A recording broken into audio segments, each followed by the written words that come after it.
I officially started streaming over a year ago when Amplify gave me the opportunity. Since then, I have expanded not only the games I'm playing but also my community, and the most important thing is that I find passion in playing games. I mainly stream mobile games and I occasionally play computer games. As for me, passion is doing something without you even knowing it. It's like a part of you is missing if you're not doing that particular thing, which in my case is playing games and interacting with the people I met online, which are now my friends. Taplands 2020 tournament will begin on September 25 and we can watch through Taplands 2020's official channel. Their official Facebook page is facebook.com/taplandsofficial and their official YouTube channel is youtube.com/taplandsesports. Let's follow the game together and say this is passion!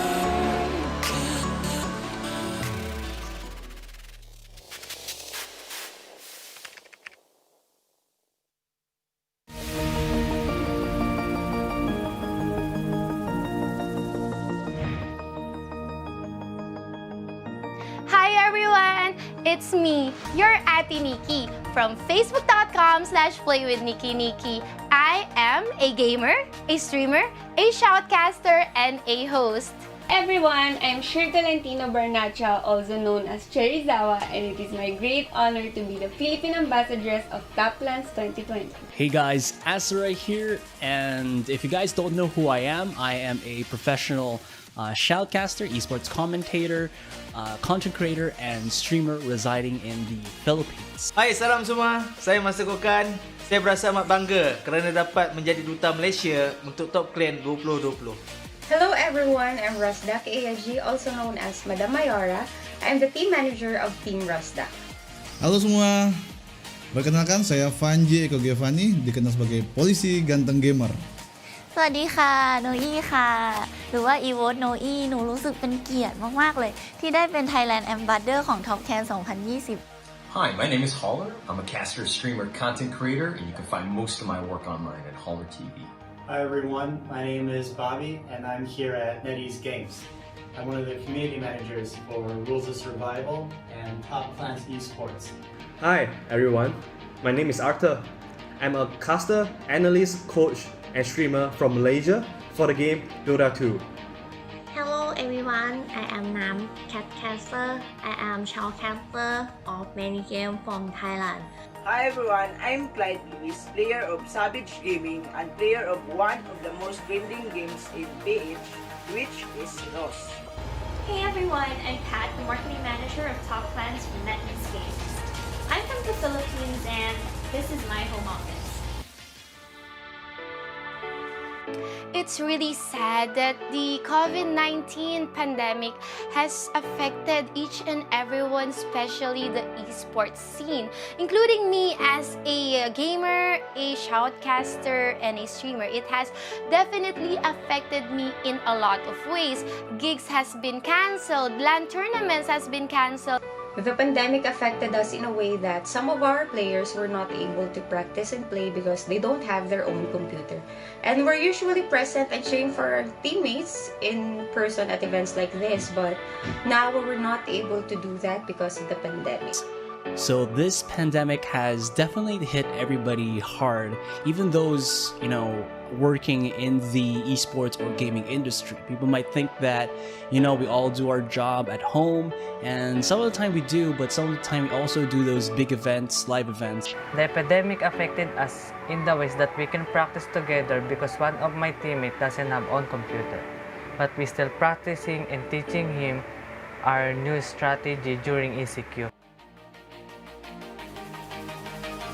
I think passion is defined by how much time you spend in the 24 hours of your day doing something that you love and enjoy. Passion for me is still doing what you love even though it was really hard for you. Passion is what drives me to prove everyone else wrong. Gaming is my passion. Passion for me and for my team is what pushes us to grind harder and what motivates us to push us to our limits. Gaming should not be all about competition. Gaming should be about passion. I hope that Top Clans 2020 will bring out the best in every team that join the tournament. And thank you as well for the opportunity for us to play in your tournament. My expectation in Top Clans 2020 is a successful tournament, and I know that we will get a champion and show to all people that our play is remarkable.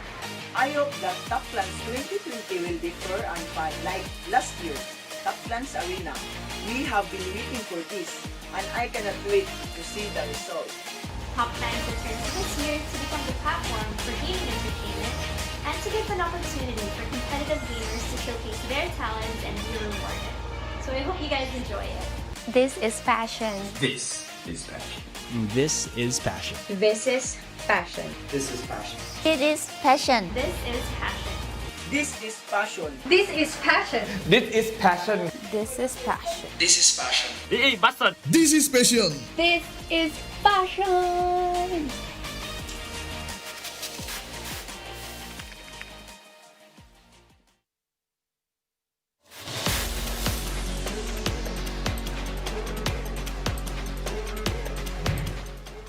สวัสดีค่ะโนอี้ค่ะหรือว่าอีโวตโนอี้หนูรู้สึกเป็นเกียรติมากๆเลยที่ได้เป็น Thailand Ambassador ของ Top Can 2020 วันนี้เนยจะมาแนะนำ Top Can 2020 ซึ่ง Top Can 2020 ก็คือการจัดการแข่งขันเกม e-sport ที่ยิ่งใหญ่และสุดพิเศษที่สุดใน Southeast Asia ของปี 2020 นี้ซึ่ง Top Can 2020 เนี่ยเขามีการจัดการแข่งขันเกมมากมายหลายเกมเลยเพื่อนๆคนไหนที่สนใจก็เข้าไปดูรายละเอียดตรงลิงก์นี้ได้เลยเดี๋ยวเนยจะขึ้นลิงก์ไว้ให้นะคะส่วนตัวเนยชอบเล่นมาเวลทอมแอนด์เจอรี่เพราะว่าแบบสนุกมากเลยเพลินเล่นได้ทั้งวันเลยค่ะซึ่งไม่ต้องสงสัยเลยนะว่าทำไมเนยถึงเล่นหลายเกมนะคะเพราะว่าส่วนตัวเนยเป็นสตรีมเมอร์เนยต้องค้นหาแพชชั่นจากการเล่นเกมซึ่งแพชชั่นของหนูก็คือการทำให้คนดูมีความสุขยิ่งหนูเห็นคนดูที่ดูหนูมีความสุขยิ่งทำให้หนูมีแรงผลักดันในการทำสิ่งนั้นต่อไปให้มันดีขึ้นเรื่อยๆค่ะและสุดท้ายนี้อยากจะชวนทุกคนไปชมการแข่งขันที่จะเริ่มขึ้นใน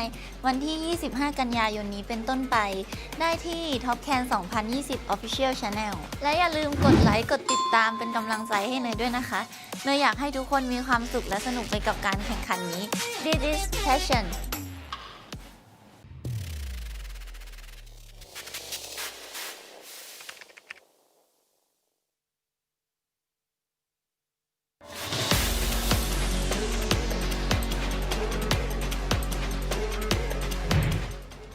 Xin chào tất cả các bạn, mình xin tự giới thiệu mình là Đơ Ca Khỉ. Tên thật của mình là Phạm Hoàng Lộc. Hiện tại mình đang là streamer tự do trên Facebook Gaming Việt Nam. Hôm nay mình rất vinh dự được thông báo mình sẽ trở thành đại sứ khu vực Việt Nam của giải đấu Top Clans 2020. Giải đấu có thể coi là lớn nhất khu vực Đông Nam Á dành cho các tựa game mobile nói chung và esports nói riêng, được tổ chức bởi hãng game NetEase. Top Clans là giải đấu quy tụ rất nhiều bộ môn nổi tiếng trong khu vực Đông Nam Á, chẳng hạn như là Marvel, Super Alien, Dota 2, Tom và Jerry, Chase, Tekken 7 và đặc biệt là tựa game đã được phát hành ở Việt Nam là Rule of Survival. Giải đấu có quy mô toàn Đông Nam Á và là giải đấu esports tổ hợp lớn nhất khu vực. Với tư cách là đại sứ khu vực Việt Nam của giải đấu Top Clans thì DK Khỉ cảm thấy vô cùng tự hào khi lần đầu tiên Khỉ được thấy mình được sống với niềm đam mê game của mình và niềm đam mê này được công nhận bởi cộng đồng quốc tế. Với slogan This is passion, thổ buồn đam mê, giải đấu Top Clans là nơi để các bạn có niềm đam mê giống Đơ Ca Khỉ được theo dõi sự phát triển của ngành game quốc tế như thế nào. Giải đấu sẽ được tổ chức vào ngày 25 tháng 9 sắp tới và chúng ta có thể theo dõi trên cả fanpage Facebook lẫn kênh YouTube.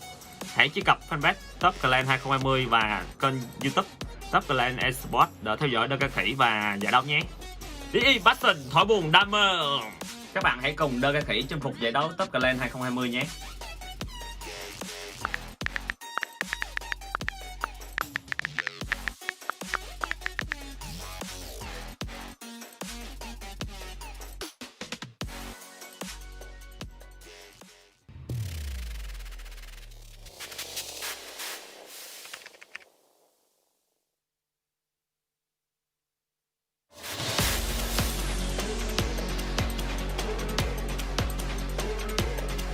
Hi everyone, I'm Shir Tolentino Barnacha, also known as Cherizawa, and it is my great honor to be the Philippine Ambassadress of Taplands 2020. Taplands 2020 is the biggest premier Southeast Asian multi-game esports tournament of 2020. Taplands 2020 will allow players from all over Southeast Asia to show their passion for video games. Rules of Survival will be a returning title, continuing the firefight between the best teams in the region from last year. Joining it are the newcomers Dota 2 for PC, Tekken 7 for PC, and Marvel Super War for mobile. Completing the list is Tom and Jerry Chase, also for mobile, with its Taplands appearance being its first esports event in Southeast Asia. Taplands 2020 will fuel the passion of countless gamers around the world with the total prize pool of $85,000.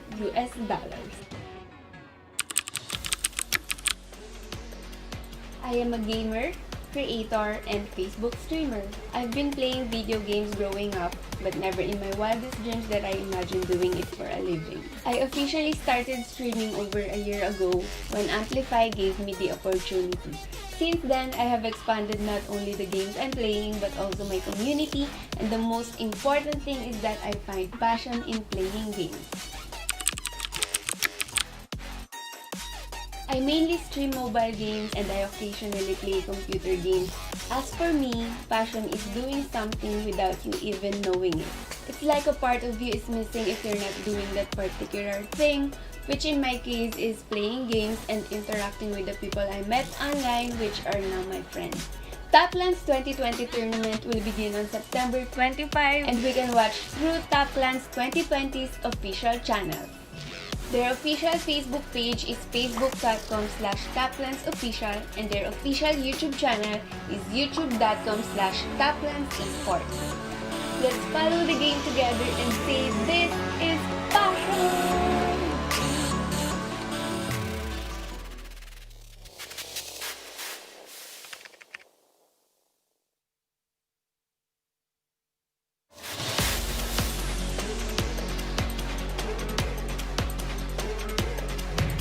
Halo semua, perkenalkan saya Vanji Eko Giovanni, dikenal sebagai polisi ganteng gamer.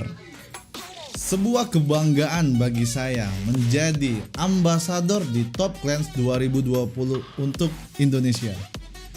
Ini adalah turnamen e-sport multi-game paling besar ya di Asia Tenggara di tahun 2020. Menurut saya, passion itu adalah menjadi lebih gigih, berani, dan pantang menyerah. 2020 ini adalah tahun yang sulit. Karena COVID-19, banyak orang yang kehilangan nyawanya, kehilangan harapan, kehilangan keyakinan untuk masa depan. Tetapi kita tidak boleh menyerah, tetaplah menjaga jarak, menjaga kesehatan, memakai masker, dan percayalah pada harapan.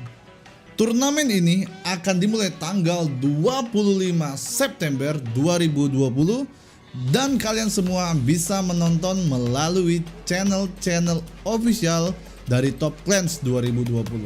Ada Facebook, ada YouTube, dan juga ada Twitch. Mari kita ikuti acara ini bersama-sama dan ucapkan slogannya dengan semangat, "This is passion." Jadi buat teman-teman semua jangan lupa like video Papol dan dukung terus Papol. Terima kasih.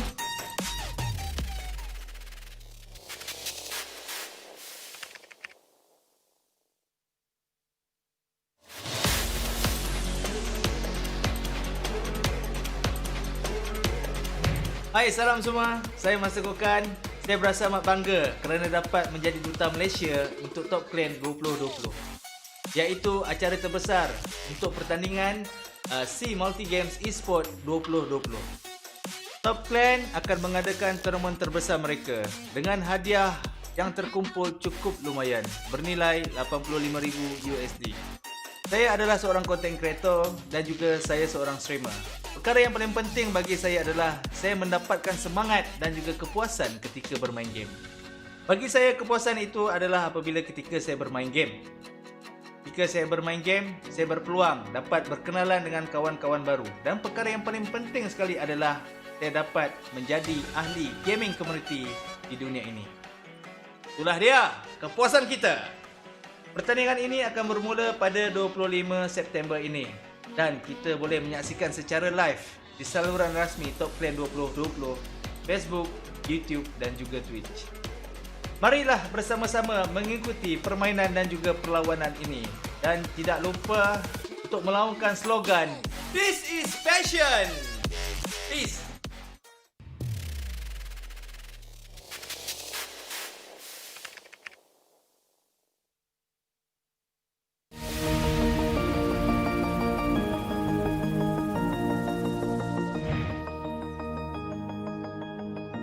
Hi everyone! It's me, your Ate Nikki from facebook.com/playwithnikki. I am a gamer, a streamer, a shoutcaster, and a host. Everyone, I'm Shir Tolentino Barnacha, also known as Cherizawa, and it is my great honor to be the Philippine Ambassadress of Top Clans 2020. Hey guys, Asa right here, and if you guys don't know who I am a professional shoutcaster, esports commentator, content creator, and streamer residing in the Philippines. Hai, salam semua. Saya Master Kokan. Saya berasa amat bangga kerana dapat menjadi duta Malaysia untuk Top Clan 2020. Hello everyone, I'm Rasdak ASG, also known as Madam Mayora. I'm the team manager of Team Rasdak. Halo semua, perkenalkan saya Vanji Eko Giovanni, dikenal sebagai polisi ganteng gamer. สวัสดีค่ะโนอี้ค่ะหรือว่าอีโวตโนอี้หนูรู้สึกเป็นเกียรติมากๆเลยที่ได้เป็น Thailand Ambassador ของ Top Can 2020 Hi, my name is Holler. I'm a caster, streamer, content creator, and you can find most of my work online at Holler TV. Hi everyone, my name is Bobby and I'm here at NetEase Games. I'm one of the community managers for Rules of Survival and Top Clans Esports. Hi everyone, my name is Arthur. I'm a caster, analyst, coach, and streamer from Malaysia for the game Dota 2. Hello everyone, I am Nam, Catcaster. I am shoutcaster of many games from Thailand. Hi everyone, I'm Clyde Lewis, player of Savage Gaming and player of one of the most trending games in PH, which is Lost. Hey everyone, I'm Pat, the marketing manager of Top Clans from NetEase Games. I'm from the Philippines and this is my home office. I see him. He's right there. It's really sad that the COVID-19 pandemic has affected each and Hunter, do you everyone, see me? especially Yeah, I the see you. sports I see you. scene, You're waving. including me as a Okay. gamer, a shoutcaster, and a streamer. It has definitely affected me in a lot of Yeah, ways. yeah. Gigs has Yeah, been it doesn't need to be cancelled, loud. LAN Like, we don't need to hear tournaments has that been much. cancelled. I mean, the game The sounds pandemic will affected know, us in a but- way that some of our players were not able to practice and play because they don't have their own computer. Yeah. And we're usually present and Okay, cheering great. for our teammates in person at events like this, but now we're not able to do that because of the pandemic.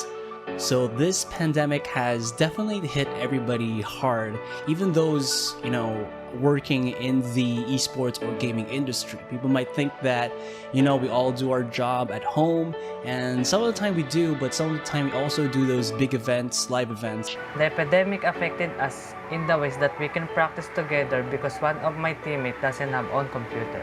But we still practicing and teaching him our new strategy during ECQ. I think passion is defined by how much time you spend in the 24 hours of your day doing something that you love and enjoy. Passion for me is still doing what you love even though it was really hard for you. Passion is what drives me to prove everyone else wrong. Gaming is my passion. Passion for me and for my team is what pushes us to grind harder and what motivates us to push us to our limits. Gaming should not be all about competition. Gaming should be about passion. I hope that Top Clans 2020 will bring out the best in every team that join the tournament. And thank you as well for the opportunity for us to play in your tournament. My expectation in Top Clans 2020 is a successful tournament, and I know that we will get a champion and show to all people that our play is remarkable. I hope that Top Clans 2020 will differ and fun like last year, Top Clans Arena. We have been waiting for this, and I cannot wait to see the result. Top Clans returns this year to become the platform for gaming entertainment and to give an opportunity for competitive gamers to showcase their talents and be rewarded. So I hope you guys enjoy it. This is passion. This is passion. This is passion. This is passion. This is passion. It is passion. This is passion. This is passion. This is passion. This is passion. This is passion. This is passion. This is passion. This is passion. This is passion!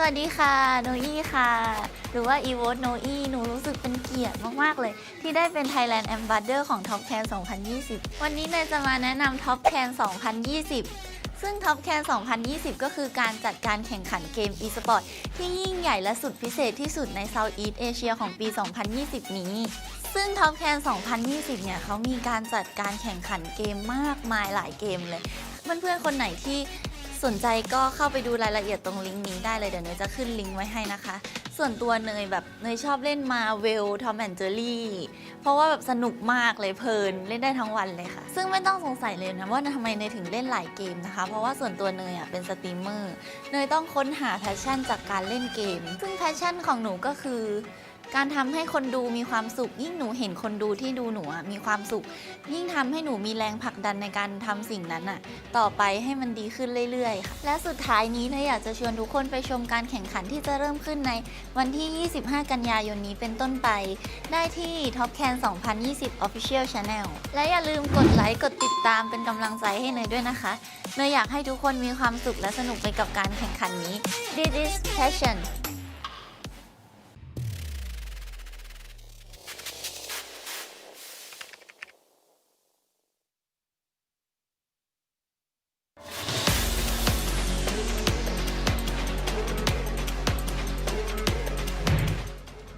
Xin chào tất cả các bạn. Mình xin tự giới thiệu mình là Đơ Ca Khỉ. Tên thật của mình là Phạm Hoàng Lộc. Hiện tại mình đang là streamer tự do trên Facebook Gaming Việt Nam. Hôm nay mình rất vinh dự được thông báo mình sẽ trở thành đại sứ khu vực Việt Nam của giải đấu Top Clan 2020. Giải đấu có thể coi là lớn nhất khu vực Đông Nam Á dành cho các tựa game mobile nói chung và esports nói riêng, được tổ chức bởi hãng game NetEase.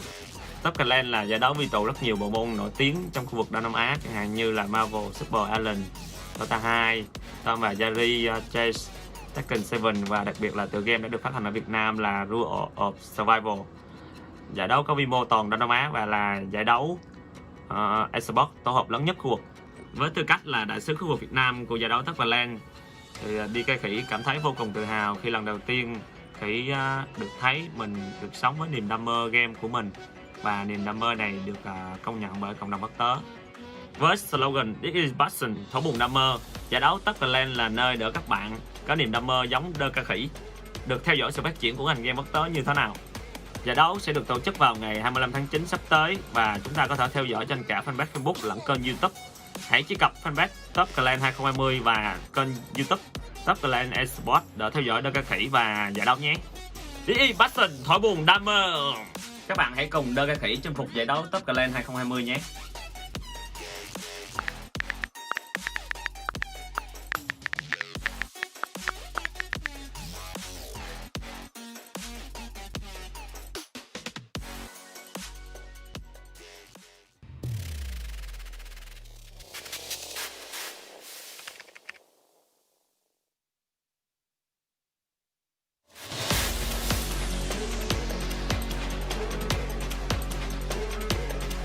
Hai, salam semua. Saya Master Kokan.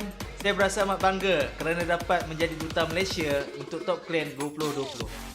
Iaitu acara terbesar untuk pertandingan SEA Multi Games Esport 2020.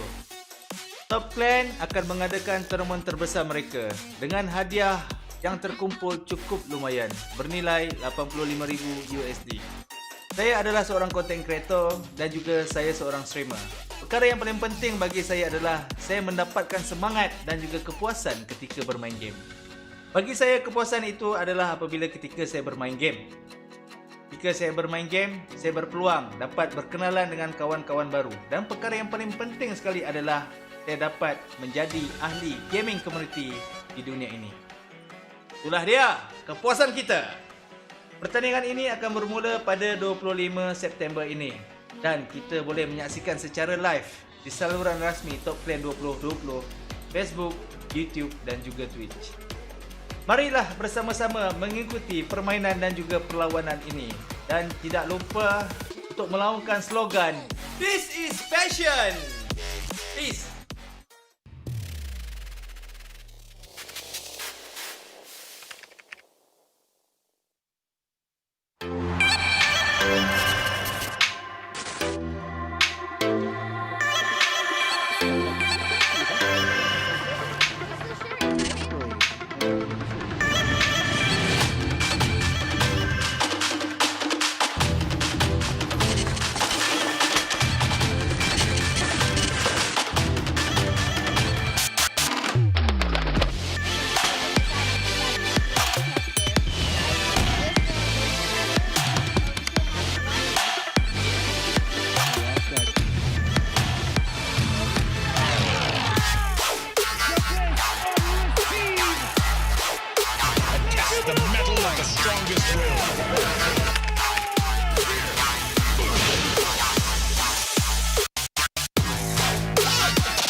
Hello everyone, welcome to Top Clans 2020.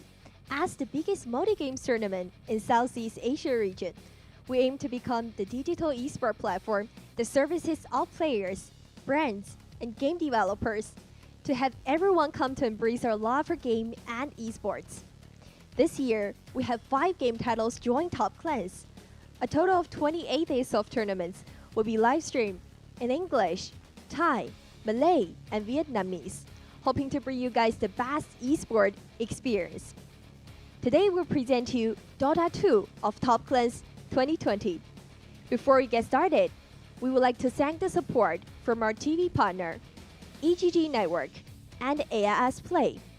Also, don't forget to follow our official Facebook, YouTube, and Twitch channels for all Top Clan 2020's latest updates. You can also watch live with our partner platform, Kumu, Lazada and Last Life, Likey, Nemo TV, Twitch, TikTok. Thanks to our local partner, InfoFeed, Asian Galaxy, and V Esports. Top Clans 2020 now is broadcasting in Thai, Malay, and Vietnamese. Thanks to our network support by UU Game Booster. The game will start very soon. Our wonderful casters will take it from here.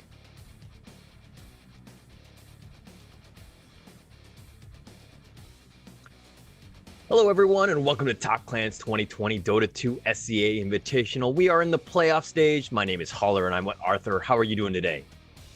I'm feeling great, thanks. I'm amazing. We have gotten a very long break. It's 20 days break, and I hope that all the players, all the teams here are getting ready for this final knockout stage moment. Yeah, I mean, it's pretty crazy. I mean, we had a ton of games. We had the group stages. I mean, 8 teams, and then we've now got to 4 teams, and we've done a round robin throughout. I mean, it's pretty crazy in terms of just how many games and what they had to do just to even get here. So it's pretty formidable in that sense. But we have, I think, the top 4 teams. We have Motivate Trust Gaming, we got Neon Esports, Adroit Esports, and Galaxy Racer. All of these teams are, you know, top tier in SEA. So it's really great to see that they're doing really, really well.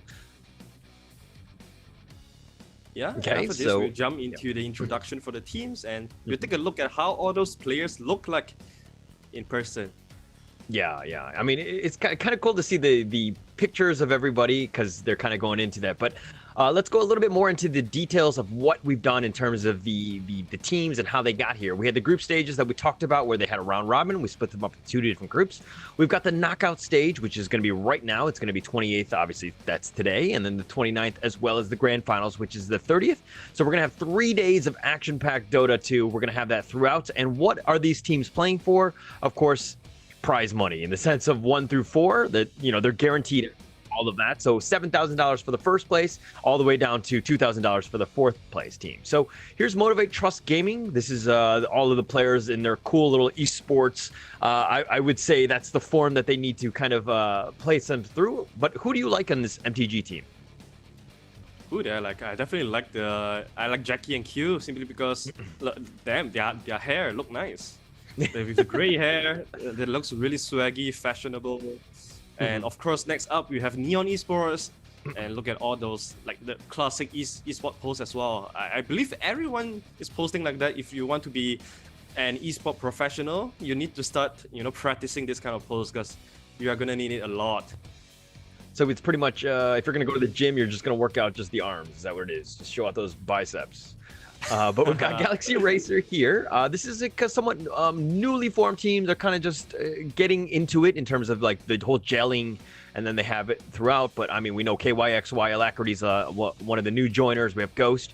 So this is a pretty formidable team. I have high hopes for them moving in, but they're going to be playing up against Adroit Esports. And this is the last team that's going to be there, the 4th one. This is the Filipino team. And Mac there, we're talking about biceps, and boom, there you go. Yeah, and my boy MCY looking really happy to be a part of this. Look at all the smiles, the big smiles, and it looks like a very positive team, very positive players. And here comes the bracket. So you have the winners. We're going to have the first series today, and there's going to be 2 best of 3s, and that's kind of how we get at least to the winners final. And then there are going to be 2 other teams that get knocked down into the losers bracket, and then we're going to kind of see how that one goes throughout. This is going to be today's schedule. It's going to be MG Trust, which is going up against Neon Esports to start the day. That's going to be at 2 p.m., which is right now. And then we're going to have, right after that series, we're going to have Galaxy Racer and then Adroit Esports again. 2 best of 3s, so hopefully we're going to be on time. We're going to do is, we're going to push the teams, make sure that we have everything on point, and we'll try to stick to the schedule. But we've got two action-packed series coming up. Yeah, I would say all these teams, their standard and their performance are really, really close, especially MG Trust and Neon, right? But before going to the game, we have a live streaming event. Yeah, a live streaming event. This is going to be throughout, so there's going to be like a First Blood, Rampage, any sort of achievement that happens throughout the game. There's going to be a little like a text box that happens in the mid-right of the screen. And so basically all you need to do is take that chat and put it right into the chat of the platform that you're on. So be it, your Twitch, Facebook, YouTube, wherever you are, as long as you can copy paste it, put it in. We're going to pick a winner from that one, and then we will get you a Dota 2 cosmetic. So we're, again, playing for hats right here. So, it's probably the easiest way to win. We've seen a ton of, almost every single game, we are guaranteed a winner. So definitely want to participate to that. The secondary thing is going to be share to win, which is what you see at the very bottom. All you need to do is share the stream. Share to anybody, share to your mom, share to your party members, your stack, whatever it is. And then we will, again, just select a winner from that, and we'll get you some prizes. It's as easy as that. Yeah. I mean, if your family does not believe in esports, share this to them and tell them that, just by watching, you'll be able to win something. And after that, they'll just support your esports dream. So you share the stream, and then maybe take a photo of you just kind of doing the cross-arm thing, and then boom, you're an esports player, and then you'll be good to go, and they'll be like, oh my gosh, we're going to take this guy very seriously now, because he's definitely all about esports. But okay, first series is going to happen. It's going to be MTG versus Neon Esports. What do we know about these guys? Who's the favorite? What are you thinking? Well, I'll definitely say both of these teams, they are the top of their groups. And I'll say both of them have a very similar playstyle as well. They love playing this very explosive draft, very explosive timing, especially Neon. But if you look at the very recent performance, I would say probably Neon are sitting in a pretty comfortable position for themselves. And on the other side, MG Trust, they have been playing the same thing over and over again. And yes, it's been 20 days of break. I'm pretty sure that Neon have a lot of time to figure out what what do the MG Trust squad like a lot, especially when it comes down to hero. And obviously, I feel like, and it's proven that Neon, they play a lot more other heroes than MG Trust. So I think hero pool wise, they will definitely have some sort of advantage going on. But I'm really liking the chances of Neon here. Yeah, and there's been a lot of games that playing it throughout, and they've been playing in other leagues, Dota Summit, and all that stuff. So these teams are definitely familiar with one another. But I think that it comes down to, yeah, you can ban out some of the favorites that they've been picking, and MTG has that, but these are at the highest level, right? These players can play other heroes when they need to. I don't think that we need to worry too much about it. I think that one thing I really like about the Neon esports stack is that while there's a lot of crossover between the different players. So like you can pick an Earth Spirit first, and then you can play it as the 2, 3, or 4, depending on what you need in terms of the draft. So they're very flexible in what they're doing. And so they're trying to match themselves up and make sure that they're setting themselves up for success in each of the games. Yeah, I definitely agree with that. And you talk about the hero pool as well. This is highest level. Obviously, everybody plays a lot of heroes, but every team they got to have some kind of strategy that they're most comfortable with. And if you look at MG Trust, they find a lot of success with Masaro's Timbersaw, Tide Hunter, and not to mention their Oracle's draft as well, Snapfire draft as well. So I think these are the key heroes that Neon they would want to focus on or target on, so that they try to remove the most comfortable heroes or draft coming from Trust. Yeah, and it looks like we're going to be in the draft right now. And I mean, we know obviously the players, Jackie Fearless, Mazaros, Boombell, and Q and all that. But in the game itself, it looks like they have their own different IDs. So we might struggle with that. So we might have to just call them by the heroes just to make sure that we do this right. But, we've got the first draft. What do you think about this Mirana ban from Neon right off the bat? Yeah, that's interesting. We haven't seen this hero a lot. I think we have seen Playhard play this hero a lot from Neon, but so I'm definitely interested in seeing why they ban out Mirana. Maybe that's because Motivate Trust have been playing a lot of Mirana, and because they have the first pick as well, so they don't want the Mirana to be snatched away. But you are also letting through one of the most explosive or game winning condition carry, which is the Faceless Void. And Trust, look at them, they are prepared for this because they ban out the Venge. This is one of the best counter to Faceless Void. Yeah, and we started this league really differently, I think almost it was an insta first phase ban or pick, and that was Snapfire, right? And we're seeing right off the bat, like nobody picked it, nobody banned it. I mean, they can pick it here, but what do you think about, Snapfire is a nice combo with Faceless, but instead they're looking to go with the Skywrath here, which does combo well with Faceless. Yeah, you know how the meta has been really stagnant for this entire 3 to 4 months. It has been so stagnant, it has not received any change so far, but there has been a couple of heroes that slowly come up to the surface. Like Skywrath is one of them.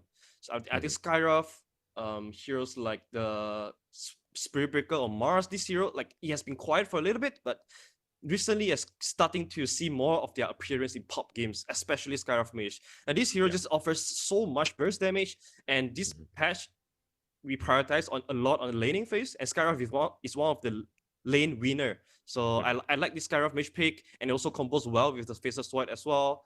So I want to see how Neon react to this. Is it going to be something that can comes with a little bit of saving ability, or someone that can just straight right off the bat eliminate Skywrath when it comes to the team fight?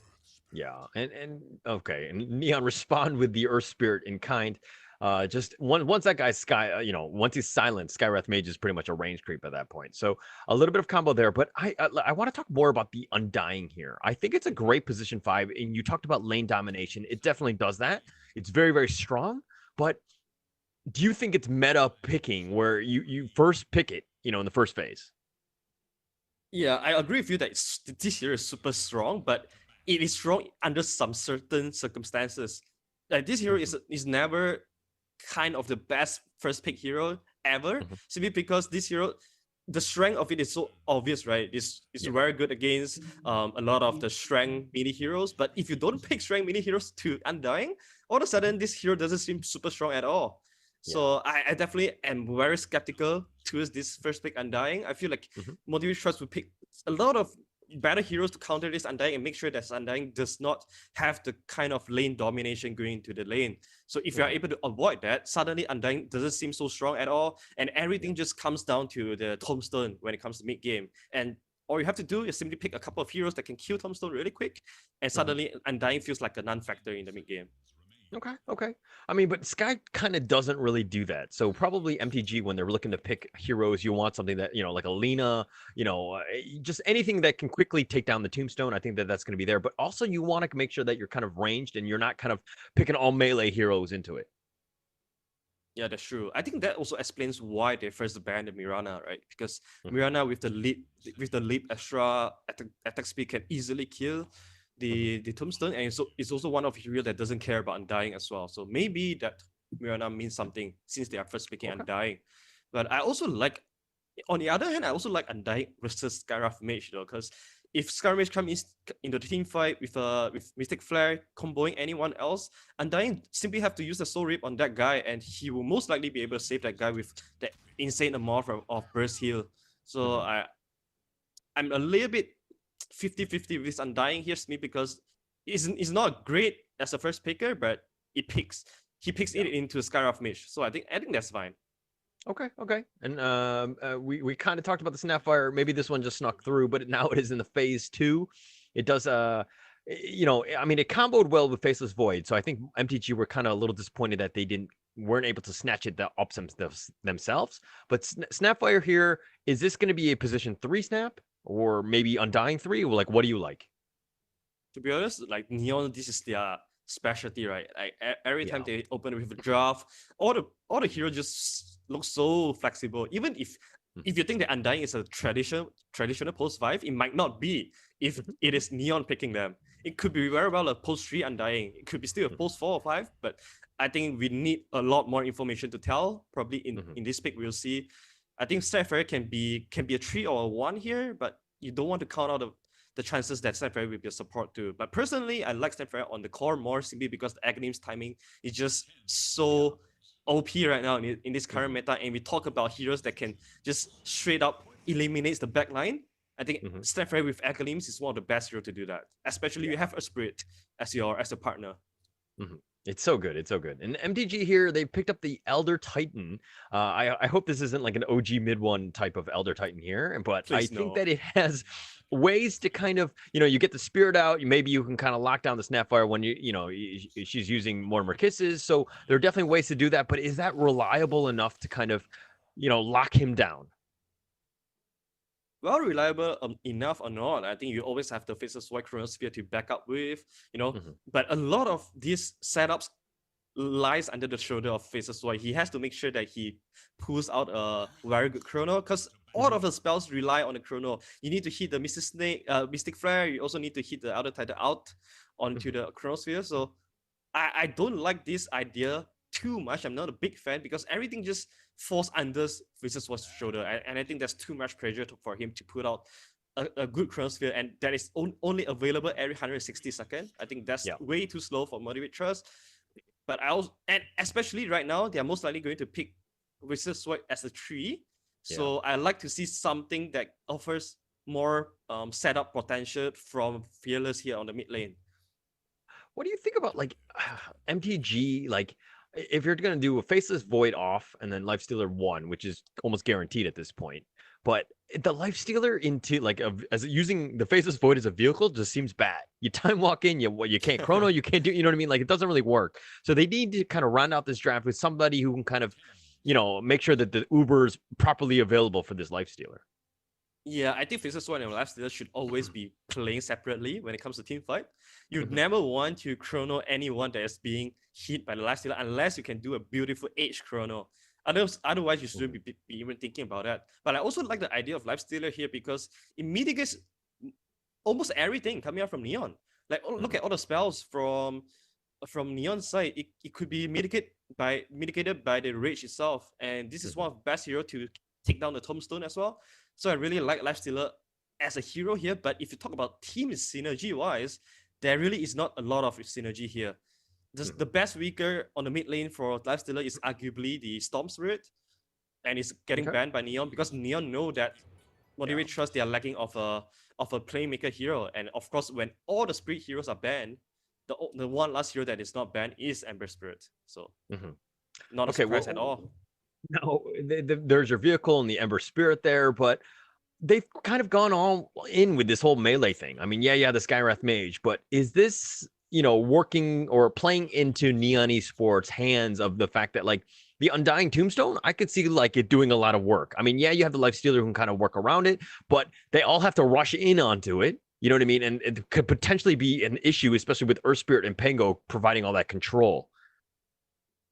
Yeah, I do think so. I also think that the tempo-wise, Motivate Trust feels a little bit slow, even with the last pick Ember Spirit. Because if you look at it, it's all comes down to Ember Spirit. He has to do all the move pre 10 minutes because their heroes are just not the kind of hero that wants to run around and kill people. All of them, they are kind of a laner. Titan and Skywrath Mage, they want to stay in the lane. They want to kick their enemies out of the lane. So there's so much burden on Fearless alone. So if Neon here can find a perfect last pick to counter this Ember Spirit lane, I feel like suddenly trust their strategy that they want to build up with are all just down the road. So it's all up to Neon here, but they'll go for the last pick Swan as for their winning condition. So I want to see who's the mid hero here for Neon. Oh, Yopaj mid. All right. It's a Yopaj mid. Snapfire. Okay. No, but okay. So, all right, this is an interesting one just because, I mean, you have the Schem, which was kind of into the whole reliable stun, which you needed to kind of just deal with Fearless because I feel like he could have like a free game almost if they didn't really have that lockdown. But Snapfire mid, we talked about the flexibility of this hero and the fact that you can do anything. And I love the fact that Neon are very versatile in all of their heroes and all of their laning. But, what are your thoughts on this Neon lineup? They're super fast. They're so fast. Just looking at their heroes, all of their heroes kind of function without without too much levels and levels and net worth, as of course except for the Swan. But I just want to look at the 4 heroes, and they're so quick. And I don't know if Motivate Trust can defend this kind of aggressiveness coming out from Neon. I feel like if they crumble at an early game, this game might very well be a snowball game from Neon. So Motivate Trust, they have to go into the game with a very clear mindset, which is they need to know that their draft is a bit later than Neon, and they just have to be a bit patient when it comes to laning. They don't want to be feeding too much kill to Neon, and they definitely want to stop Neon from snowballing this game. Okay. I mean, if we're just looking at the skins alone, I mean, I feel like MTG are like, they have way too much bling. You know what I mean? Like they have like the nightlight, I feel like they're going to a rave party soon. Like they are ready to go with all of their cosmetics. While on the other hand, if you're looking at Neon, kind of like, I mean, play hard. He's got this Pango hat. Yeah, he's got the feathers, but not too much flair. Yopaj on the other hand, there aren't too many, hats out there for Snapfire yet, but my gosh, this is the rich versus poor. Are we talking 1% versus the 99% at this point? Well, for me, it feels like to me, Neon are kind of like the millionaires, like the 50 to 60 millionaires that just go out to some coffee shop and then they are wearing just t-shirt and some short pants. But they are actually some invisible millionaire. But on the other side, Motivate Trust, they are like a bunch of fancy cool kids that wear tons of RGB or streetwear that wants to go for some clubbing.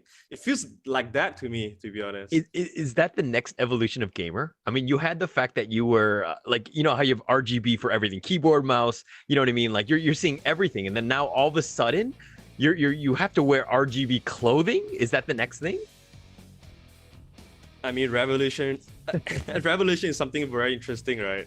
Yeah. like who could have thought that RGB would be such a big factor when it comes to gaming peripherals? And who knows, man? Maybe sometimes in some day our peripherals, our appearance have to be RGB as well. The day might come, the day might come. Oh my gosh, I abhor the day that happens, because if we have gamers that are literally like wearing RGB even when they want, wait, RGB toothbrush, like really, is this necessary? Like I can see Razer doing it, maybe RGB with their toaster when that does come out, but I have a hard time with the clothing thing. Yeah, you just expose your age there, bro.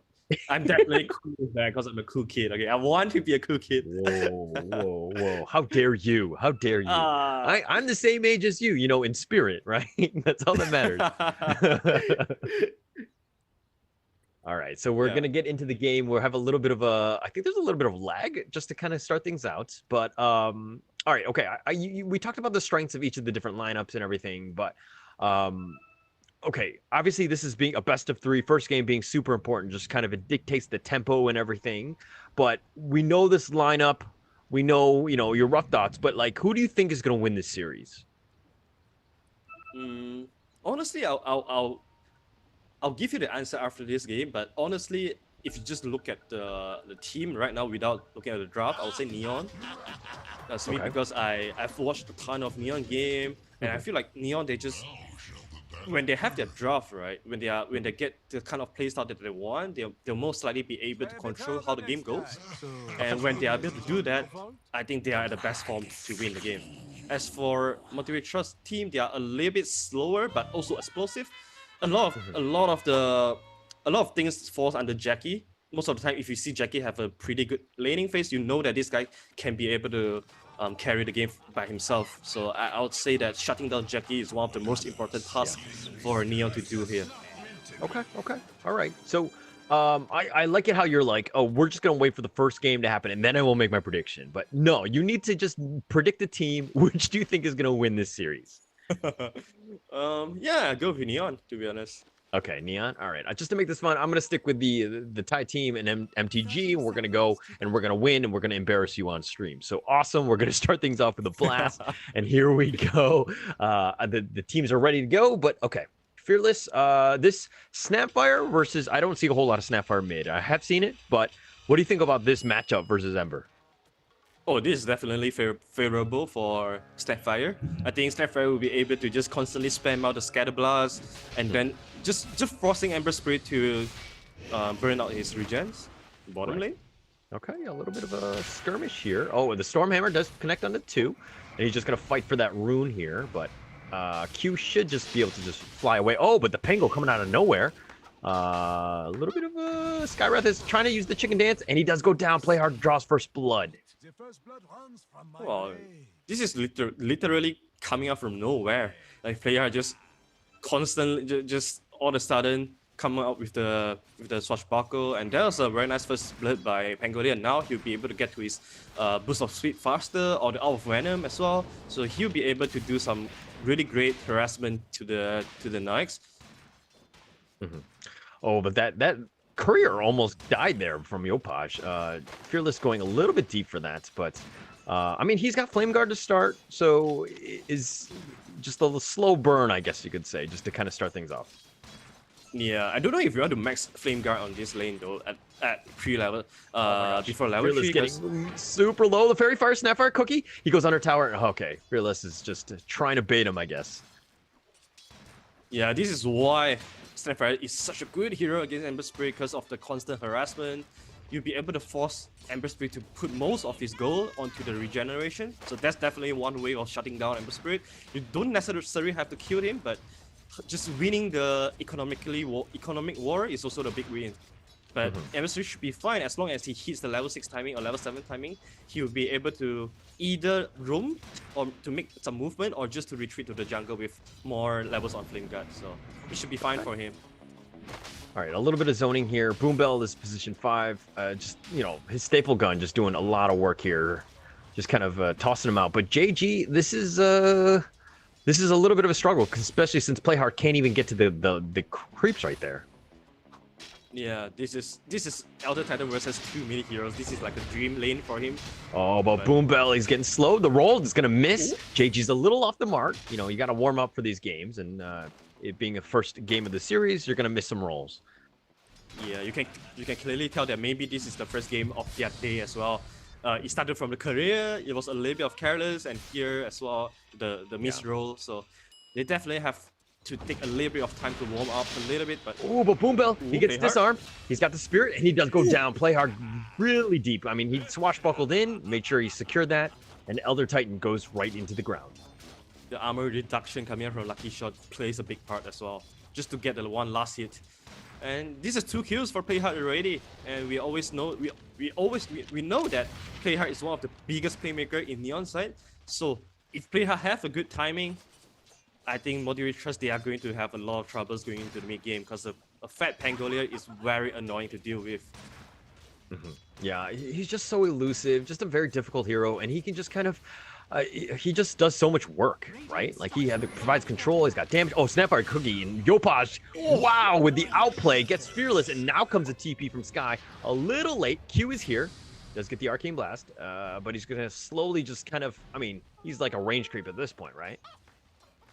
Yep, without a concussive shot, after it like Scarab just does really no damage. That's why Scarab is not the best hero to move around because this hero is so level dependent. You want to just sit on the lane, kick the carry out, and just soak up all the XP from the lane. And rooming, counter ganking? Nah, not really the specialty of Scarab Mage. Yeah, and like that's the thing. If we're looking at last hit, Sven is top with 21 and 4. And I feel like Q should be doing a lot more laning because laning up against the Sky is just super painful, right? But I feel like Sven in this case has been on point and has had no issues whatsoever. Yeah, because you're playing the lane into Undying, right? Like even though Undying cannot be a very great laner, but the constant soul rate would be able to help Sven sustain in the lane a lot more. And looking at there's a race to the regen, and it looks like Boombell does pick it up, but he might pay with his life. Snapfire Cookies stuns him, and it looks like Boombell is just trying to TP away, realizing, oh, but the Scatter Blast. So much damage from Yopaj at only 4 minutes. The point blank Scatter Blast as well. Like this is why Snapfire is such a good mid hero because with all the levels that he's able to get. Like, the burst damage is just crazily insane. Not to mention that when it comes to level 6, with the Mortimer Kisses, you'll be able to you'll be surprised how much damage he can do in one go. Yeah, he's just, oh man, it's such a very like flexible, versatile hero, like totally perfect for what Yopaj wants to do. Yeah, that's true. That this is what Yopaj loves as well. Like he plays all these heroes that has a lot of oh wait, you know? Oh, John Well is going a little too deep, but the Stormhammer buying a little bit of time. Gets the time lock at least on Scam, but it looks like they're gonna run away with Warcry, and they should be fine.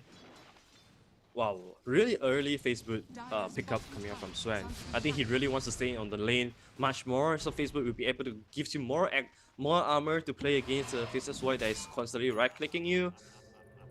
But it also slows down your farming efficiency as well because of the space split. Ooh, Snapfire Cookie, and they've got him, and they got Mortimer Kisses as well. He doesn't have level 6, he can't Remnant away. Trust, he's looking to TP away. Oh, he dies in the fountain. Well, oh no. Down for another 20 seconds. The best thing for Neon is that they forced the TP coming out from Fearless. So right now, without level 6, there's no random for Fearless to instantly come back to this lane. He has to perform the walk of shame, and there's a catapult as well, so they will be able to put a lot of damage onto this tier 1 tower. Oh, play hard. He swashbuckles forward. He's got the disarm as well, and that's just so painful with Yopaj. Be like, all right, I'll just secure that kill. The player even gives the kill to Yopaj as well, and that's the refill bottle, the bottle refill. Oh my god, they're treating Yopaj as a king right now. I'll give you the kill, I'll refill a bottle, I'll just do everything for you. All you have to do is carry me. Yeah, and it's looking, I mean, he's in a great position right now. I mean, last hits alone, he's 40 and 9, you know, top 2 with this Sven. So they're really on point. Oh, play hard, barely misses there. Glyph is going to be used. They do get the sleep on him, but he gets triggered because that Arcane Bolt takes forever to get to him. And play hard will just walk away. Yeah, I mean, this is the biggest weakness of Trust draft, right? We know that the only playmaker here for them is the Ember Spirit. So as long as you crush the lane, all of a sudden there's no move but to just farm from Trust Gaming side, and this is what they are doing. Faceless Void, Lifestealer, they have no intention of leaving the lane whatsoever, because even if they do, there's no damage without items. So they rather just stay on the lane, and a lot of the pressure comes down to really just the Ember. But Ember with such a bad lane, he has to recover in the jungle. So this is a big downtime for Motivate Trust with no actions being taken. Yeah. It's been rough, and he's completely out of the lane. Yopaj is going to push it now, force some sort of rotation there. Q's there to just soak up the XP. Oh, Snapfire Cookie and the Mortimer Kisses on top of that Q. Oh, he gets outplayed by Yopaj. He uses the Snapfire Cookie on the creep. Really well played by Yopaj there. Q did not see that coming at all. He's sitting way behind his tier 1 with full HP. Like, who would have thought that he would die there? Like, this is just the power of Snapfire. Sometimes you just can't calculate the damage output that he can do. Oh, okay. Snapfire Cookie just to get him off because they're just dewarding. But, you know, this is my issue with Skywrath just in general. I feel like he's a really hit or miss hero. Oh, he picks up the regen. And he bottles it up. And the sleep was there, but it doesn't really matter because he bottled it. Yeah, I love how the dual supports are just constantly playing with Yopaj because they clearly know that Yopaj is the strongest hero on the map right now. So you want to utilize this hero. And back to your point, I feel like, yeah, Skywrath is the kind of hit or miss hero. If you don't dominate your lane, then what are you supposed to do? You are really just waiting for the Chronosphere to be set up for you, and you have to get level 6 to come in with the Mystic Flare as well. So all of a sudden, you're so hero reliant. You need to rely on your teammates to do something for you, and that's definitely not the best way to play a support. Yeah, it's kind of rough. Like, I feel like the impact of Sky has been, you know, little to nothing. Like, this is his time to shine, right? Which is the laning phase. And if he's not been able to do a good job in creating a lot of that space where your Mazaros can get some farm, like, what exactly are you contributing then? Yeah, not really, honestly. Like, right now, he's starting to become a liability in the team because he needs his team to create a kind of opportunity for him to get kills. And also, he's only level 4. So the peak of Skywrath is really level 6, so he has to find some space on the map as well. Okay, oh, he cancels the TP here. He's gonna go, he gets the chains up on Play Hard. Swashbuckles back, Disarm is there, and he just kind of taunts his way out. But he did cancel a TP for that, but he has a Remnant. He should be back out. But okay, one thing to note about, oh, sorry, another one, Silence, you know, Scatter Blast. And that's gonna be a dead ET right there. Boom Bell going down. I swear this Scatter Blast thing scares me every time. Because it's just so explosive. Oh, Snapfire Cookie. And the roll in, and they Mortimer Kisses combos on top, and he just gets killed. The silence, everything on point for Neon. Man, this is why I favorite Neon, and this is why I favorite Neon with no hesitation as well, because I know that they can do this kind of things, like just so explosive, so unpredictable. Like a lot of these kind of gangs, it's very difficult to see it coming because they just know the limits of this hero. They know the damage calculation as well. Wait, did you favor Neon or did I? Because I'm thinking that I did, right? No? What? We're gonna have to play back the tape. We're gonna have to play back the tape. I don't know. No I don't way. even know. But I think we chose MTG here. I was going all in on Neon. No, I'm reaching here. Yeah, I mean, someone said that he wants to slap me in my face just now. Come at me, man. Come at me. Did I say that? I don't even remember that. But all right. But MDT, okay, to their point, they're creating a little bit of pressure, realizing they can't fight top. So it looks like they're gonna push bottom here. Mazaros does have Chrono if he wants to use it. We have not seen a single Chrono throughout the game, but he did find Play Hard, and he's just gonna swashbuckle away. And Arcane Bolt, and now he triggers it, and Chrono is going to be used, the first one of the day, and into the alt there, and that the Mystic Flare, and that should be securing that kill. I mean, look at how awkward it is. Like, they have 3 heroes, the Chrono, the Pangolier, and then halfway of hitting, they feel like, damn, we might be running out of damage. So he has to throw down the Mystic Flare. Like, this is just show how awkward the situation of Trust is having right now. And right now, without the Mystic Flare, without the Chronosphere, what are they going to do? They'll just be like, alright guys, no Chronosphere, farm. Let's wait for the next Chronosphere. But if you're thinking about farming, Snapfire has already completed the act. Swan is going to out-farm the Faceless Void in every single way. So nothing right now feels very confident for Trust at all. Is that, I mean, that ag timing is absolutely ridiculous. Like 11 minutes or so, maybe even faster, but like, I don't even know what you can really do as MTG. Obviously, you need to split push, create a little bit of space just so that you get something. But it's only a 3K net worth lead. I'm trying to put, paint a positive picture for MTG, but it seems like an uphill battle at this point. Oh, but the gobble up, Snapfire Cookie as well, and they've got him locked down. Mazaros goes down very quickly. Yep. Here comes Neon with the Agonyms. They will be able to take away so much map control from Motivate Trust or bottom lane jungle. Roll in, which is perfect. And this is not even a level 6 ET. He's been kicked aside and he's been killed there. Oh my gosh, this is too easy for Neon. Yeah, but this is something that he has to do though. He like Boom Bell or Q, they have to put themselves into the face of Neon. Chains, Mystic Flare. They found Play Hard. They got something in return.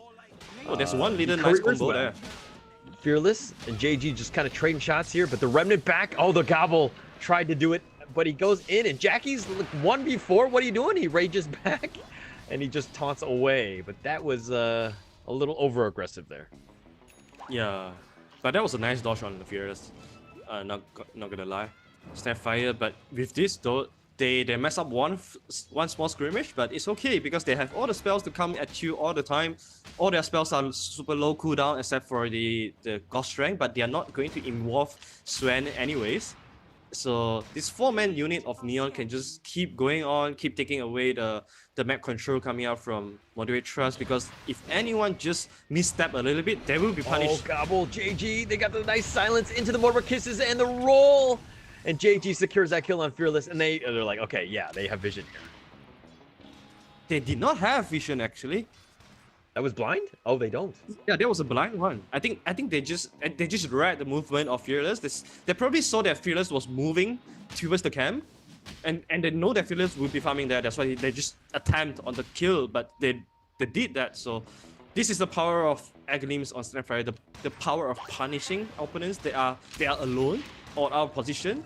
At that case, that wasn't even an out of position by Fearless. So that is just beautiful play coming out from Neon, and good read as well. Like when you're a certain hero like Faceless Void, you want to use Chrono off cooldown, right? Every single time you want to get a gank, you want to, and then go back into the jungle when it's on cooldown. But it seems like Yopaj with his Gobble has been almost using it off cooldown at will, right? Oh, but here Jackie goes in, rages, and he wants John Yuel. He does end up getting it, but he got the position 5. Oh, and he infests into the creep. Mazaros is now here. Time walk forward. He's been silenced though. The Infest is there. The Stormhammer is going to connect, and Mazaros is looking to go down here. Not even able to cast the Chrono. Oh my gosh, this is turning really bad.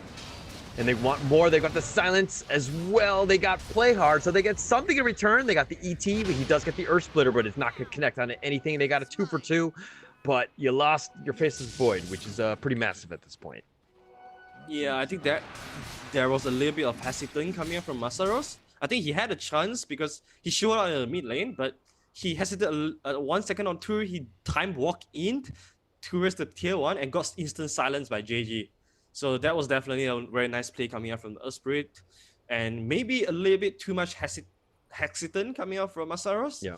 So they have to be really careful. They need to be very precise in picking their fights as well, because every single fight that they want to start with the Chronosphere, they need to make sure that those fights are very winnable for them, because if they don't, they would just give another 160 seconds for Neon to do whatever they want on the Trust map. So it's not only losing lanes but also losing map control afterwards.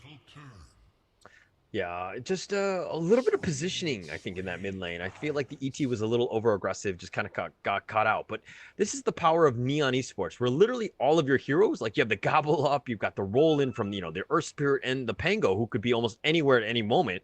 Like, you're going to have a hard time because they're just going to run at you. So, you got to be super conscious on your positioning as a support. Make sure that you can kind of, when the fights do happen, you're able to get off all of your stuns and to create that sort of control that your team really needs. Yeah, and to be able to do that, you would need a lot of vision as well. So right now, I would really like to see Motivate Trust. They fight in places that they have superior vision with. Some maybe just put a high ground ward, put a cliff ward to show a lot of vision, and then just camp there, wait for Neon to take a fight there, and with that you'll be able to have perfect vision, and hence the Faceless Void can put in with a great Chrono. You can see the Snapfire coming in as well, and I think vision is everything right now for it. Yeah, there's a roll in bottom. They do find Mazaros. He time walks away most of the damage. JG's going slowly getting whittled down here. He's super tanky though, and yeah, he's gonna go down in the end. So they got JG, and they want more. Mazaros is looking for somebody. Mind you, he still has his Chrono if he wants this, and he's looking for Play Hard, but I don't know if that's the right target. But yeah, I think that's gonna be pretty much the end of that one. I think that was a 4-man gang for just a Spirit. That's definitely acceptable for Neon, because this is Neon time to do whatever they want. They can afford to have Swan farm a little bit more. They can also take fights with the Snapfire. Even if they want to go a little bit defensive here, it's completely okay, because Swan with his superior farm, he can always just out farm the Lifestealer, so that should be no problem with them. It's all up to Motivate Trust to do something right here to kind of salvage their really bad early game. But they're doing things. They're making the right moves, right? They're getting pickoffs. Yeah, you can't be fighting, like as a team fight, but you're just finding the right pickoffs, and that's like the biggest thing. Especially since Sven is kind of, he's happily farming. He's got his MOM, his Echo already. He's looking to get Ags next. But once he gets that Ags and he's Superman, and he's everywhere. I think that this is pretty much all she wrote at that point. Yeah, that's true. That's gonna be the game changer or the dynamic changer. And you can see how Geno, he's always sticking to Yopaj so that Yopaj has something to throw for the alley-oop. And we should see the alley-oop soon. There we go. Spit out. Bam. He does. Oh, he remnants very quickly. And you see all of the shots where he was standing. Very, very quick fingers by Fearless there. Yeah, Fearless was clearly baiting that as well. He see that coming, so he, like, you can imagine his finger is always on the slide of his, the button, so that when that object is being thrown to him, he'll be just able to get out. But meanwhile, Q also get picked off at the bottom side. I think right now Neon is just looking. They're not looking to take team fights whatsoever. If you look at them, Swen is never in the team fight because they know that this is not Swen. Oh, roll, they found him, and then the Superman, that's the reveal of the Ags. Scam is like, I'm here. JG, no roll there. He's just gonna pick up the DD or just bottle it up. Mazaroth, time walks forward, just kind of threatens for it. You can look how confident JG is, like just by exposing himself on the river, because he knows that Motivate Trust, they wouldn't want to drop the chrono on him, and even if they do, that's such a big win for them. Because the pressure of Masaro's having right now is that he has to put out a great chrono for the team fight. He does not want to use chrono for just a pickup. That's like for the simple cash for just one guy. That's way too small of a victory for Trust to gain right now. They have to look for this big chrono that catches like 3 to 4 man and take a team fight for them going to Roshan. That would be the ideal situation for Motivate Trust. But it looks like MTG have kind of gone with a different route in the sense of just finding those like small pickoffs, making sure that they're not like getting completely destroyed. But another thing to note about MTG is that their heroes can scale. Like if this game goes long, late game, like the Faceless Void, Ember, Lifestealer, all of these guys can potentially fight very, be these monsters in the late game. And Neon, I mean, yeah, you have the Sven, but what else is there going to be, right? That is very true. Like if you let's just imagine that they somehow drag this game to 60 minutes or let's just say 45 minutes. I think I agree with you. It would be much better for Motivate Trust because the high ground defense are also pretty strong with the Elder Titan, Ember Spirit, and also Faceless Void. So if you talk about timer, definitely Neon, they are playing on the timer right now. Yeah. Because late game wise, Swen, let's be honest, he's not the best late game hero out there, especially when you are playing against Faceless Void. So Neon, they are sensing the urgency now, and you can see that they are starting to make a smoke gang, but it seems like they will miss out. Okay, no, they are all mass TPing into this. They know that they are here. The smoke has been broken. They found him. The roll in from JG is going to be very slow, but it picks up the rune. Oh man, and they got a double kill to start things off. Scam right there, but Undying goes down as well, and they're looking to turn this. Fearless, he's been stunned. Snapfire Cookie does secure that. The 3 for 1, and they're going to look to try to catch somebody. Oh, it looks like Jackie's going to run, just farm away, but man, the 3 for 1, not a bad fight for Neon. This is so smart coming up from Neon. First of all, they did a 5-man smoke. They did not see anyone on the bottom side, so they instantly TP top without hesitation. The mass TP top because they know that the entire Motivate Trust gaming would be at the top lane, counteracting the bounty run. So they move there instantly, and it was a very good move coming up from Scam to instantly eliminate the 2 supports coming up from Motivate Trust because they know that without the 2 supports, even if Masaru gets like a 5-man crawler, there won't be any damage coming up from the Knights, coming up from Ember Spirit. The damage injection to the Chronosphere is really from the 2 supports of Motivate Trust. So as long as you take out the 2 supports, it doesn't matter. You don't have to care about the Chrono anymore. So that is definitely one very good identification coming out from Neon. especially this game. And finding it, but that's the thing. It goes back to MTG, just their support positioning, right? We talked a little bit about this earlier.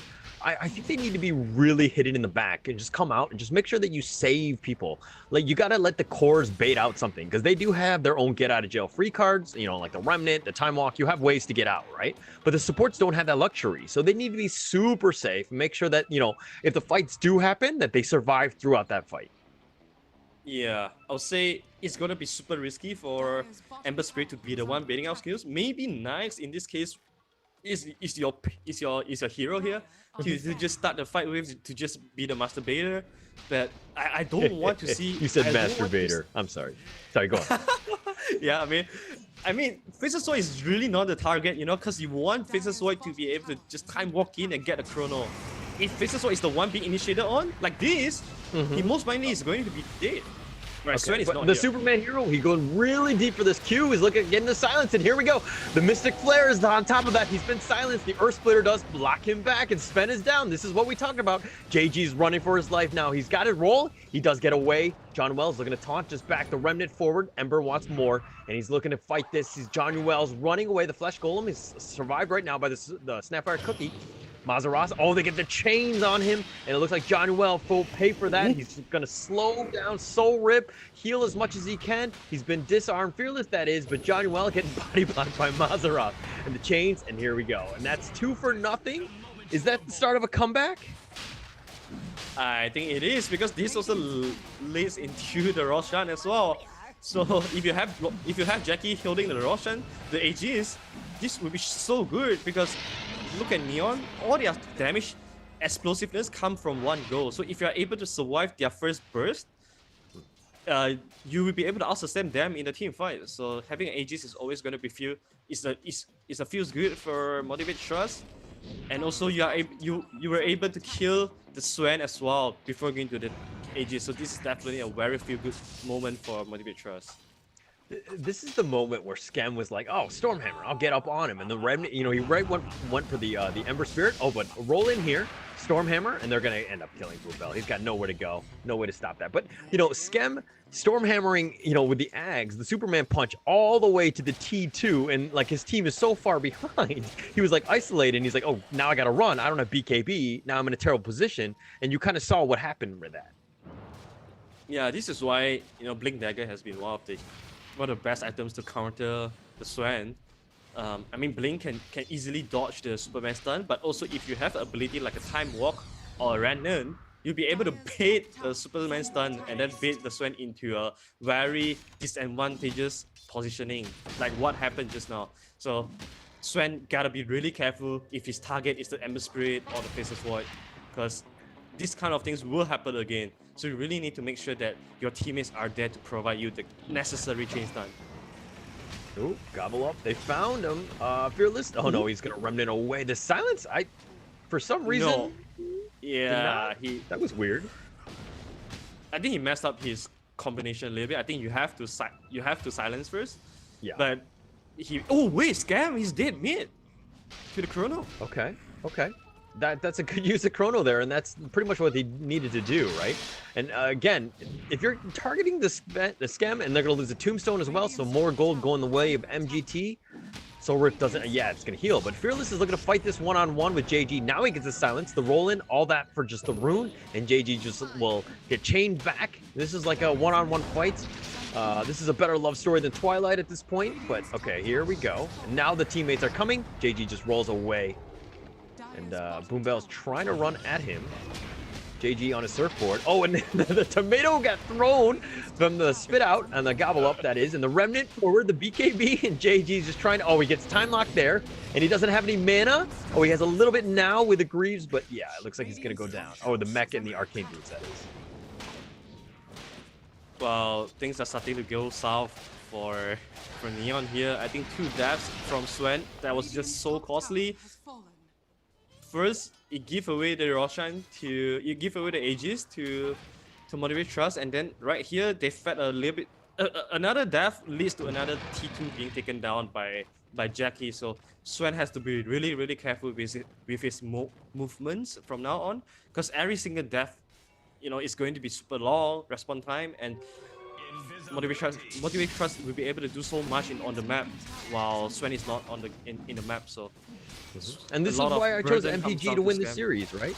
I mean, I knew that's they you know, I was exactly what you super said. confident in this team. Like, I knew they had the potential to come back. Yeah, it looked rough in the, in the first 10 minutes, but I mean, they're back, baby. Like, here we go. We're going and sieging the T2, and Jackie's just gonna run up forward, the gobble up and spit out from JG, and they found the Q, so they got something. Scam is still running, but he's running to the wrong side. I don't really think he knows he's on the Radiant side because he's running the Dire side. But Mazaros here does get this little stun. JG with a nice roll in. Jackie's looking to just fight this, and he goes right for Scam. But I don't know if that's the right one. And the Remnant back. The Stormhammer punches. Oh, he dodges that. The Glimmer keeps Fearless alive. Mortal Kisses has also been expended as well. And all they got was Q out of all of that. Wow, that's an interesting interaction because the entire Stormhammer was following Ember Spirit, but it doesn't land the stun on Ember Spirit. Because the Remnant, he landed, but then he sleight of fisted, and I think he dodged it through that mechanic. As crazy as that sounded, like just he's super quick. Okay, yeah. That's a nice play from Fearless either way. So once again, God Strength is being wasted, and look at the net worth chart. It's only 1k gold holding by Neon. This is definitely not very comfortable for them because we know that they are the one playing on the timer, and the late game potential of Motivate Trust is much stronger. So they have to sense that they have to have a sense of urgency and try to execute better as well. Because if you are just ruthlessly running into Motivate Trust, you get punished really hard. Yeah. And I mean, they have no ults up right now. You don't have Mortimer Kisses, you don't have, God Strength, you don't have any of that stuff. So MG Trust, realizing that they have this huge advantage, they have Aegis for God's sakes, so they're looking to push. They are looking to push indeed. And is there any tower defense coming out from Neon? Let's be honest, their tower defense are not the best because they are more offensive oriented lineup. So any defensive thing is just doesn't feel like they're cut off tea at all. So they have to force a team fight right now. That's why there's a 5-man smoke coming out from Neon. Yeah, but they're going, I mean, it's low ground or low ground. It's super difficult because the high ground is there. It could pop at any moment. Okay, the gobble up and he went blind, and John Wells like, I did not want to go on this one.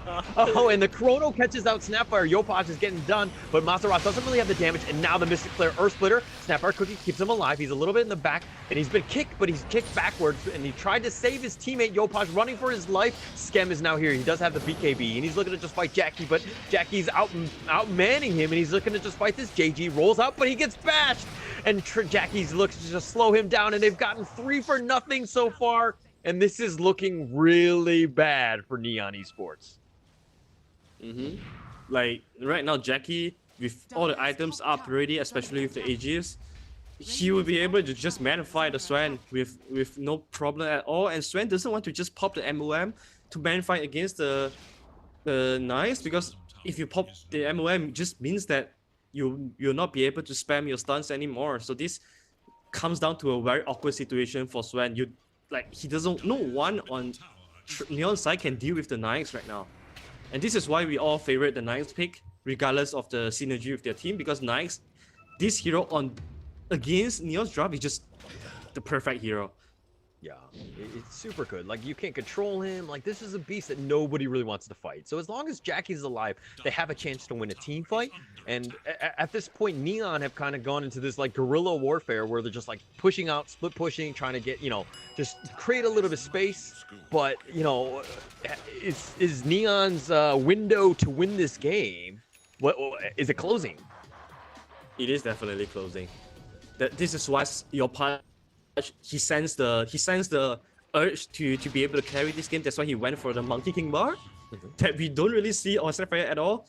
So he needs to turn into a DPS hero right now to deal out some physical damage to kind of control the Knights, because this Lifestealer right now is definitely out of control and you can't afford that. Oh, the gobble up. They found Mazaros. They got the Royal in, and they got the Mortimer Kisses as well. And the Glimmer's not going to do enough, especially since they have Dust. Boom Bell, and it looks like the Stormhammer goes from downtown. They end up killing Boom Bell as well. And this looked like they want more. Q running for his life. Mind you, Q only has an Aghanim, Stormhammer, and there we go, the Superman, and he kills him in 2 shots. And it looks like Fearless just kind of cut the creep wave by a little bit of time. He remnants on to the top lane. That's one way of dealing with this team, right? Wow, big play right there. Like with these 3 deaths, obviously Neo wants to push the tempo. They want to get some land control. They want to push towers, but without the mid lane creeps, they have nothing to do right now. So they have to retreat back to the jungle, try to farm up again. So the next time if they want to do this thing again, they have to find this kind of opportunities, which is really rare because right now Trust, they'll be much cautious when it comes to positioning themselves. I don't want Masaros to be up there alone at all because he's very killable, as we can see. Especially after Swan gets the Daedalus, he might very well be just get burst down by the Strange Stun. So he has to be really careful here, Masaros. Yeah, I agree. I mean, just like he needs to be more careful. The team needs to kind of stick together a little bit more. I think that you need to kind of work off the power of Jackie's lifestealer here and just make sure that if anyone wants to fight, Jackie's going to be in the middle, just making sure that, you know, they secure the fight and they win those team fights moving forward. Yeah, definitely. And right now it's approaching the next Roshan timing as well. So, now we see the Masaros is being the vehicle. Oh, but they found Skem, and here we go. He's been infested. He's coming out of this. BKB's been used, so you got something out of this. The Tombstone on the high ground, and Masaros will just kind of back away here. JG just kind of rolling away. Should be fine. So a big, you know, retreat there, I think, from Skem. Yeah, really nice call. Yeah, but you've expended the charge of the BKB. Not too shabby. I think this buys Trust 60-second window, so that if they take any fight in the next 16 minutes, there won't be BKB on Scam. Oh, Johnny Well gets tossed forward with the gobble up. I don't think he wants to go on these trips. I think that you need to go into your settings and turn off help from your team because, you know, that will prevent you from getting gobbled up by Yopaj here. Another worst thing is not only they did not find an opening there, also that Swan just expanded his God Strength. So he won't have the God Strength for another 60 seconds as well as the BKB. So this is just a free Roshan for Trust if they are doing this now. I think the Roshan should be up. That's why all of them are gathering around the Rosh Pit. And yes, it will be up. And with MKB, they saw a Abyssal Blade coming soon on this Lifestealer. Like, how are you going to stop him? He'll be able to just crush Swan when it comes to man fighting. Look at, he tried to use the Undying one, just kind of scouting out a little bit here. But again, this is, I mean, I don't, okay. He didn't have time to do it. Yeah, okay. And they've got the, you know, they traded the T1 bottom, which I'll take any day of the week. They got the chains up on Scam. He doesn't have God Strength. He's been, but he does have BKB. He should be able to TP away. But this is a classic game in terms of, yeah, you had a really bad lane, but like, how do I come back into this game? And this is exactly what MGT are doing, or MTG are doing, in the sense of, you know, you're playing objective-based, you're sticking to your guns of just kind of slowing the pace of the game. Oh, but sorry, real quick, just silence, not enough, Remnant back. And yeah, that should be the end of it as Yopaj is looking to TP away. John Well and JG, mass TP's on back. Wait, there's such a long TP coming from JG, but he doesn't get punished. Although mid lane Fearless doesn't have BKB, but he'll be able to get out of the jail. Alright, so a lot of things being forced out, all the BKBs, but no one really dies here. So it should be fine, and good thing is, Nikes have a built-in BKB, so he doesn't scare of just popping the rage and just trade BKB with the enemy carry. So this is the biggest advantage of the Lifestealer most of the time.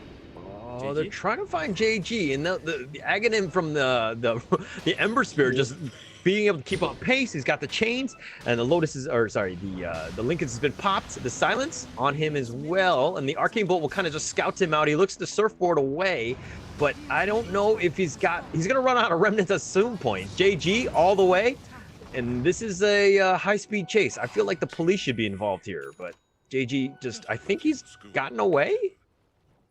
I mean, this is a very awkward situation because Osprey has no TP, and he's running out of stones as well. So GG has to, last one. Oh, but Q did not see him. The creep scouted him out, and Q is on. He's like a manhunter. He's going to the ends of the earth to secure this one. But man, JG somehow still alive. Yeah, JG was like the most wanted man on earth by the police, and just try his best to hide himself and run away. And he will be successful. Oh, the police is here. Yeah, okay. He literally used like 7 stones to go around the world. Oh, but they got the Chrono. They got him on scan with the Earth Splitter, the Lotus Orb. The Tombstone's been committed as well, but they do have the heal. The sleep is there, and Playhard's going to just use the Rolling Boulder right now, or Rolling Thunder, that is. They do end up getting Q, so they got something out of this. So that's a nice little disengage there. But the Chrono was expended. They didn't get anything out of this. And the roll in from JG from downtown. He's been kicked back. Jackie's looking to fight this one, and he's looking to turn this around, and he goes right for John Well. He goes down very quickly. Playhard is looking to just taunt in the back end. Scam is there. He does get him as well, but Scam getting down, and he does get killed here. Jackie with the dominating streak, and they want more. They're going to continue to push forward. Mazaros is going to be used. It's so crazy that they chronoed that, but then they were like, oh, everybody's fine, and then Neon decided to keep on going. Yeah, that was a DD run on lifestealer as well. I don't know if they see that. I don't know if they saw that, because it's clearly with the DD run you do not want to manify this knight. And Swen did not look tanky at all in front of the lifestealer face. Oh, John Well gets spit forward, and then he's looking to just kind of fight this. He has his glimmer keeping him alive for now, but Jackie's like, all right, bring it. I got Aegis. He's been chained on back, and John Well's like, all right, that's enough of that. Okay.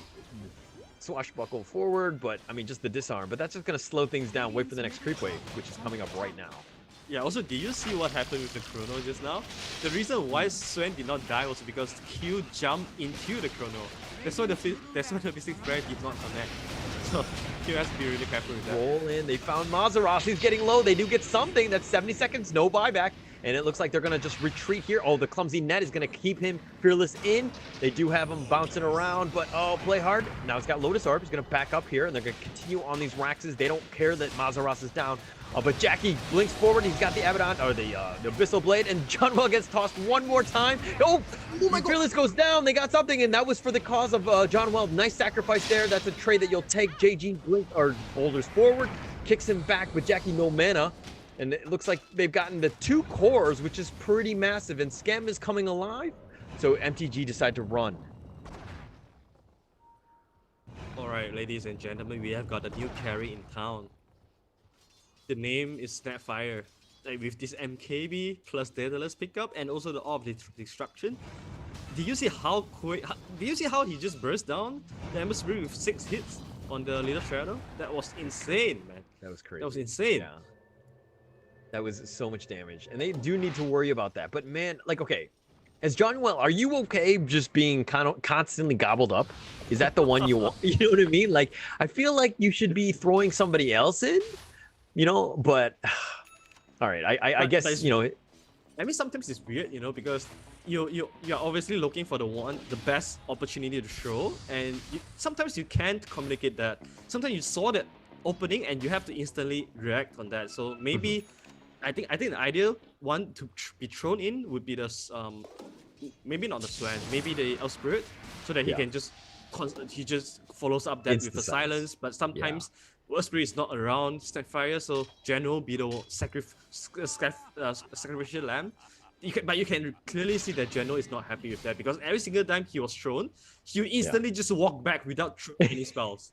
So you're like, oh no, get me out, please get me out. Just don't burst me down. Please don't burst me down. I mean, John Well also has carrying a gem. He's got Glimmer, but at the end of the day, that's kind of like a soft, you know, defensive item at this point, because somebody's going to have vision and they're going to have this. But MG Trust, they're looking to smoke here. They're going to look to get something, especially with the runes. Remnant forward. They found John Well, and they got the Infest Bomb. They end up securing John Well very quickly there. Fearless is just going to fix the lane's bottom, or to the top, excuse me. And they got something out of this. He's just tanking everything. He's a babysitter right now. He has to, you know, he has to heal his teammates. He has to tank the spells. He has to get thrown as well. So I do not want to be the Undying of this game. Oh, Scam, and they do find him. Oh my gosh. Fearless is just literally just walking in through this. Scam is going to let him go. Interesting. Okay. I thought that Neon were the aggressors here, but it looks like they've disengaged. Yeah, he has the link. He has the Lincoln, so it's gonna be super hard to try and attempt a catch on him, because if you pop the Lincoln, he will just. There's a very huge chance that he can react and run away. But Masaros seems like he is pursuing this. Play hard, yeah, should be fine. TP's away, Scam TP's as well, and they should be out of there. But I mean, look at the kills, 29-18, but they're actually down in terms of net worth. So MTG have been great in terms of objectives. Just their movements have been on point in terms of that nice little comeback, and this is just kind of how you need to do things, right? Look at this graph, which is crazy to me. Yeah. This is like the stock market graph when the COVID situation just happened. But anyways, this kill lead that Neon just gathered from themselves was a lot of them were from the early game. So it does not matter a lot right now, the skill score. The entire game control is mostly on Motivate Trust right now, since they have the winning condition. They have a better winning condition. They found John. Well, there we go. They got the Boom Bell. And the Chrono, which is a nice one with a nice Mystic Flare with the Aghanim, just doing a lot of work. JG is somehow still alive. No, the Bash. Oh, he steps in front of the roll. The Lotus Orb keeping alive. No, JG goes down. They've got 2-0 so far. John Well looks to be the next on the list. John Well's getting slowly whittled. He soul rips just to keep himself alive just a little bit longer, but he should go down. Fearless ends up securing that kill with a nice triple kill, and they got Yopaj, who's been silenced, and he's looking to just kind of push out, just go for Q at the end of the day, and that's an ultra kill going the way of Fearless. Wow, that was a very beautiful two-man chrono, but at the meantime, I think Nyx was infest in Fearless, and they looked for the Swen as well. So Swen died without using anything. God Strength was not used. He did not do a single damage in a team fight. He just died to the last healer straight up. So when your Swen is just heavily counters by just your enemy carry, it feels really bad, because right now Swen does not seem like he will be able to do any damage in a team fight, especially all day, right? Yeah, Fearless. Fearless has so many ways to get out of the Swen as well. They all just have their items up to kite Swen around already, and this is not Swen's timing to play the game, to end the game. He wants to end the game before everyone has the kiting ability. I mean, speaking of ending the game, MTG right now are just like, oh, do we go for Ancients? What are we gonna go for Throne? What are we gonna do? And it looks like they're just gonna go, the safe route and just get Megas here. But a buyback from Yopaj is actually not deterring them from doing so, and they should get Megas very quickly. MTG, they are playing this the safest way.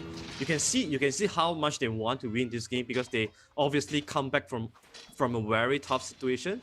And when you are coming back, you don't want to be making too much mistakes, because one mistake can just means that your last 2 to 3 good fights are all down the road. So you need to be really, really careful when you are playing a comeback game. You don't want to make mistakes, and this is what MTG has been trying to do.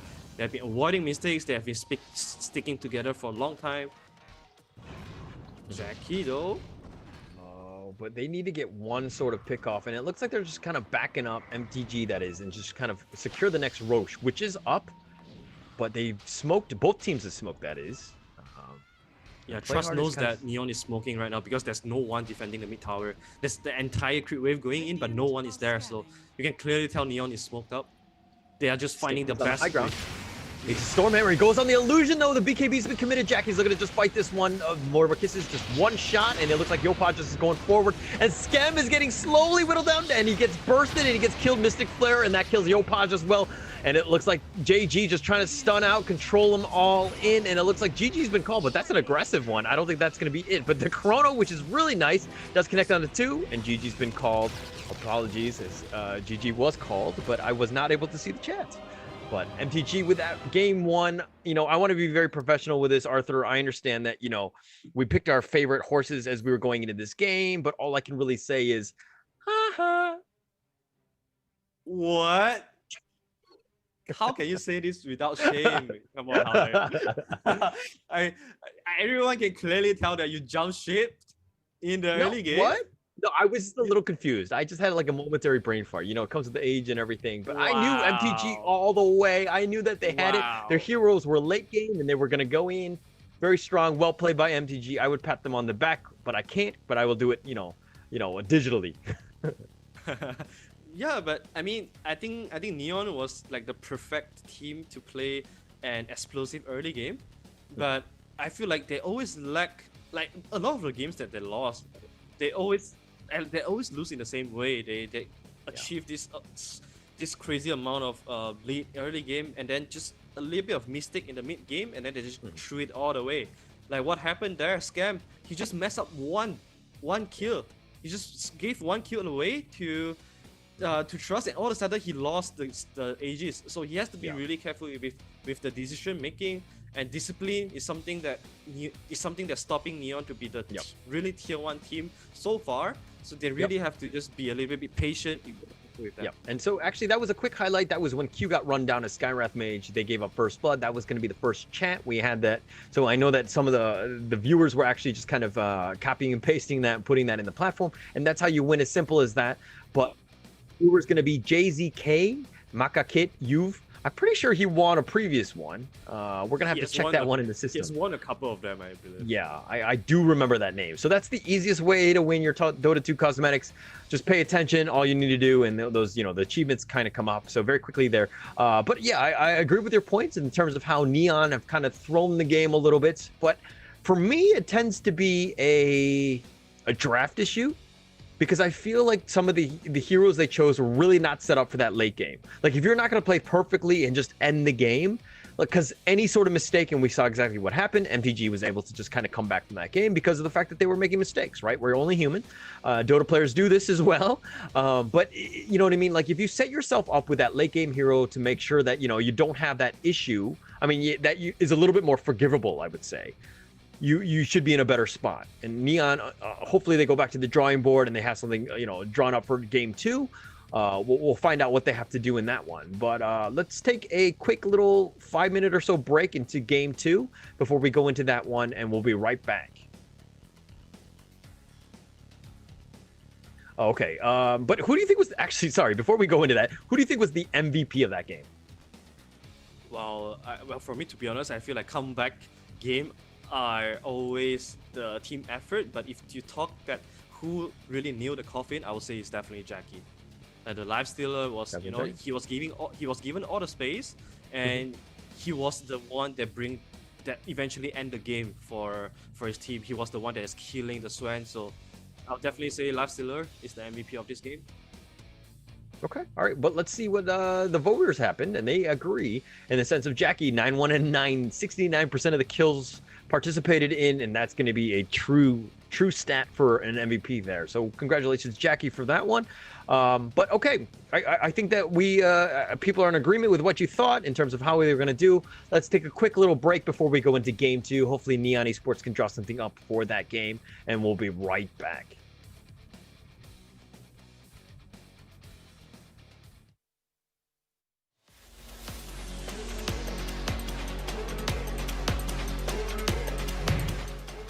สวัสดีค่ะโนอี้ค่ะหรือว่าอีโวตโนอี้หนูรู้สึกเป็นเกียรติมากๆเลยที่ได้เป็น Thailand Ambassador ของ Top Can 2020 วันนี้เนยจะมาแนะนำ Top Can 2020 ซึ่ง Top Can 2020 ก็คือการจัดการแข่งขันเกม e-sport ที่ยิ่งใหญ่และสุดพิเศษที่สุดใน Southeast Asia ของปี 2020 นี้ซึ่ง Top Can 2020 เนี่ยเขามีการจัดการแข่งขันเกมมากมายหลายเกมเลยเพื่อนๆคนไหนที่สนใจก็เข้าไปดูรายละเอียดตรงลิงก์นี้ได้เลยเดี๋ยวเนยจะขึ้นลิงก์ไว้ให้นะคะส่วนตัวเนยชอบเล่นมาเวลทอมแอนด์เจอรี่เพราะว่าแบบสนุกมากเลยเพลินเล่นได้ทั้งวันเลยค่ะซึ่งไม่ต้องสงสัยเลยนะว่าทำไมเนยถึงเล่นหลายเกมนะคะเพราะว่าส่วนตัวเนยเป็นสตรีมเมอร์เนยต้องค้นหาแพชชั่นจากการเล่นเกมซึ่งแพชชั่นของหนูก็คือการทำให้คนดูมีความสุขยิ่งหนูเห็นคนดูที่ดูหนูมีความสุขยิ่งทำให้หนูมีแรงผลักดันในการทำสิ่งนั้นต่อไปให้มันดีขึ้นเรื่อยๆค่ะและสุดท้ายนี้เนยอยากจะชวนทุกคนไปชมการแข่งขันที่จะเริ่มขึ้นใน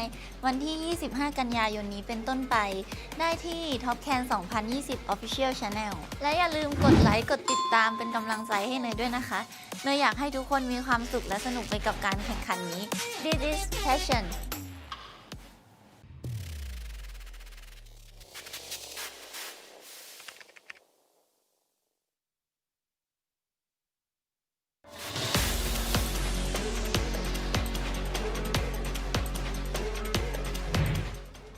Xin chào tất cả các bạn, mình xin tự giới thiệu mình là Dota Khỉ, tên thật của mình là Phạm Hồng Lộc. Hiện tại mình đang là streamer tự do trên Facebook Gaming Việt Nam. Hôm nay mình rất vinh dự được thông báo mình sẽ trở thành đại sứ khu vực Việt Nam của giải đấu Top Clan 2020. Giải đấu có thể coi là lớn nhất khu vực Đông Nam Á dành cho các tựa game mobile nói chung và esports nói riêng, được tổ chức bởi hãng game NetEase.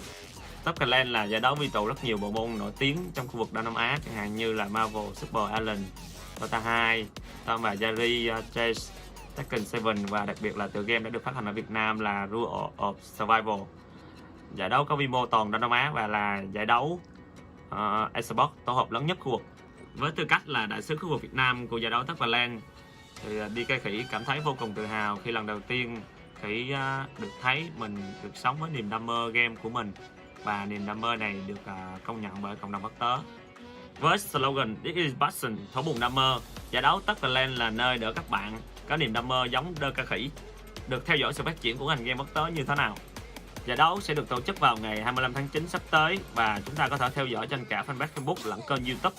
Hãy truy cập fanpage Top Clan 2020 và kênh YouTube Top Clan Esports để theo dõi DK Khỉ và giải đấu nhé. Đi passion, thổi buồn đam mê. Các bạn hãy cùng DK Khỉ chinh phục giải đấu Top Clan 2020 nhé.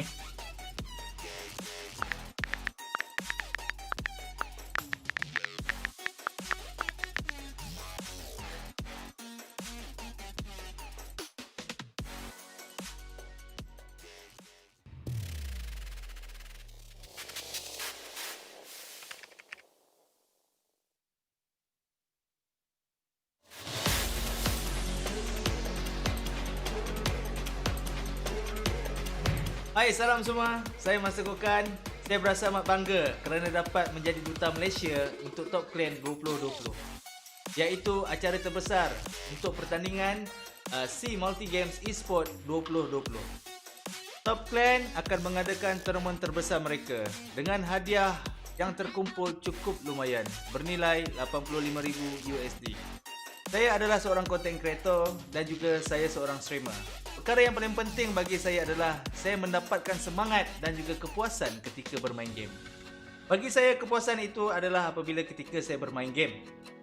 Ketika saya bermain game, saya berpeluang dapat berkenalan dengan kawan-kawan baru. Dan perkara yang paling penting sekali adalah saya dapat menjadi ahli gaming community di dunia ini.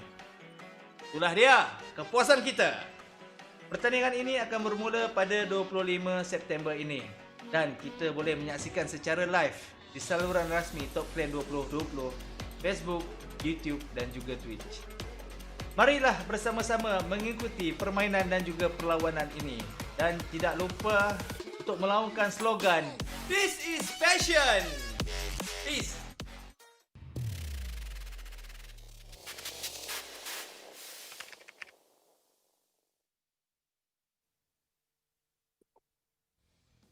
Hello and welcome back to Top Clan's 2020 Dota 2 SCA Invitational. My name is Holler and I'm with Arthur, and we're into Game 2 now between Neon Esports and Motivate Trust Gaming. We saw a pretty epic game. That was a comeback of the ages, so to speak. But what are your thoughts on that one, Arthur? I mean, my comeback of the ages will always be TI8 OG versus LGD. All right, but okay, anyway, okay. I'm talking about this league. Though. I'm talking about this league. All right. All right, the best comeback of this league so far, most Okay. probably. Yeah, and what's the better way of starting a first series, right? So I'm definitely feeling super excited for Trust here. All right. Okay. Before we go into Game 2 in that one, well, let's give a quick shout out to our partners and our TV partners at EGG Network, AIS Play. Partner platforms are going to be Kumu, Laz Live, and Lazada, Likey, Nemo TV, Twitch, and TikTok. The local partners are going to be InfoFed, Ancient Galaxy, and VE Sports. And our network support is by UU Game Booster. Without those guys, we would not have any of this. This is all with Top Clans 2020. So please do give them a like and subscribe as well on all of their platforms. Top Clans doing big things in the esports realm with a whole assortment of games. Find out what game works for you. Hopefully you're sticking around for Dota. And we're going to go into Game 2 very, very soon, where the draft is going to be underway. But, all right, what else can Neon do a little bit differently aside from, playing a little bit smarter, Skem making a little bit less mistakes? Anything else before we, kind of get into that Game 2? I think there's two approaches that Neon can do. First of all, they can also go back to their mid-game oriented draft, which is the one that we saw in the first game. So they can do that again, but play with the same amount of aggressiveness, but also more discipline.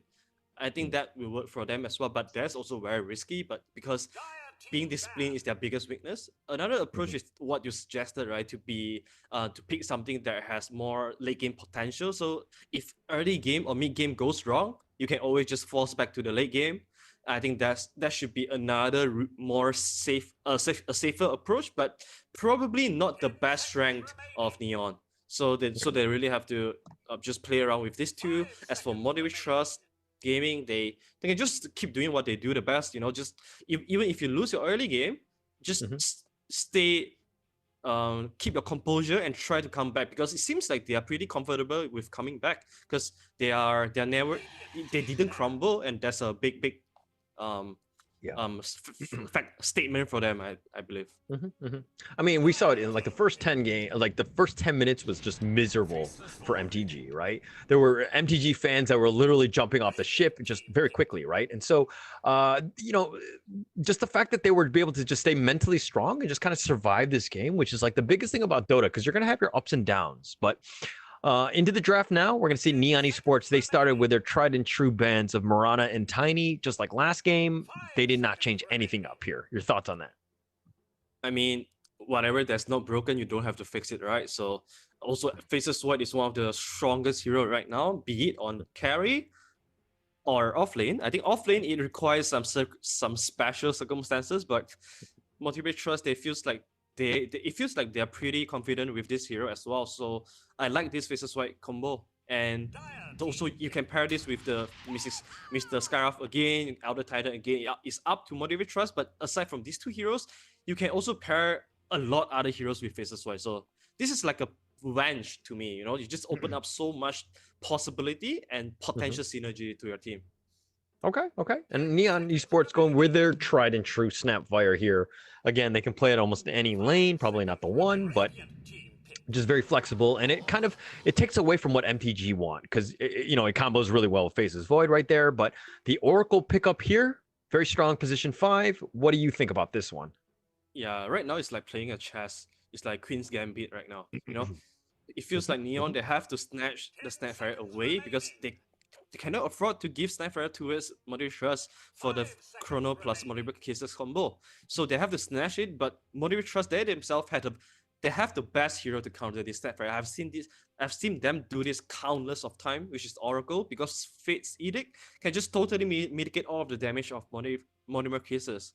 So you are taking away one of the biggest strength of Snapfire, and all of a sudden Snapfire does not feel so scary anymore because of the Oracle.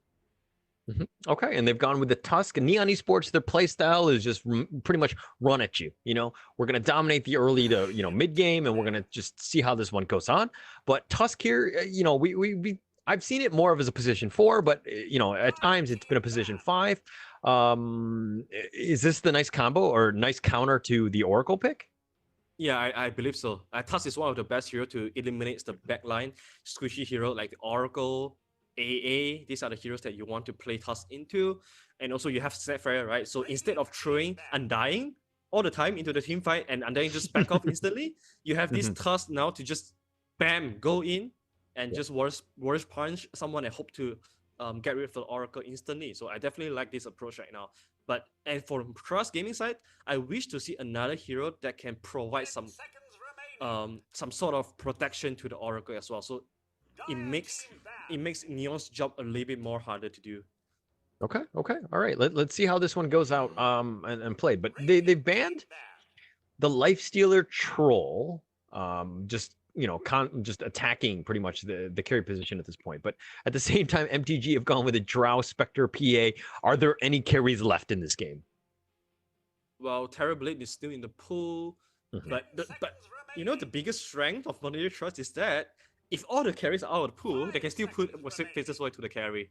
So this action of banning all the carries are hurting Neon most instead of hurting Trust Gaming. So this is definitely, if you talk about draft advantage, this is some sort of small victory here that Trust has gained. Okay, but they've banned out the Invoker in the last one. They're kind of like, oh yeah, we have been banning a lot of the carries, so we're gonna just ban out a Invoker here. I mean, we know Fearless could play Invoker. But are you okay with this ban? Yeah, definitely. Walker plus Void. This is the highest win rate duel, right? Just simply have to chrono 1 or 2 guy, drop the Cataclysm, and bam, you get a win. So it's always the most terrifying late game combo to go to play against. So I definitely like the ban here. But for Neon side, as you say, most of the carry are being banned out. What are the heroes that are left though? You know, those that are left are not the most optimal hero choice for Neon for sure. So I want to see what can they do if they are they going back to the Swan. It seems like an okay Swan game again, especially against the Oracle, but opening with Undying once again though. All right, I'm kind of not a huge fan of Undying here. I feel like I mean, I don't know. I like it's a great laner and everything, and it can be strong, but and it has that sustainability, the healing, and all that, which is great. But Neon Esports is kind of like I want to go, right? He doesn't have that burst that the Neon Esports wants to do, right? So I kind of feel like it's not playing to Neon's strengths. Yeah, I do think so too. I feel like General is a little bit wasted on Undying, you know. I feel like we have seen General shine on other heroes. Yeah. That can do much more, that can bring more impact into the game. But Undying, it feels like a hero that I will play, you know. Like, alright guys, I dropped my tombstone, I died, but I did my job. Okay. Like these kind of heroes, you know, I just don't I just not a big fan of Undying in general, especially again, you're blind picking Undying into what? Faceless Void plus Oracle, which not a big threat of. So yeah, I'm definitely very skeptical of this. So what would you have picked as a position 5 then, if you're Neon Esports, instead of the Undying? What fits better? Okay, knowing the Faceless Void, right, I probably want to pick some kind of hero with saving ability or more chain stun ability. I think heroes like the Shadow Demon comes to my mind. Heroes like AA comes to my mind as well. You're playing AA against Oracle plus Faceless Void. I think this is a pretty good counter to them, especially you have Snap Fire plus Tusk for the setup. So I mean, there's definitely their reasons for doing it. You know, maybe they want to mitigate the power of team fight of Faceless Void with the tombstone. So whenever you chrono someone, you just drop the tombstone, and it's either you kill whoever is in the chrono or you kill the tombstone. So you're giving some kind of difficulties to your enemy. But it's just that I'm personally not a big fan of Undying, and last game really shows a lot as well. It just feels like Undying did not get to do much when it comes to the very late game. Okay. And Neon Esports have gone with the Bloodseeker here. So, you know, we're going to have like one of the Bloodseeker or the Snap, probably one of those guys is going to be, you know, they're definitely cores at this point, right? And yeah, offlane in kind, but then you're kind of putting, like, is this a Bloodseeker into the Void for that lane matchup, for that potential mid matchup? Yeah, I mean, Bloodseeker, I can see them running Bloodseeker on position 1 or 3. It's just that I'm just thinking how effective Bloodseeker will be this game, because we are playing against Oracle. Oracle with the first ability, you can just instantly remove the silence, and then you won't be able to Fate Edict and mitigate the damage of Rapture though, because that's pure. But you can always just drop your False Promise onto whoever that get Rapture, and then you'll be able to just fight again. So not too sure about how effective Bloodseeker can be. But if I look at Moderate Trust Gaming, their draft once again have a lot of explosiveness, have a lot of burst damage, and there's no defensive hero coming out from Neon except for the Tusk Snowball. Yeah. Okay. And it looks like they've gone with their tried and true, the Faceless Void, Skywrath Mage combo. So they have ways to kind of deal with that. But like, I don't know. I'm again not a huge fan of the Skywrath Mage. You know, he needs to do a better job, especially this game in terms of the laning. But you know, okay. So what are you gonna pick here as MTG? What is your last pick? Well, seeing the heroes from Neon, I think this could still be a pretty comfortable carry Void game. But if they have something on their mind, if they see a better carry here, they can also pursue for it. But it just feels like if this is a Faceless Void offlane again, the game is also become so slow. Because right now you have Oracle instead of the Elder Titan. And Oracle plus Skyrim Mage dual support doesn't feel very terrifying to me at all in the early game. So a lot of things, fall under Fearless shoulder again. His voice spirit has to pop off. All right, now I like it with the Sand King pick. So Sand King plus voice spirit, they can be the threat on the game. They can they can generate killing potential. And Sand King plus Skyrim Mage, now this is a combo that I love to see. Instead of the Faceless Void plus Skyrim Mage, that's what gonna just right click you.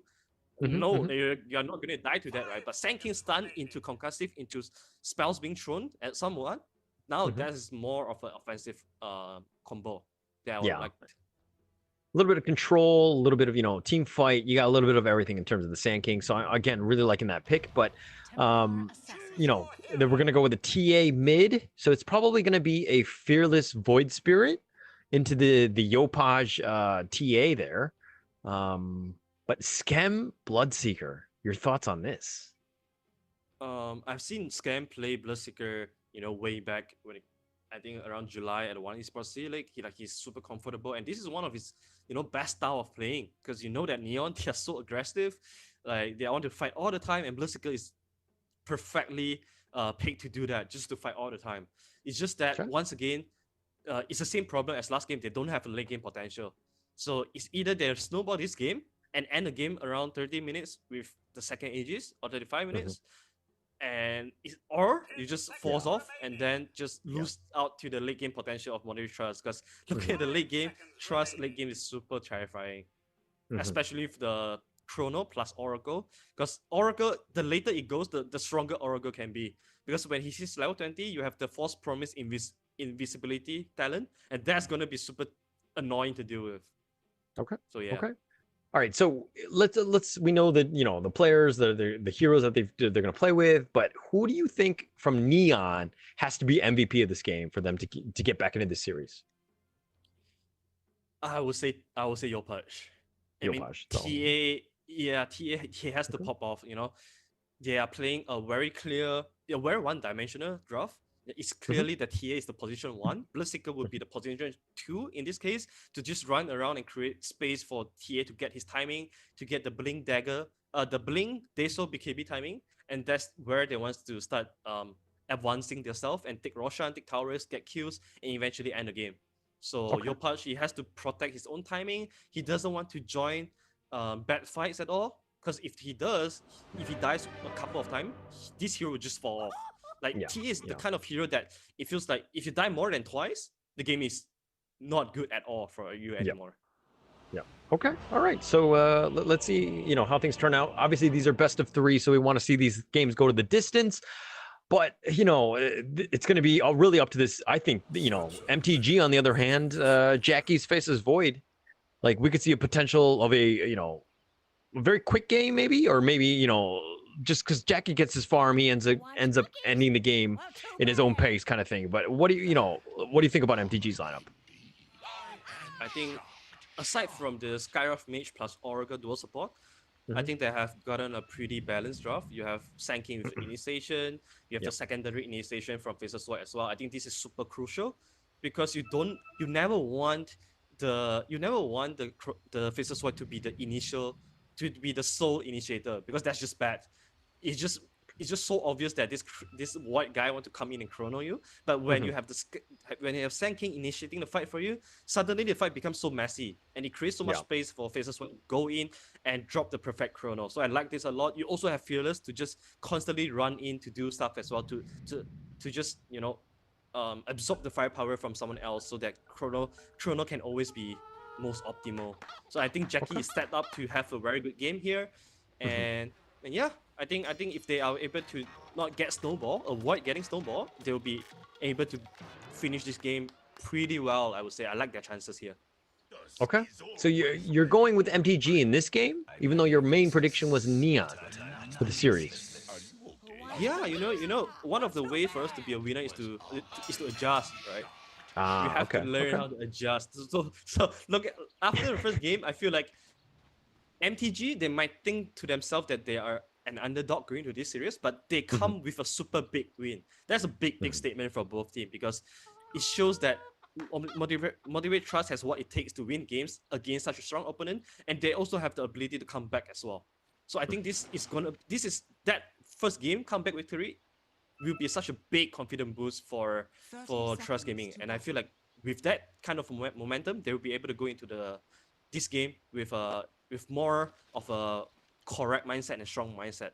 Yeah, I mean, there's gonna be a lot of pressure on Neon. Definitely, Sorry, go on. definitely. Mhm. Yeah, like right after I said that, right, like the confidence factor on Motivate Trust, then I saw Sand King at the mid lane. So, Oh gosh. so it seems like they're dodging. Seems like they're dodging the Wasp Spirit versus TA lane and try to protect Fearless lane. They want Fearless to have at least a decent laning to get enough levels, enough, just try to stop TA from snowballing. It seems like that's the goal. Okay. All right. So let's. They made a lane adjustment. They're gonna kind of do that, but interesting choice. I do agree with it, and you need to kind of just protect your Void. But into the off lane though, with Void Sky going up against a Bloodseeker Undying, who gets the edge in this one? That's interesting.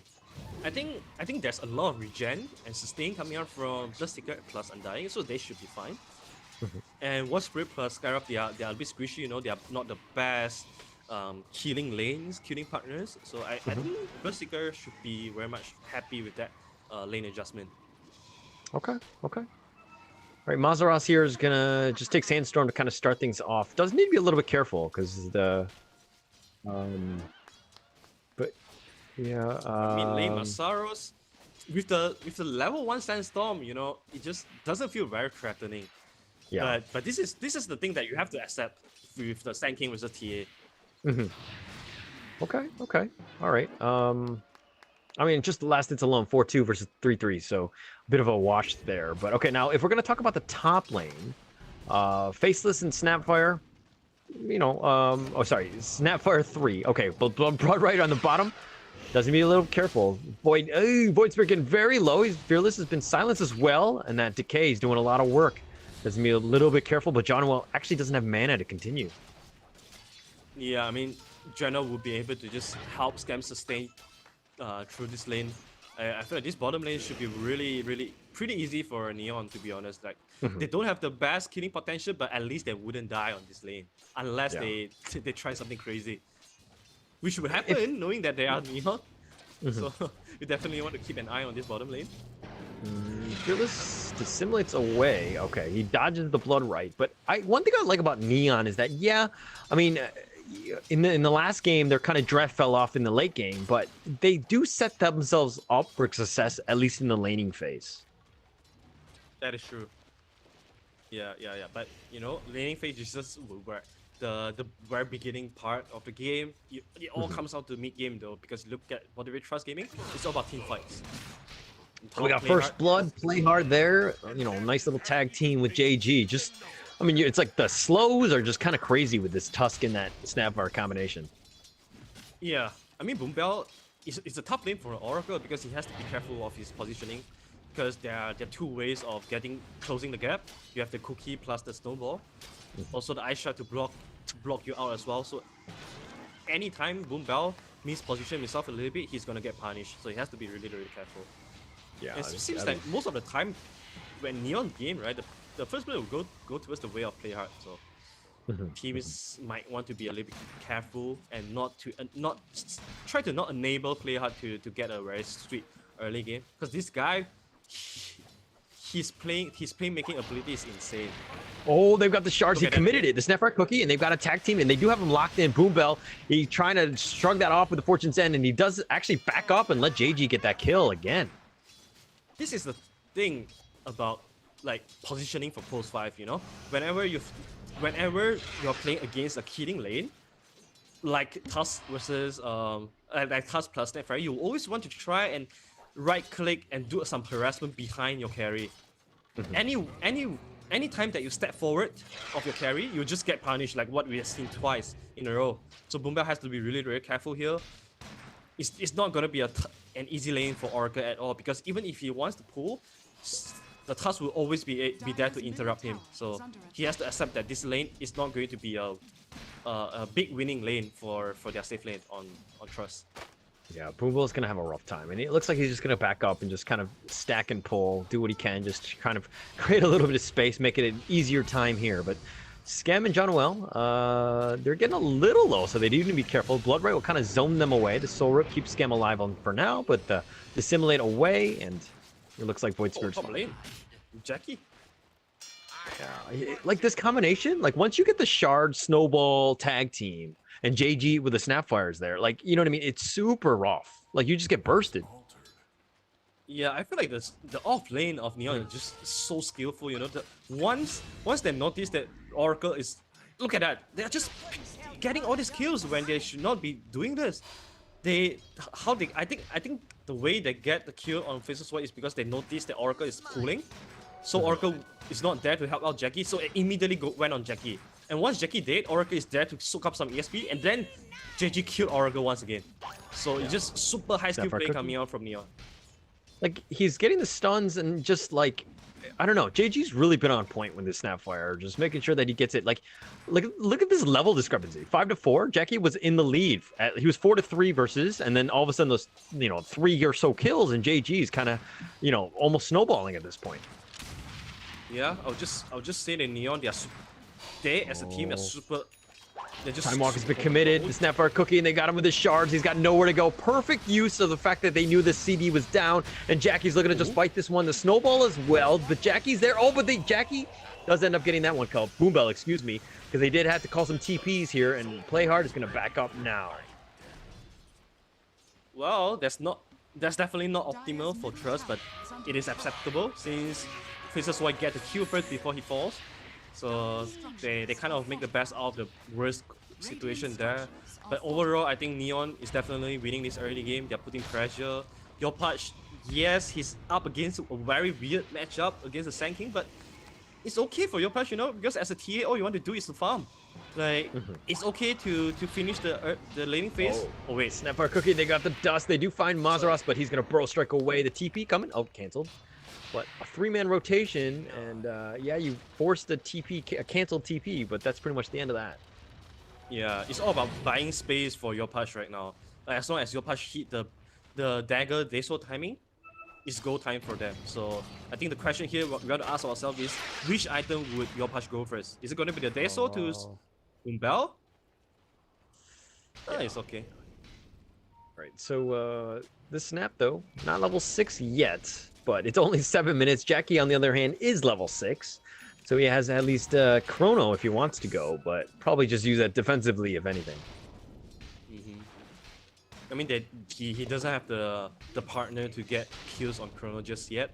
Skyrock Mage is way too low level right now, and Fearless struggling a little bit in terms of leveling, because most of the time at 7 minutes in, the Watch Spirit would have level 6 already, but because he's on the safe lane, so he won't have the playmaking ability just yet. So Trust have to be a little bit patient, just like the last game. This is like the rematch of the last game, just with a tweak in the heroes. Okay. I mean, JG here now is level 6, but both of the supports from Neon looking to go in a different lane. They're picking out the mid lane, try to get something. But look at this Bloodseeker just happily free farming because he's level 6 now, and Void Spirit does need to respect Rupture. Oh, DD Room picking up Masaros. Can I get a Pearl kill? Strike, the shards, and Mormon Kisses. And they kill Mazaros. They got something. Fearless is in there. The Snowball's going to go to the high ground. And they do get him stunned. The Snapfire Cookie as well. And JG comes out of nowhere and secures that kill. Play Hard a little too deep. He doesn't need to be a little careful. He's getting bursted. Go with the heal now from the Oracle. Chrono, they catch out 2. Blood Right is going to be used as well. JG, they're trying to burst him down. I don't think they have the damage. Jackie's looking to go down, but they do get the Snapfire. So they got JG. Q is getting stuck in the shards, and it looks like he's going to go down as well. Oh, he does use a stick. And Scam will just kind of secure him that kill. 3 for, I think it was 4 for 1. Mazaros is back though. He's going to try to Sandstorm, but he's been spotted. Void Spirit dissimulates. Tries to just fight out this Play Hard here, but it looks like a snowball, and it goes all the way down, and that's Mazaros down again. And Yopaj, Ultra Kill at 9 minutes. We have seen Yopaj getting Rampage at 8 minutes. And this time it's a 9-minute Ultra Kill. And also, it's good to see a little love from another team from PH as well, from Excretion. So definitely feeling the homeland loves here from Neon, Yeah. and that's why he goes ham. But it's really play hard. He was the MVP there for his team. Like Play he was hard, just keep setting it up away. Qs with the snowball, setting up Qs with the ice shot. Damn, this guy play hard. He's definitely playing his hardest right now too. Yeah. To try and equalize this series. I mean, he's been on point. Like the rotations, just everything he's done. He's just created so much space. Like look at this. The fact that the top T1 is just getting slowly whittled down. JG's just had plenty of time just to kind of get his going. And where's the Faceless Void? He's actually had to rotate bottom. Also, that's very hurtful that Jackie came to the fight and eventually died. He made a trade with the Snapfire. Obviously, is not the most optimal choice. You never want to just trade yourself with anyone else except for the enemy's carry. So he has to be really careful going to the next team fight, because he needs to know that right now his damage doesn't come from himself. His damage comes from the Skyrath Mage or the Sand King. So he needs to be really careful in committing into team fights. Okay. Yeah, and looks like they've got the T1 top. Rupture was committed onto Jackie there, but he just kind of stood still. Nobody really wanted to fight into him, and he's fine there. But just something to note, just with the cooldowns. Skem here just continue to farm bottom, top 2 net worth. So Skem's having a good game. Yeah, wow, he's fully committed into the fighting build.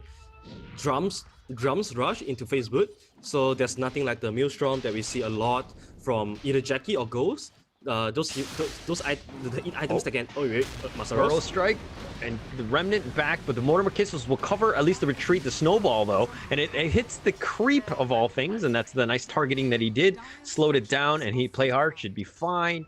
Just really on point with his Tusk. Man, you can really tell that he is super confident. Okay, wait. Oh, Astral Step. Fearless is going for this. Jackie's trying to find that perfect chrono, but everybody disengaged. The Walrus Punch throws him back, and now the chrono's going to be committed into the Mystic Flare. They get play hard. They got something out of this. Mazaros continue to fight. It looks like he gets the Burrow Strike, but only onto John Well. The trap is going to be used. Yopaj is going to just back up here, and it looks like Fearless has gone in, Dissimulates, and the buyback coming in from play hard. The Snapfire Cookie. They found the Void Spirit. He gets decimated there, and they're looking to go for Boom Bell, who's been slowed down. The Shard is going to slow down the retreat. Mazaros, his Burrow strikes through the shards. Q's running for his life. He's trying to go with the T2 Skem.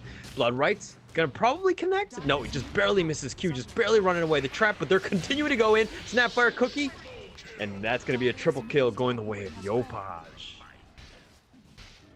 What do you trust? Oh wait, Jackie. He's trying to just run, and they'll just take the Ancients there.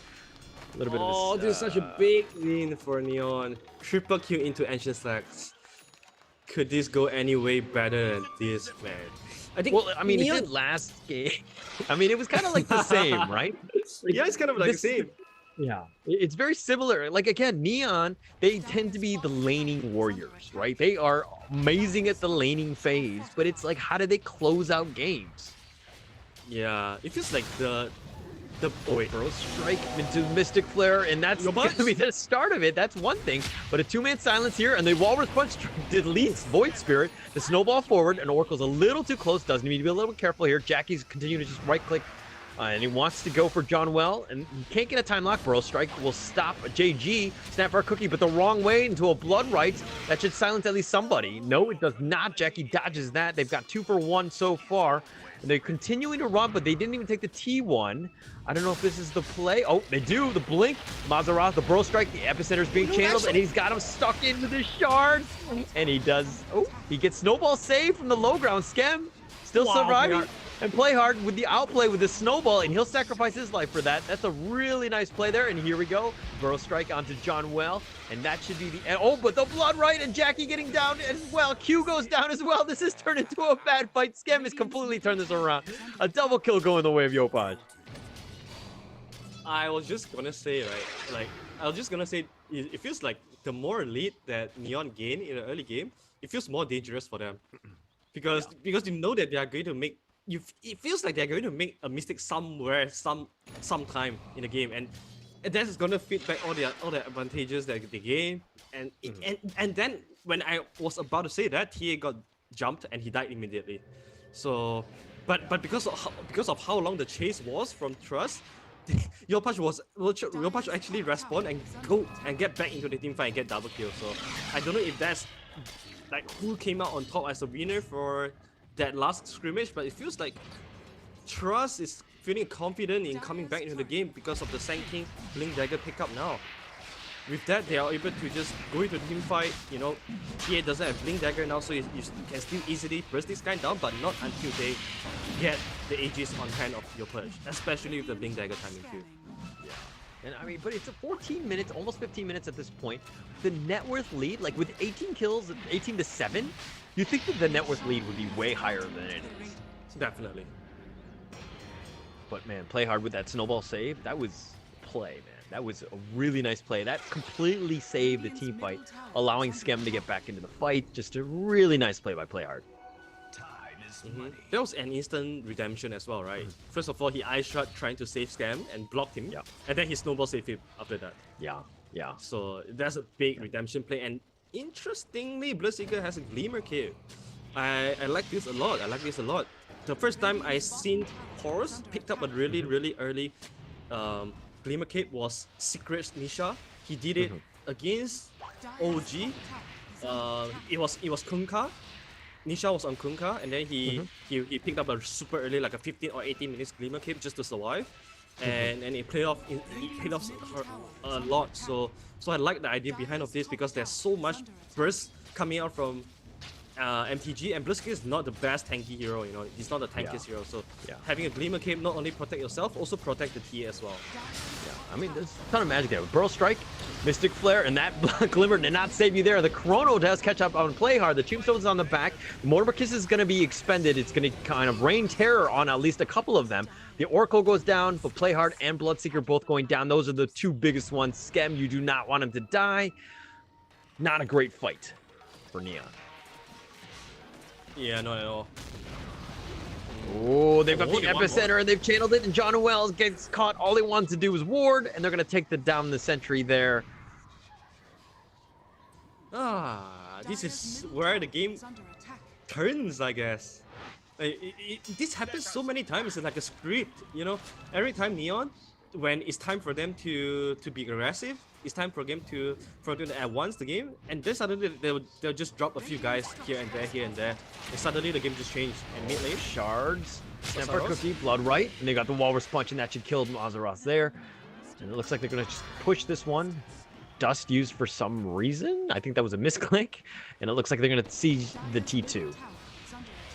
Not quite sure what Masaros was doing there. I feel like this is a hero habit, a player habit at this point, because we have seen Masaros on the Faceless Wife drop a couple of times in the same position, which is the mid lane river.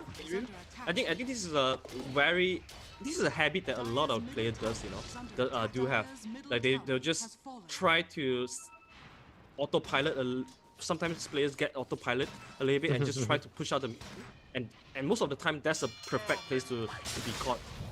Oh, two-man Burrow Strike there, and they found Skem as well as Playhard. Playhard's been taunted back, and they want Skem. He's been slowed down. The Tombstone's going to be used. John Wells looking to just zone and save out Skem, and it looks like he's used the Dust. John Well, they're going to back off. They don't want to actually fight into the Tombstone, but John Well now gets Burrow Strike into the Mystic Flare. Thought he was the strong one, but no, in fact, he's got a Glimmer just to keep himself alive. The Mortimer Kisses is going to rain terror again. And the Yule's up on Void Spirit, and they catch out Boom Bell. They got something. Fearless is getting very low. Mazaros is getting just bashed by Skem, and they're just looking to fight this one. They don't actually have the vision for this. Jackie's looking to run for his life, and they found him with a Snapfire Cookie, blocking him in. Oh, but he time walks forward. Can he run away from Yopash? Not enough damage. Oh, Boom Bell bought back. Masaros, I heard the M Center. He's going for this. He's trying to get John Well, but is that a good trade? Probably not. Mazaros for the position 5. You'll now be like, why me, man? First of all, I got Cookie. I got Cookie into a really bad fight. I barely make out of it. And then now you as a Sand King came in and trade one-to-one with me. That's definitely super happy for General though. Like he's live for post 3. That's okay. Definitely felt worth it. This is where you type in all chat worth. Yeah, right? Hashtag like worth. as a position 5? Yeah, I mean... Oh, but they found him. They found Boom Bell. They blink in forward. The Remnant's going to keep him alive just a little bit longer. The False Promise has been used, but it's only on Boom Bell. Aegis has now been committed.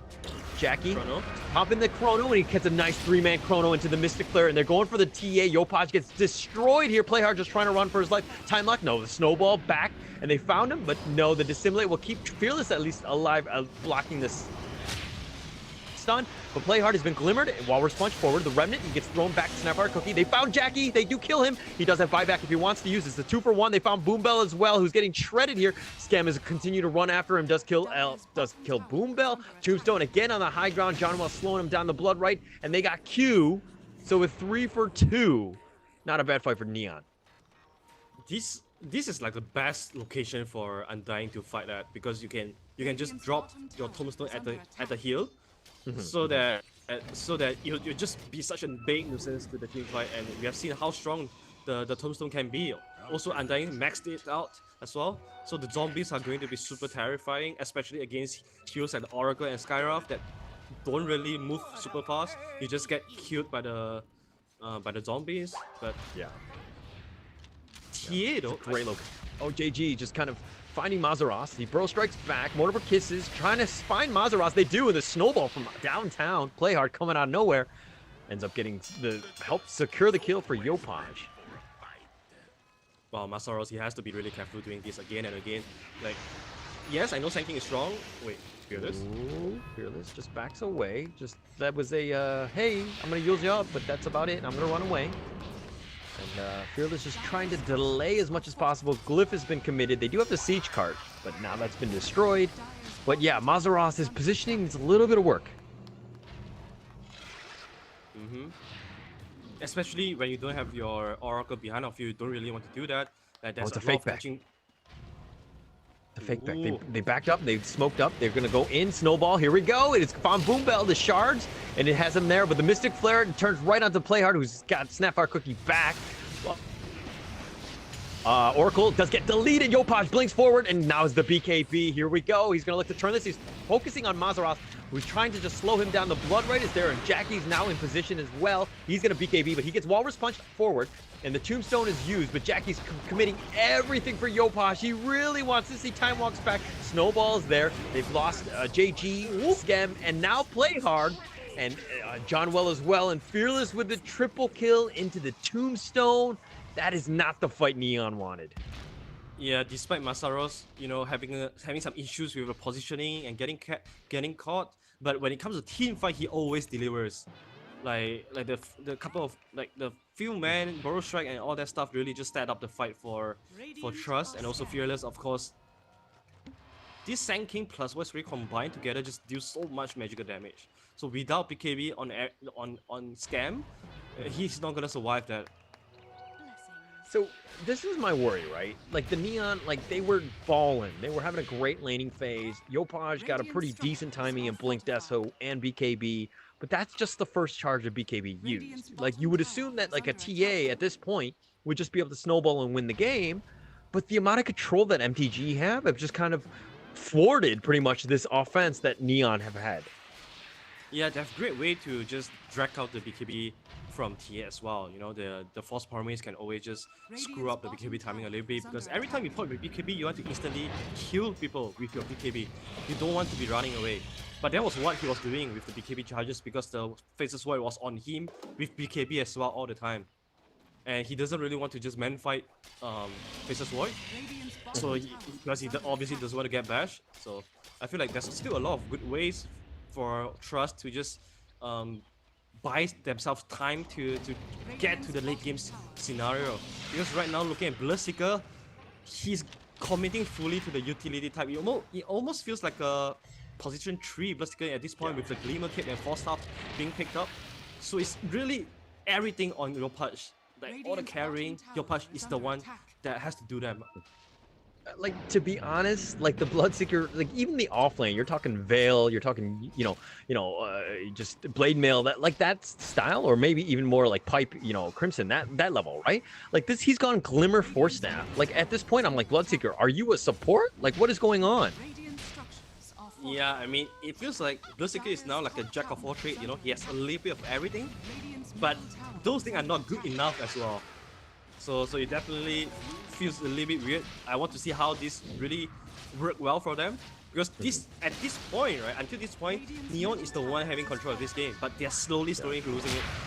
Oh, Playhard tried to go for the steal. He gets Walrus punched and he gets killed for that, but he did sacrifice himself for the DD.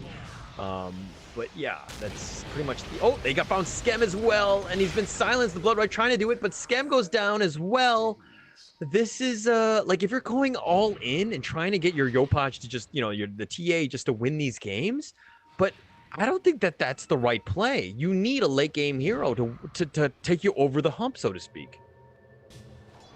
Well, I mean, there's no wrong committing into this kind of play style, But the thing is, if you are committing so hard into this kind of one-dimensional draft, you need to play perfectly when it comes to execution. Yes. But they are not patient enough. They're not. Okay, Fearless. Oh, Remnant into the Mystic Flare. The heal just not enough. And JG goes down, and it looks like they want more. They found the Tombstone as well. Jackie goes for the Tombstone, and then he's like, all right, I'll deal with John Well later. And he does end up getting that kill as well, but that's going the way of Fearless. And it looks like they're going to go Roche here. Yeah, the second Aegis just spawned, so I think they got really lucky. This is a really early Aegis spawn.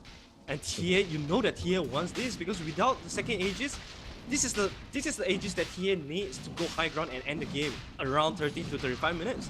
If this goes onto the hand of Jackie, bam, your winning condition is gone. Yeah. For Neon. Like, how is this Bloodseeker ever gonna fight Jackie?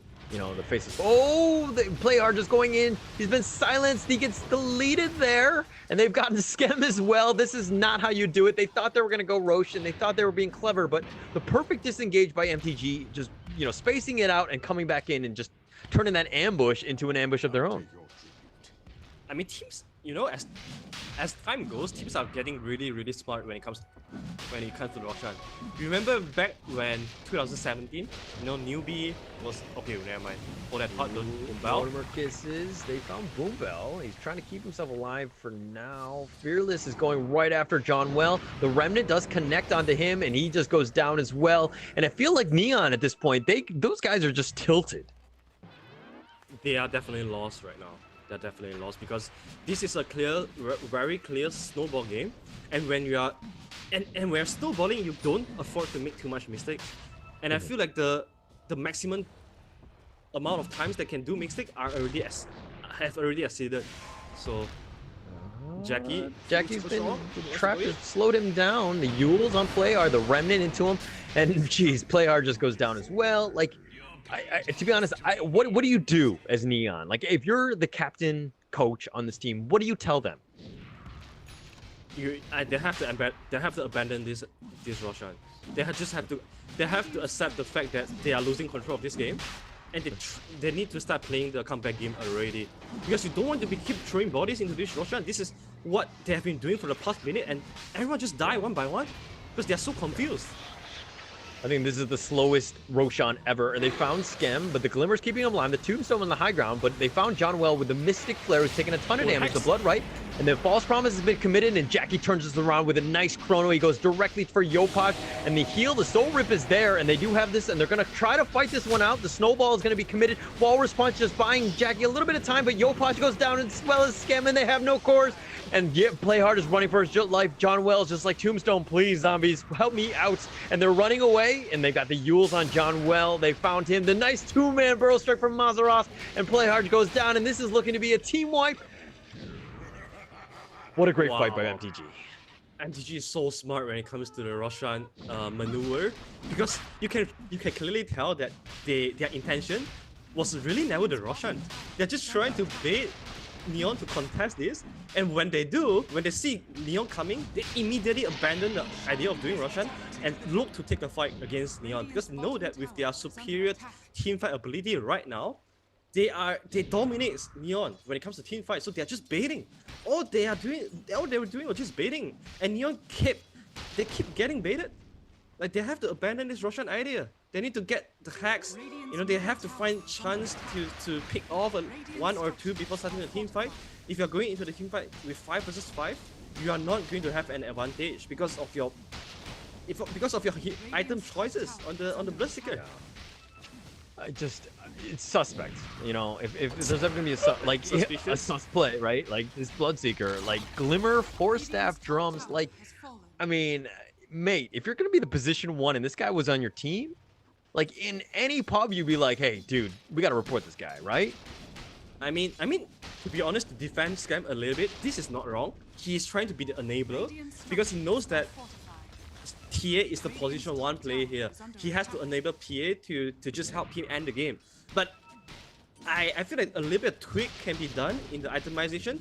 I feel like Solar Crest would be such better item when it comes to enabling, especially for TA. I think Lotus is great. I'm just not sure about the 4-staff at all. I know you try to get away from the Mystic Stare combo, but I feel like 4-staff is an item that should be done by the support. It's a bit overkill to be picked up by carry. So for me, and there was a smoke here, and they were gonna look to flank them, but it looks like they've just kind of disengaged there by Neon. But for me, my position 1 and 2, I look at these guys as let them have their own game. You know what I mean? If they both have bad games, okay, so be it. But I want to kind of diversify my portfolio in the sense that, like, I'm not going all in on one or the other, right? I'm letting them just kind of do their own thing. Maybe I'll support the one that I think is a better chance of winning, but I'm not relying on like a 4 protect 1 for a TA which cannot carry you the game in the late game. That is true. Yeah, that's true. I mean, if you're going for enabler hero, you might as well just get like a post 1 Omni Knight, right? In this case. If you're already thinking about that, if you're already planning for enabler on the position 1, you might as well just go all in on enabling. Why? Like, there's so many other better choices than Berserker. You play Berserker to fight, so you might as well just follow through with your game plan. Just pick these heroes to fight. Build BKB, build Blade Mail so that you can be a threat in the team fight. But right now, Berserker is not a threat at all. He put down the Blood Rat, put down the Rupture, and he's nothing at all after that. That's my biggest issue with that. Yeah, I agree. And like, since if you have a really good laning phase, I feel like if you just have like that late game, Terrorblade, just somebody who can just carry you in the end. Like, let them just solo farm, like, let them be in the jungle for 30 minutes or whatever, and then you've pushed out of the lanes, you've created yourself a lead, and you've provided so much space that your late game hero, your core, can just end you the game. I think you need that hero that takes you over the top. Yeah, that's true. I think it fits this current meta as well, because, it's not the 30 minutes end game meta anymore. Teams are getting better when it comes to high ground defense. Teams are getting better in playing comeback games, especially Trust. They have shown that they have that kind of confidence to do it as well. They have the ability to do it as well. So going into the second game with the same strategy, I don't know if that is the smartest way to do it. Yeah, I think you hit the nail on the head with that. Just because of the fact that, like, when you have an issue, and we saw that in the last game too, where they just didn't have the late game heroes to kind of finish these games, you can't go back into the same like way of style of play, right? Like, all of these heroes is like almost the same thing. It's like, we're gonna win in the first 15-25 minutes and just end the game like that. But if you fail at that one, you probably should go back to the drawing board and come out with a new strategy. Yeah, I mean, this reminds me of the famous quote, right? You cannot do the same thing and expect a different result. Yeah. So I think strategy wise, there can be some improvement onto Neon, but we also don't want to count out the chances for Neon to come back into this game. It is just going to be hard. Yeah. But it is possible. They make mistake. Trust will make mistake as well. They just have to capitalize on that. They just have to find the mistake that Trust is doing and try to mitigate, try to capitalize on them. There's still ways for them to come back. It's just tough. It's just much tougher than Trust. Yeah. I mean, with every single tower that's going on, every single 1,000 net worth lead that's just accumulating, it's just going to be harder and harder for Neon to kind of come back into this one. I'm not a huge fan of having to come back with a TA. I feel like it's almost impossible to do. But I mean, Yopaj is left in the jungle just trying to get his team, like literally pick up his team, put him on his shoulders, and just trying to control the game. But I mean, he's all way by himself with the Ancients. Also, I really like the disciplinary coming out from Monterey Trust again. Normally when a team is holding 14k goal lead, he's holding Aegis, you see them just scattering around the map by a 1 or 2 man unit, but they are all stick together with Jackie. Like they are all positioning themselves really well. They know that Jackie is the absolute winning condition.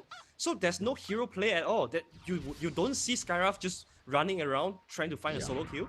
There's no there's no heroism in Trust game. They're so united. They understand their timing. Sanking even bought Jam for his team as well. So everything they are doing right now is just to get the team win.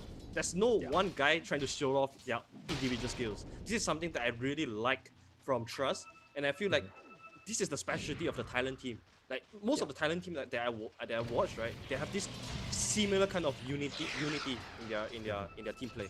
Yeah, they're really on point. And I mean, in Neon right now, they're gonna just do one last hurrah. I see that there's gonna be a smoke here. They're gonna go straight up the middle. They're gonna try to find some sort of pickoff. But again, seeing as like you just talked about MTG just being able to kind of stay together and just be on point with that, this is gonna be a somewhat rough one. Scam, his smoke has been pops blood right glimmer and just backs away. He really couldn't find anything. Yeah, I mean Lotus up, big item up on Bloodseeker. It really sounds irony, but that's the biggest item on Bloodseeker so far. Yeah, not much. But Skywrath actually TPing in the outpost with Mazaros and Jackie, and here we go. They're gonna find at least Scam. They found him and they're trying to dodge through the trees. Has been silenced. The Lotus Orb is just gonna keep him alive just a little bit longer. But you have bashes. He 4 steps forward, and they've got him silenced one at a time. And Burrow Strike, and yeah, Scam got nowhere to go. Blood Right or not, doesn't really matter, and that's gonna be a dead Scam. Yeah, at this point, right, you can even call it a good death, to be honest. Like it's like space creating, it's like a support creating space for a TA. But what does it really? It just feels bad right now to see a carry, falling off to this position. Oh, Fearless gets a kill on Yopash's career. Okay. Is there any item on it? No, there was nothing. It was going to the secret shop. So. Okay. Not much there, but I mean they've controlled, like look, they're like choking him out. The repair kit just like slowing things down. But I mean with Scam down for another 37 seconds, not even willing to use his buyback. All the lanes have been pushed out. I mean the siege card is on the way, and Jackie just tanking that. Really not much they can do right now. It's Neon. Yeah, but Bloodseeker is also up for another 20 seconds, so I don't know if they have time to bring down this tier 3. Because they definitely want to fight for the third Roshan. So if you force here, then you might very well just lose the control of the third Roshan. And third Roshan, if you look at the minimap, it's already spawned. Yeah. Do they know it? It is. They should be able to know it. Disengaged. They should know it. Yeah, they're pinging it out now. I mean, the lanes have all been pushed out. All of them are fixed. They have so much space and time. I mean, Scam, he just came back, but I mean, it looks like they're going to back off and just ensure that Roche is still there, and Jackie just taking that ancient stack. I mean, why not at this point, right? Wow, this is so disciplined coming out from Moderate Trust. They realize that, it's 37 minutes. Tier 3 items are going to spawn here, so they collect them, go into Roche. A lot of the lower tier teams with less disciplinary, they'll just go on the high ground just now when Bloodseeker is dead. And then they mess up 1 or 2 mistakes, they will die a couple of guys. Suddenly the game turns because the opponent gets the Roshan control. So this is definitely very, very smart play coming out from Trust.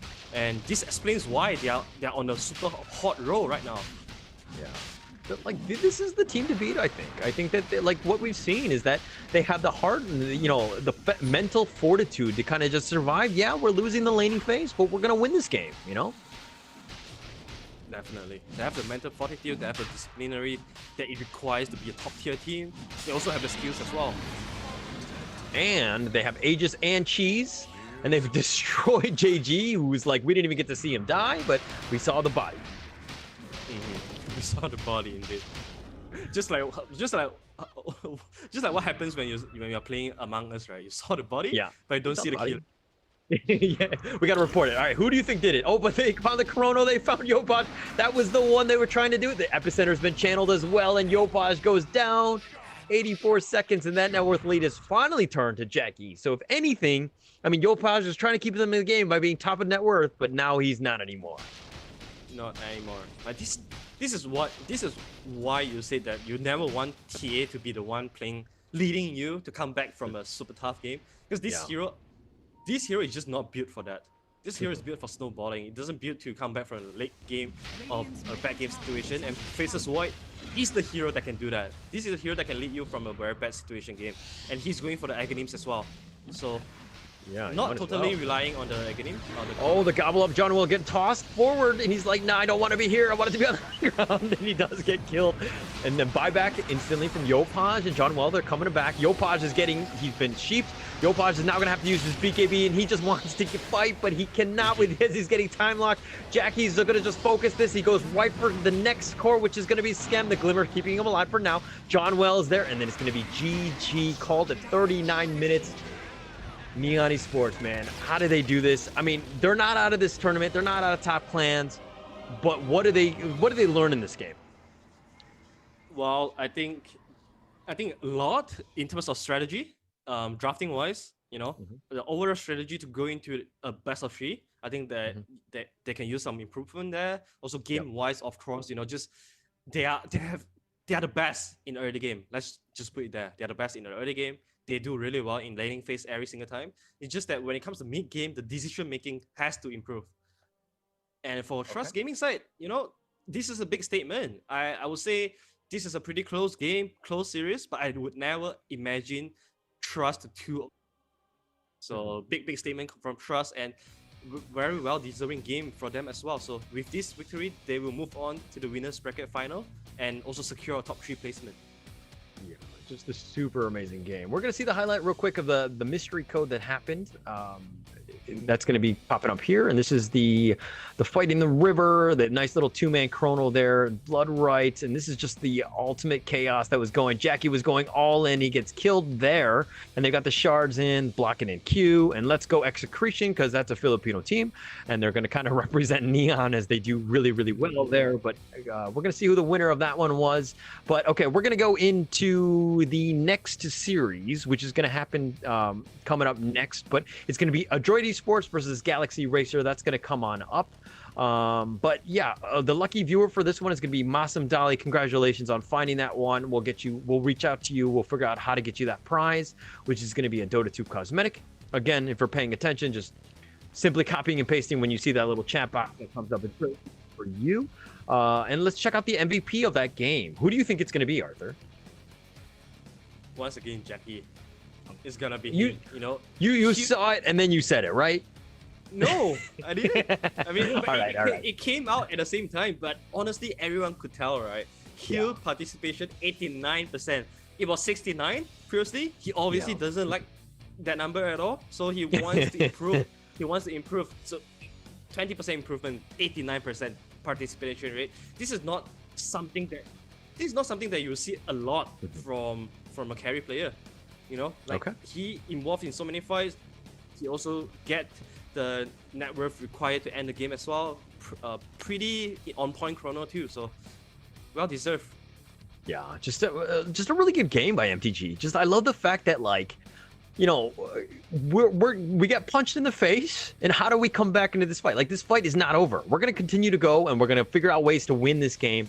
It doesn't have to be through kills. It can be through objectives and just being really well coordinated. So just a really nice, game by MTG there. And we, again, just see the power of how, these guys are starting to peak at the right time, and they're doing a really good job. So it's really nice to see this team from Thailand just kind of take over in that game. But with that said, we're going to go into the next series, and we're going to take a break before we do, but we're going to go into Adroit Esports versus Galaxy Racer. That one's going to be coming up next. My name is Haller. This is Arthur, and we'll be back in about 20 or so minutes, and we'll be back with the second series of the day.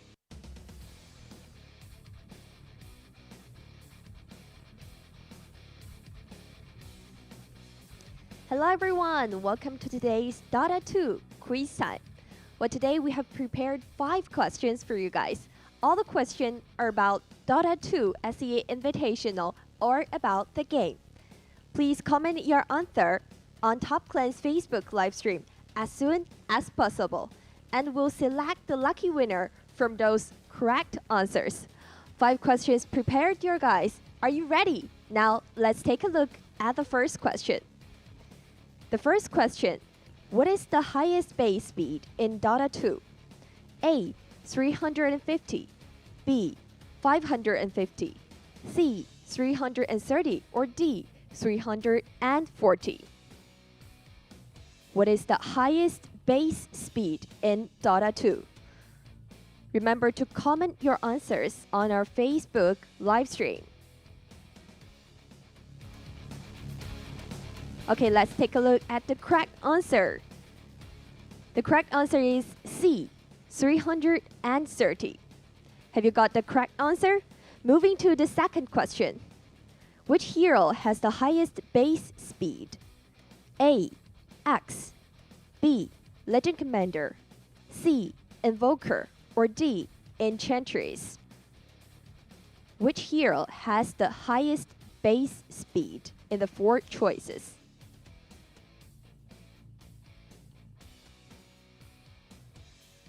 Legend Commander has the highest base speed, so the correct answer is B. Moving to the third question. Which item is the most expensive item in the game? A, Divine Rapper, B, Gem of True Sight, C, Dagon, or D, Abyssal Blade?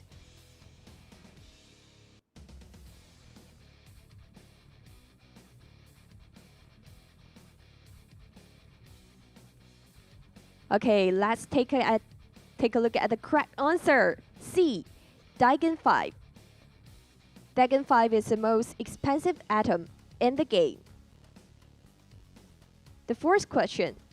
What is the base melee creep health? A, 400, B, 580, C, 550, or D, 560?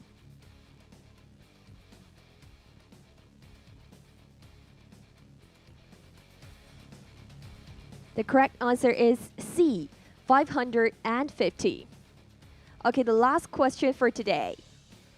How much is Invoker level 1 Sunstrike damage? A, 100, B, 75, C, 200, or D, 150?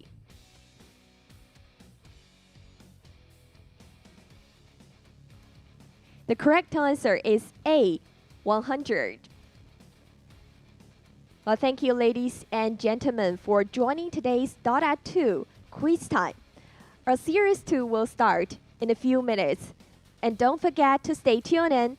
Our wonderful casters will see you guys later. See you!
วัสดีค่ะ โนอี้ค่ะ หรือว่าอีโวตโนอี้หนูรู้สึกเป็นเกียรติมากๆเลย ที่ได้เป็น Thailand Ambassador ของ Top Can 2020 วันนี้เนยจะมาแนะนำ Top Can 2020 ซึ่ง Top Can 2020 ก็คือการจัดการแข่งขันเกม e-sport ที่ยิ่งใหญ่และสุดพิเศษที่สุดใน Southeast Asia ของปี 2020 นี้ ซึ่ง Top Can 2020 เนี่ยเขามีการจัดการแข่งขันเกมมากมายหลายเกมเลย เพื่อนๆ คนไหนที่สนใจก็เข้าไปดูรายละเอียดตรงลิงก์นี้ได้เลย เดี๋ยวเนยจะขึ้นลิงก์ไว้ให้นะคะ ส่วนตัวเนยชอบเล่นมาเวลทอมแอนด์เจอรี่เพราะว่าแบบสนุกมากเลยเพลินเล่นได้ทั้งวันเลยค่ะ ซึ่งไม่ต้องสงสัยเลยนะว่าทำไมเนยถึงเล่นหลายเกมนะคะ เพราะว่าส่วนตัวเนยเป็นสตรีมเมอร์เนยต้องค้นหาแพชชั่นจากการเล่นเกม ซึ่งแพชชั่นของหนูก็คือการทำให้คนดูมีความสุขยิ่งหนูเห็นคนดูที่ดูหนูมีความสุขยิ่งทำให้หนูมีแรงผลักดันในการทำสิ่งนั้นต่อไปให้มันดีขึ้นเรื่อยๆค่ะและสุดท้ายนี้เนยอยากจะชวนทุกคนไปชมการแข่งขันที่จะเริ่มขึ้นในวันที่ 25 กันยายนนี้เป็นต้นไปได้ที่ Top Can 2020 Official Channel และอย่าลืมกดไลค์กดติดตามเป็นกำลังใจให้เนยด้วยนะคะเนยอยากให้ทุกคนมีความสุขและสนุกไปกับการแข่งขันนี้ This is passion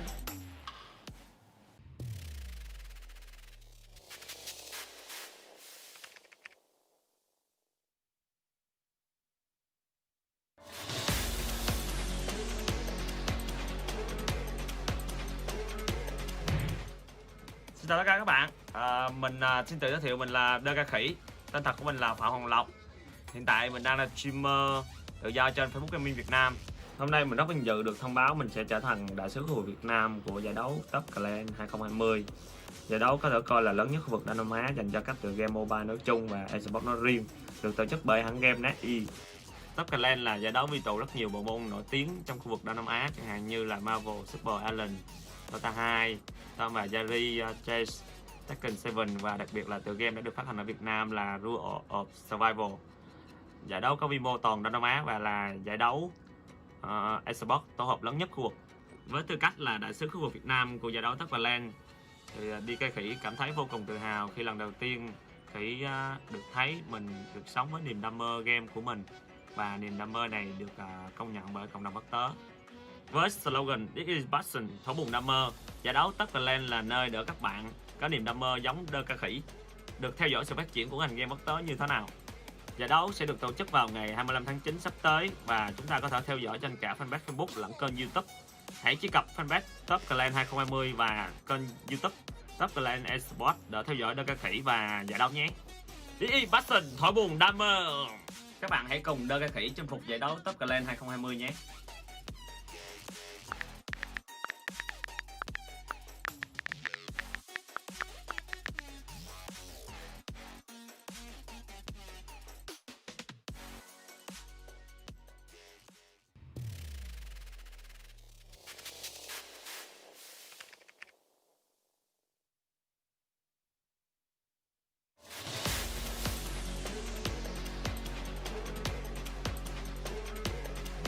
Hi everyone, I'm Shir Tolentino Barnacha, also known as Cherizawa, and it is my great honor to be the Philippine Ambassadress of Toplands 2020. Toplands 2020 is the biggest premier Southeast Asian multi-game esports tournament of 2020. Toplands 2020 will allow players from all over Southeast Asia to show their passion for video games. Rules of Survival will be a returning title, continuing the firefight between the best teams in the region from last year. Joining it are the newcomers Dota 2 for PC, Tekken 7 for PC, and Marvel Super War for mobile. Completing the list is Tom and Jerry Chase, also for mobile, with its Toplands appearance being its first esports event in Southeast Asia. Toplands 2020 will fuel the passion of countless gamers around the world with the total prize pool of $85,000 US.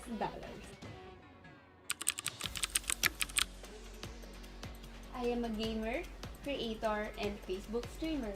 I've been playing video games growing up, but never in my wildest dreams that I imagined doing it for a living. I officially started streaming over a year ago when Amplify gave me the opportunity. Since then, I have expanded not only the games I'm playing but also my community, and the most important thing is that I find passion in playing games. I mainly stream mobile games and I occasionally play computer games. As for me, passion is doing something without you even knowing it. It's like a part of you is missing if you're not doing that particular thing, which in my case is playing games and interacting with the people I met online, which are now my friends. Taplands 2020 tournament will begin on September 25 and we can watch through Taplands 2020's official channel. Their official Facebook page is facebook.com/taplandsofficial and their official YouTube channel is youtube.com/taplandsesports. Let's follow the game together and say this is passion!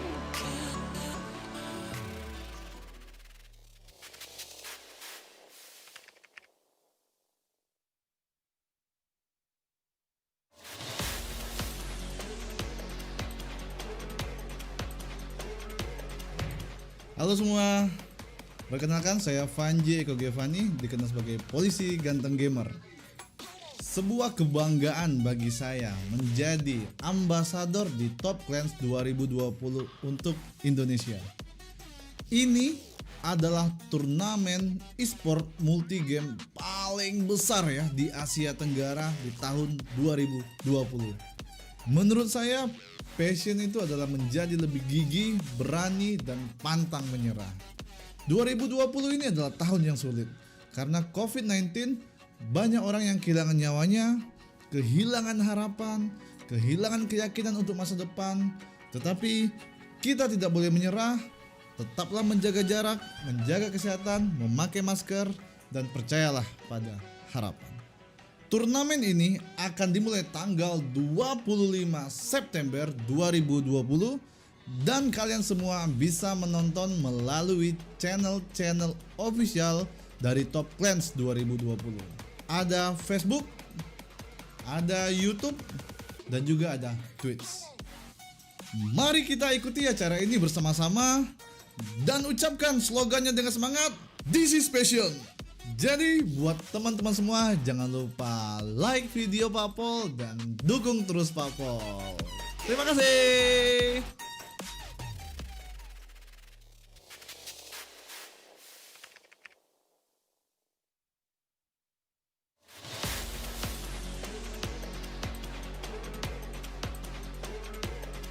Hai, salam semua. Saya Master Kokan.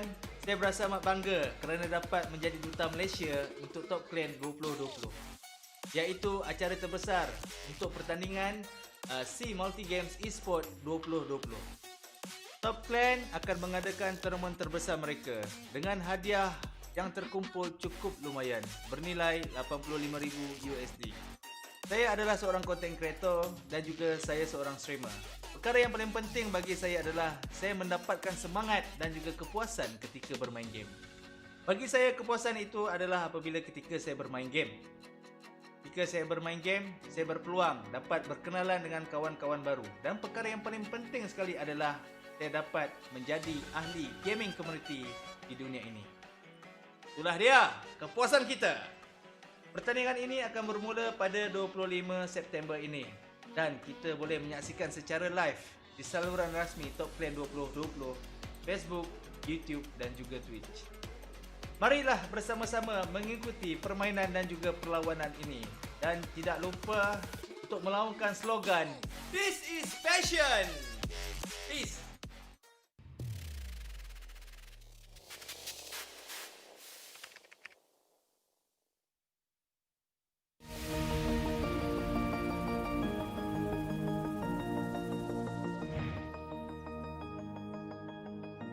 Hi everyone! It's me, your Ate Nikki from facebook.com/playwithnikki. I am a gamer, a streamer, a shoutcaster, and a host. Everyone, I'm Shir Tolentino Barnacha, also known as Cherizawa, and it is my great honor to be the Philippine Ambassadress of Taplands 2020. Hey guys, Asa right here, and if you guys don't know who I am a professional shoutcaster, esports commentator, content creator, and streamer residing in the Philippines. Hai, salam semua. Saya Master Kokan. Saya berasa amat bangga kerana dapat menjadi duta Malaysia untuk Top Clan 2020. Hello everyone, I'm Rasdak ASG, also known as Madam Mayora. I'm the team manager of Team Rasdak. Halo semua, perkenalkan saya Vanji Eko Giovanni, dikenal sebagai polisi ganteng gamer. สวัสดีค่ะโนอี้ค่ะหรือว่าอีโวตโนอี้หนูรู้สึกเป็นเกียรติมากๆเลยที่ได้เป็น Thailand Ambassador ของ Top 10 2020 Hi, my name is Holler. I'm a caster, streamer, content creator, and you can find most of my work online at Holler TV. Hi everyone, my name is Bobby and I'm here at NetEase Games. I'm one of the community managers for Rules of Survival and Top Clans Esports. Hi everyone, my name is Arthur. I'm a caster, analyst, coach, and streamer from Malaysia for the game Dota 2. Hello everyone, I am Nam, cat caster. I am shoutcaster of many games from Thailand. Hi everyone, I'm Clyde Lewis, player of Savage Gaming and player of one of the most trending games in PH, which is Lost. Hey everyone, I'm Pat, the marketing manager of Top Clans from NetEase Games. I'm from the Philippines and this is my home office. It's really sad that the COVID-19 pandemic has affected each and everyone, especially the esports scene, including me as a gamer, a shoutcaster, and a streamer. It has definitely affected me in a lot of ways. Gigs has been cancelled, LAN tournaments has been cancelled. The pandemic affected us in a way that some of our players were not able to practice and play because they don't have their own computer. And we're usually present and cheering for our teammates in person at events like this, but now we're not able to do that because of the pandemic. So this pandemic has definitely hit everybody hard, even those, working in the esports or gaming industry. People might think that, we all do our job at home, and some of the time we do, but some of the time we also do those big events, live events. The epidemic affected us in the ways that we can practice together because one of my teammates doesn't have own computer.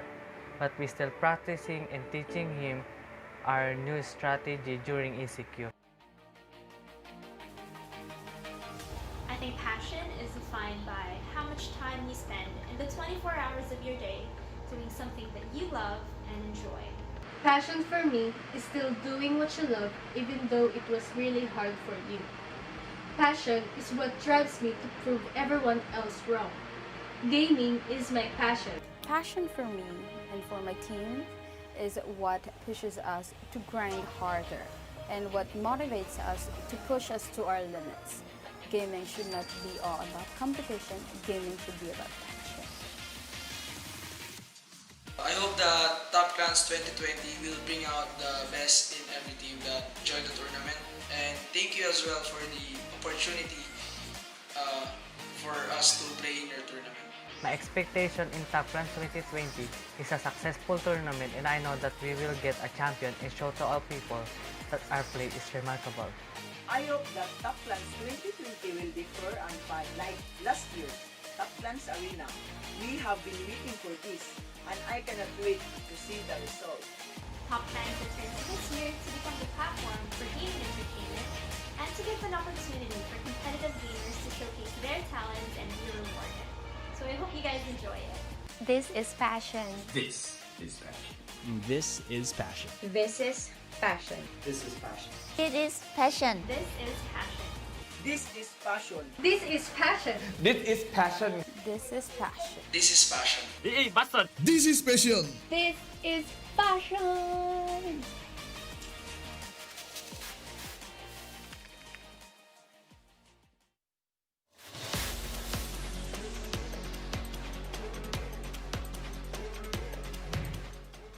สวัสดีค่ะโนอี้ค่ะหรือว่าอีโวตโนอี้หนูรู้สึกเป็นเกียรติมากๆเลยที่ได้เป็น Thailand Ambassador ของ Top 10 2020 วันนี้เนยจะมาแนะนำ Top 10 2020 ซึ่ง Top 10 2020 ก็คือการจัดการแข่งขันเกม e-sport ที่ยิ่งใหญ่และสุดพิเศษที่สุดใน Southeast Asia ของปี 2020 นี้ ซึ่ง Top 10 2020 เนี่ยเขามีการจัดการแข่งขันเกมมากมายหลายเกมเลยเพื่อนๆคนไหนที่สนใจก็เข้าไปดูรายละเอียดตรงลิงก์นี้ได้เลยเดี๋ยวเนยจะขึ้นลิงก์ไว้ให้นะคะส่วนตัวเนยชอบเล่นมาเวลทอมแอนด์เจอรี่เพราะว่าแบบสนุกมากเลยเพลินเล่นได้ทั้งวันเลยค่ะซึ่งไม่ต้องสงสัยเลยนะว่าทำไมเนยถึงเล่นหลายเกมนะคะเพราะว่าส่วนตัวเนยเป็นสตรีมเมอร์เนยต้องค้นหาแพชชั่นจากการเล่นเกมซึ่งแพชชั่นของหนูก็คือ การทำให้คนดูมีความสุขยิ่งหนูเห็นคนดูที่ดูหนูมีความสุขยิ่งทำให้หนูมีแรงผลักดันในการทำสิ่งนั้นต่อไปให้มันดีขึ้นเรื่อยๆค่ะและสุดท้ายนี้เนยอยากจะชวนทุกคนไปชมการแข่งขันที่จะเริ่มขึ้นในวันที่ 25 กันยายนนี้เป็นต้นไปได้ที่ Top Can 2020 Official Channel และอย่าลืมกดไลค์กดติดตามเป็นกำลังใจให้เนยด้วยนะคะเนยอยากให้ทุกคนมีความสุขและสนุกไปกับการแข่งขันนี้ This is passion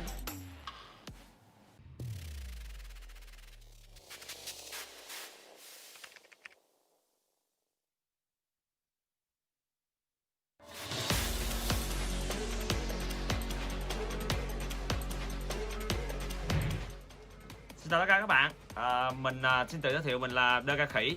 Tên thật của mình là Phạm Hoàng Lộc. Hiện tại mình đang là streamer tự do trên Facebook Gaming Việt Nam. Hôm nay mình rất vinh dự được thông báo mình sẽ trở thành đại sứ khu vực Việt Nam của giải đấu Top Clan 2020. Giải đấu có thể coi là lớn nhất khu vực Đông Nam Á dành cho các tựa game mobile nói chung và esports nói riêng, được tổ chức bởi hãng game NetEase.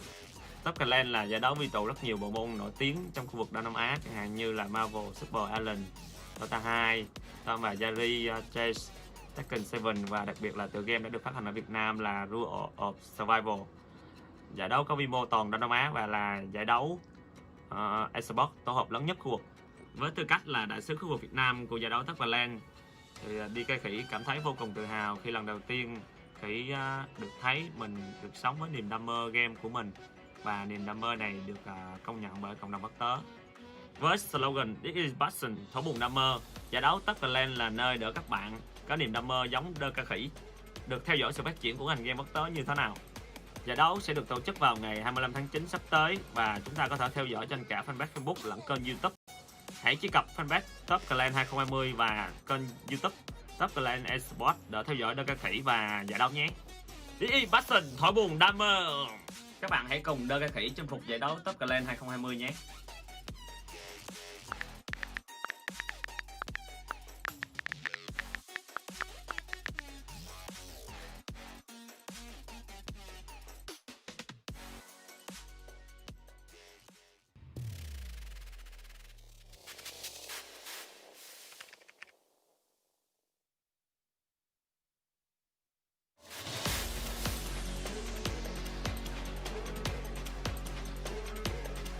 Hi everyone, I'm Shir Tolentino Barnacha, also known as Cherizawa, and it is my great honor to be the Philippine Ambassadress of Toplands 2020.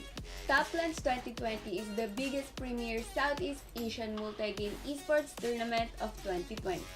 Toplands 2020 will allow players from all over Southeast Asia to show their passion for video games. Rules of Survival will be a returning title continuing the firefight between the best teams in the region from last year. Joining it are the newcomers Dota 2 for PC, Tekken 7 for PC, and Marvel Super War for mobile.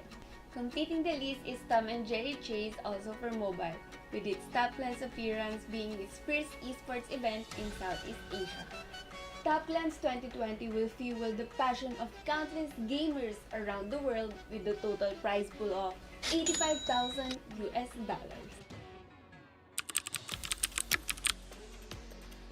I am a gamer, creator, and Facebook streamer. I've been playing video games growing up, but never in my wildest dreams that I imagined doing it for a living. I officially started streaming over a year ago when Amplify gave me the opportunity. Since then, I have expanded not only the games I'm playing but also my community, and the most important thing is that I find passion in playing games. I mainly stream mobile games and I occasionally play computer games. As for me, passion is doing something without you even knowing it. It's like a part of you is missing if you're not doing that particular thing, which in my case is playing games and interacting with the people I met online, which are now my friends.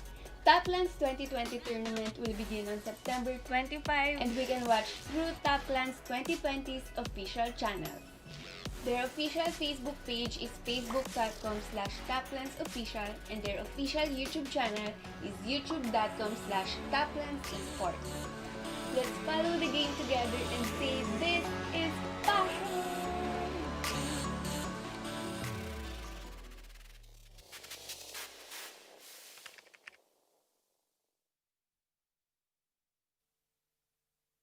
Hello and welcome back to Top Clan's 2020 Dota 2 SCA Invitational. We're going to be with the second series of the day, which is going to be Adroit versus Galaxy Racer. My name is Holler, and with me is Arthur. How are you doing today, and are you ready for this second series? I'm great. We started the first series off with two amazing comeback games, and right now jumping into the next series is nothing but more excitement to me because my very good friends on the Galaxy Racer sides, they are playing against my ex-teammate as well, MCY on the Adroit side, so definitely super excited for this. All right, so you've got your, you've got kind of, your loyalties are kind of in question. You don't know really which team to pick in that sense, but seeing as you picked so well in the last series, what do you think about this series? Who are you going to go with? Honestly, I love the Galaxy Racer squad, They are the full Malaysian squad. Obviously, they carry a lot of our pride. But to be honest, I feel like Adroit, they have been competing at the higher level. Then they also play with a lot of the maybe tier 1 teams. So I would like to see, experience-wise, I would say Adroit would have more advantage. So I'll predict this as a 2-1 victory for Adroit. But those games will be tough though. Galaxy Racer will be giving them challenges.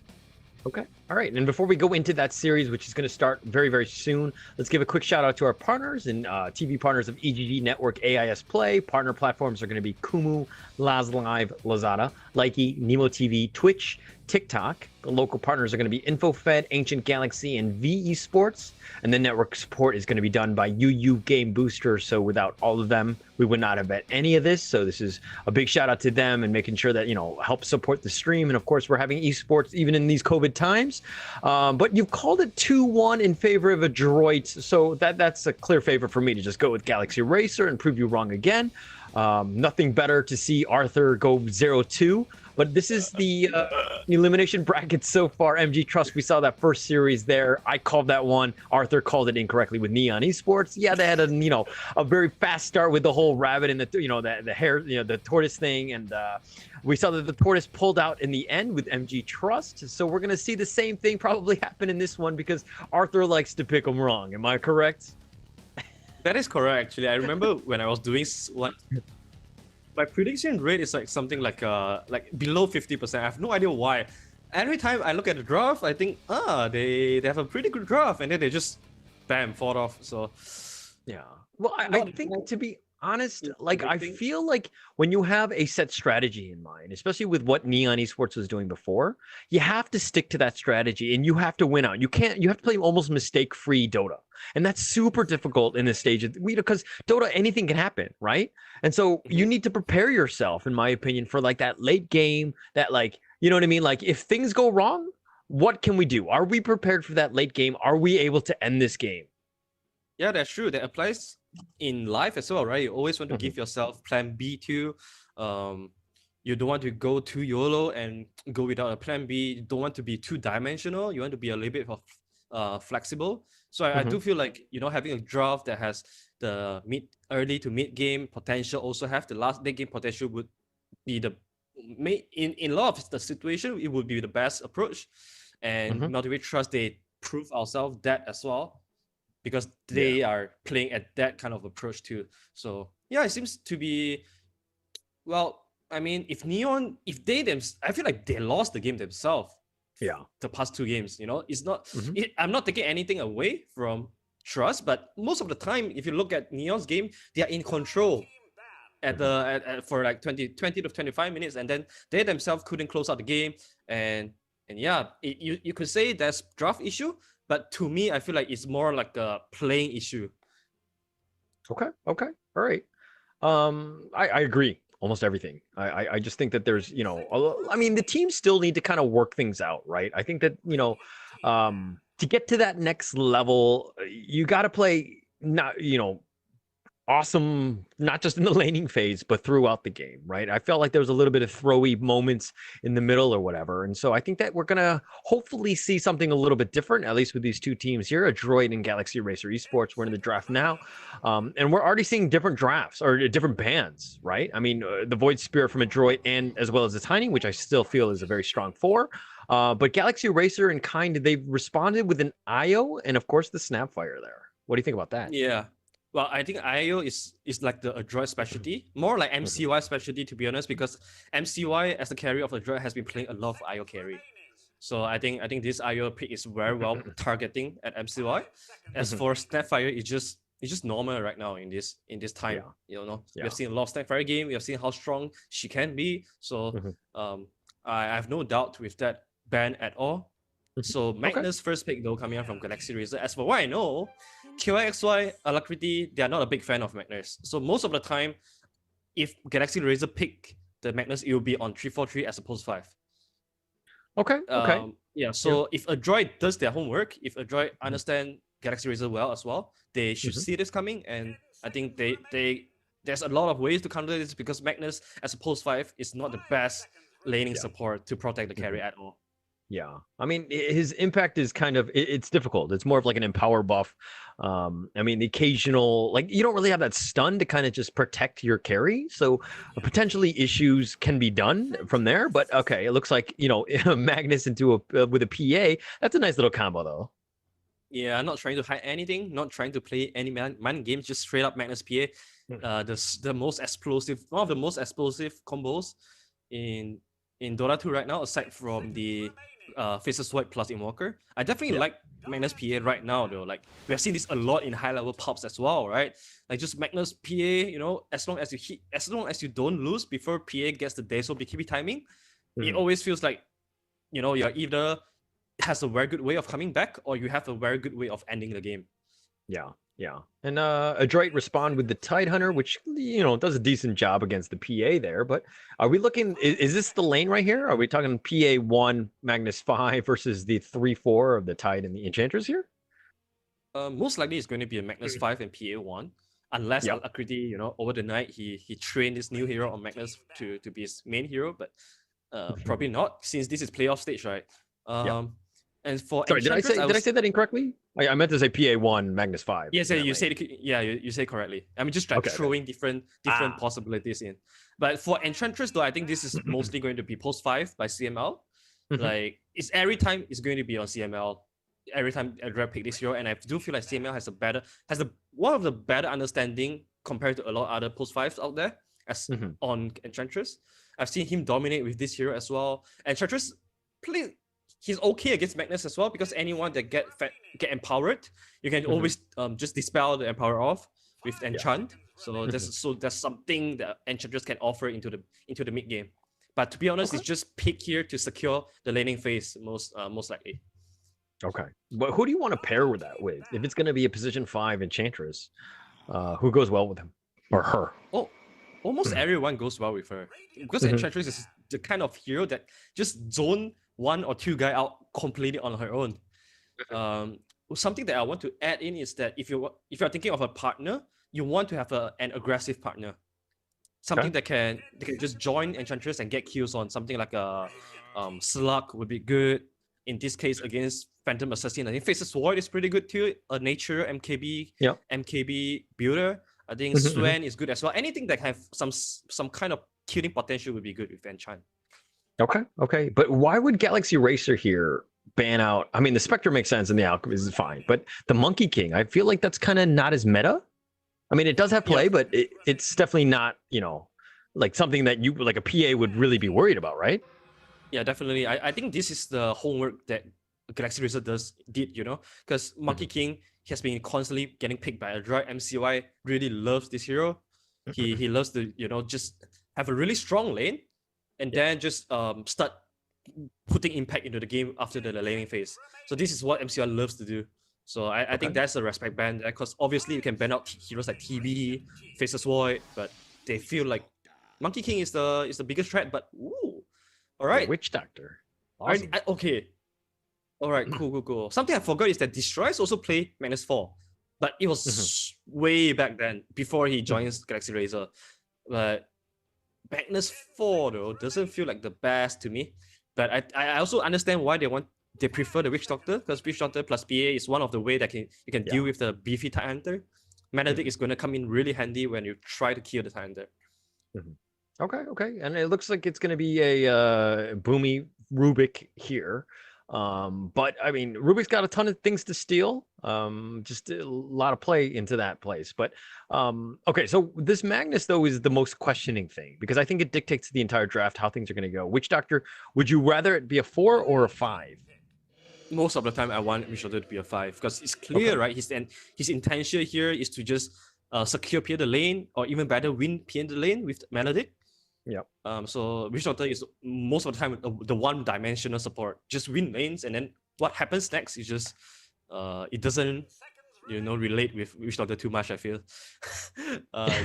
just a hero, but I like this Adroit Death Prophet pick. You're playing against Magnus PA. You know that these heroes are always going to be farming at the triangle, so you need heroes that can take down towers. Death Prophet is the perfect hero to force fight when Galaxy Razor doesn't want to fight because their team fight are not amazing. These three heroes doesn't give you any team fight until Magnus have a dagger to come in with the RP. So I feel this Death Prophet can really do a lot of value to Adroit, especially in the mid game when they need to take towers, when they need to make the aggression. Death Prophet will become very valuable. Okay. All right. So it looks like I mean, you have your everything but the carry on Adroit. What are you looking for, or what are you looking to pick there to just kind of round out that draft? I like Morphling here a lot, to be honest. Okay. I think Morphling is one of the better hero against PA because your shotgun build plus your W just does so much burst damage to PA, and PA is one of the heroes that afraid of burst damage the most. Right. So yeah, It doesn't really Morphling want to go here. BKB. Like, I mean, it will probably get BKB, but PA doesn't want to have to prioritize. It wants to do damage just to kind of just blow people up. So yeah, I totally see Exactly. that. But Invoker into the DP, just kind of the mid lane. Who do you give the edge to? Also, Death Prophet would be able to do what she wants to do when the Okay. timing is up. Invoker, I get this pick because they need a hero that can constantly move around the map. What Spirit is banned? Ember Spirit is Droid definitely know the hero pool of Galaxy Razor, especially, they always rely on Alacrity to be the one moving around the map. So taking away the two heroes really hurt them a lot. That's why the last resort would be the Invoker, QW Invoker, I would imagine, so that he would be able to move around, create space for the PA to just farm up and eventually carry the game. I mean, Alacrity, Empower, PA. That seems very, very scary. Yes, it is scary, but you have to get to that point, though. And I feel like Adroit, they will not give you the timing that you want. That Prophet will just every single time SO season is up, he's gonna use it. Push towers, force Roshan, force team fight. They have Tyrant as well for a team fight. Their early game is pretty amazing as well with the Enchantress. So I would say Adroit right now, they look like they have their timing. They are coming out with a solution against the very first two Magnus PA. Okay. All right. Makes sense to me, but let's see how this one goes out because they're starting to ban out here. The Lycan here would have been all in for a Droid, just that push lineup that you were talking about, just kind of ending the game before the PA could even get online. But they've banned out the Bat Rider as well as the Clock. Clockwork ban. Are they thinking of Furion carry? Because MCY, he has a very special hero pool. If you want me to repeat it that way, he plays lots of crazy hero, Io, Furion carry. He plays it well too. So banning out the Lycan, I think maybe Adroit is thinking of the same thing. Maybe it could be either the Lycan or the Furion if they really want to go for the super fast tempo draft. Yeah. But honestly, learning from the lesson from Neon versus Trust last series, I would rather not see that kind of playstyle, the super one-dimensional kind of playstyle. Yeah. I kind of agree with that too. And Galaxy Racer, they round out their draft with the Sand King here. So this is probably going to be Magnus 3 or 4. I'm assuming it's going to be a Magnus 4 because the Sand King is a little bit better in lane. All right, Morphling. I like this more now. Yeah, I do like the Morphling a lot. I think this is a very good Morphling game. You can also choose to go for Agonyms, so you can morph into Sand King. You can morph into Magnus as well. So there's a lot of morph target to go into. Morphling deals pretty well against Sand King on lane as well. And of course, the shotgun combo is really great against PA. I do like this Morphling last pick a lot. I think if you look at the draft, Yeah, I'll favor Adroit more, just slightly more though, because of their Okay. because of the aggression that they can bring in the early game. I think that's going to Mhm. be super crucial to stop Magnus and PA in getting their timings. So I Mhm. feel like Invoker plus tanking, they have to do a lot in this game to buy PA the time. Yeah, yeah, and there's to be honest, my biggest thing is that PA Ghost really needs to have a good game just because he's got to get a earlier BKB. He's gonna get blown up by the Morphling. He can be controlled by Rubik, and the Tidehunter's there with the Ravage. So anytime you just make that initiation, it could be super rough. So in my opinion, a lot of the pressure's on Ghost to just have a good game.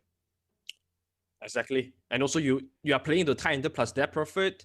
This pretty insane and crazy team fight, and honestly, the only one that can build PKB or want to build PKB is only the PA.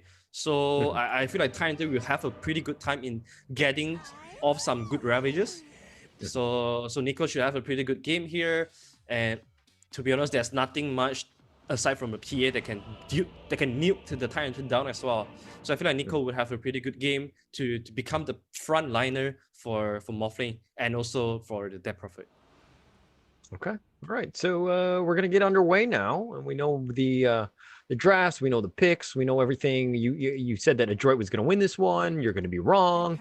We're gonna go into that game soon. So here we go. But let's just talk about the laning here. This is Tide Rubik going up against a Witch Doctor. We talked about the malediction and the PA and everything, but I really think that this is the lane to watch, because if this lane goes bad for Galaxy Racer, they're just pretty much out of this game. Wait, what? Did someone just typed a super long sentence that involved like something "I love you"? I really want to see that though, but If you're ever in my arms again, hang on, I'm reading it. Something from Xavius. If you're ever in my arms again, this time I love you much better. If you're ever in my arms again, this time I think it's just some spam, but. Okay. All right. So I mean, these teams know each other, so there's going to be a little bit of all chat going between the two. They're going to have some fun with it. They definitely know each other. So. Yeah, I mean MCY, KYXO, Alacrity, they honestly play in the same team as I do, as I did. So definitely a lot of good friendship was built at that time. And I just love this friendliness between teams. Yeah. So when you're a coach, do you ever tell your players to be like, "Hey, let's throw out some trash talk. Let's get in their heads"? Not really, because I don't even have to tell them that. They just did that themselves. Trash talking is in the blood of every Dota players. You don't have to tell them. They just come naturally themselves. So yeah.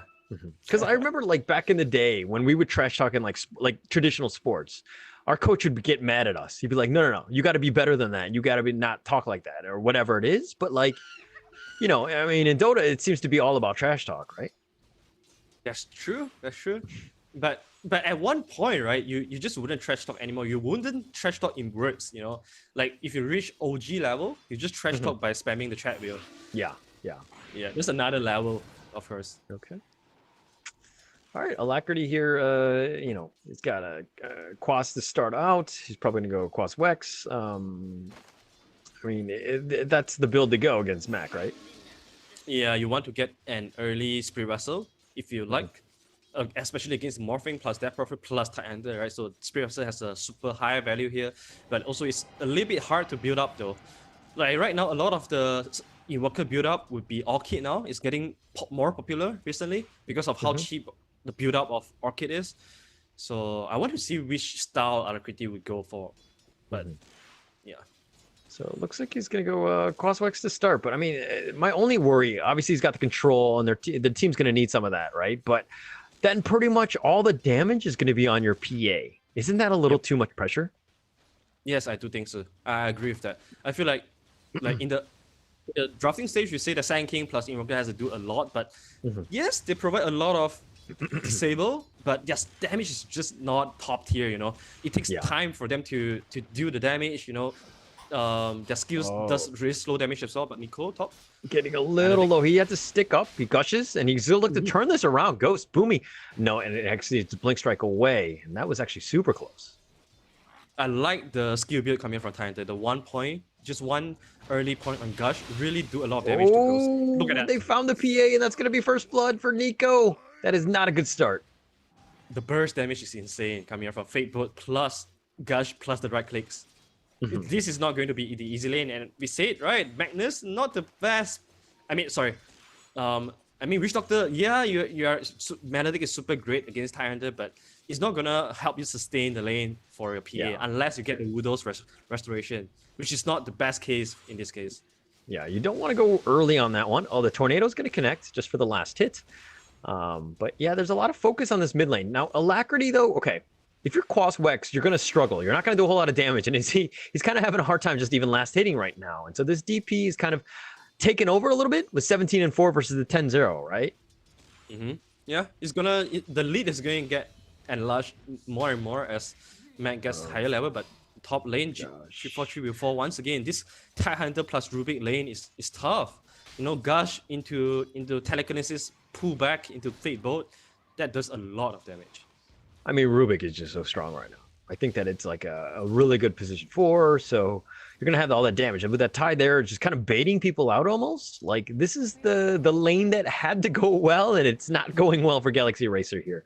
But KYXY, yeah, just taking the creeps, just pulling it back.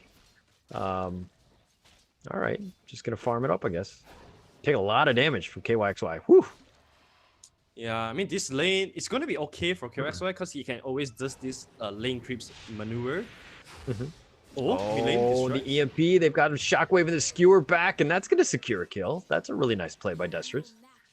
Ooh, you don't really see a Magnus rotating a lot, but that was a pretty good rotation. He couldn't do much at the bottom side as well, so I like that he's trying to make his impact known at the other sides. This bottom lane, Morphling. Yeah, go on. Yeah, I mean Morphling is just gonna get such a free lane at the bottom side. Sand King plus Magnus are not going to pressure too much. Nico. Oh, barely alive. Even with the malediction, Boomy's now zoning him out. Oh man, that was very close. But okay, the Magnus getting that gank in mid, like completely gets behind the DP, right? But Ghost getting gone on here. Cask doesn't actually bounce back. And they found Ghost. CML's made his way all the way to the top lane. Boomy's like, Tide. Nico, I kind of need your help, buddy. And Boomy's getting gone on here. 3-4-3 goes down. And CML with that damage. And Boomy just taking a decent amount as well. Ghost is going to Blink Strike. Nope, he's going to lift it. And they're just kind of focusing on him. And the TP away. He should be okay. Oh, just the tower. Yeah, but he has lost like, what, 60% of his HP.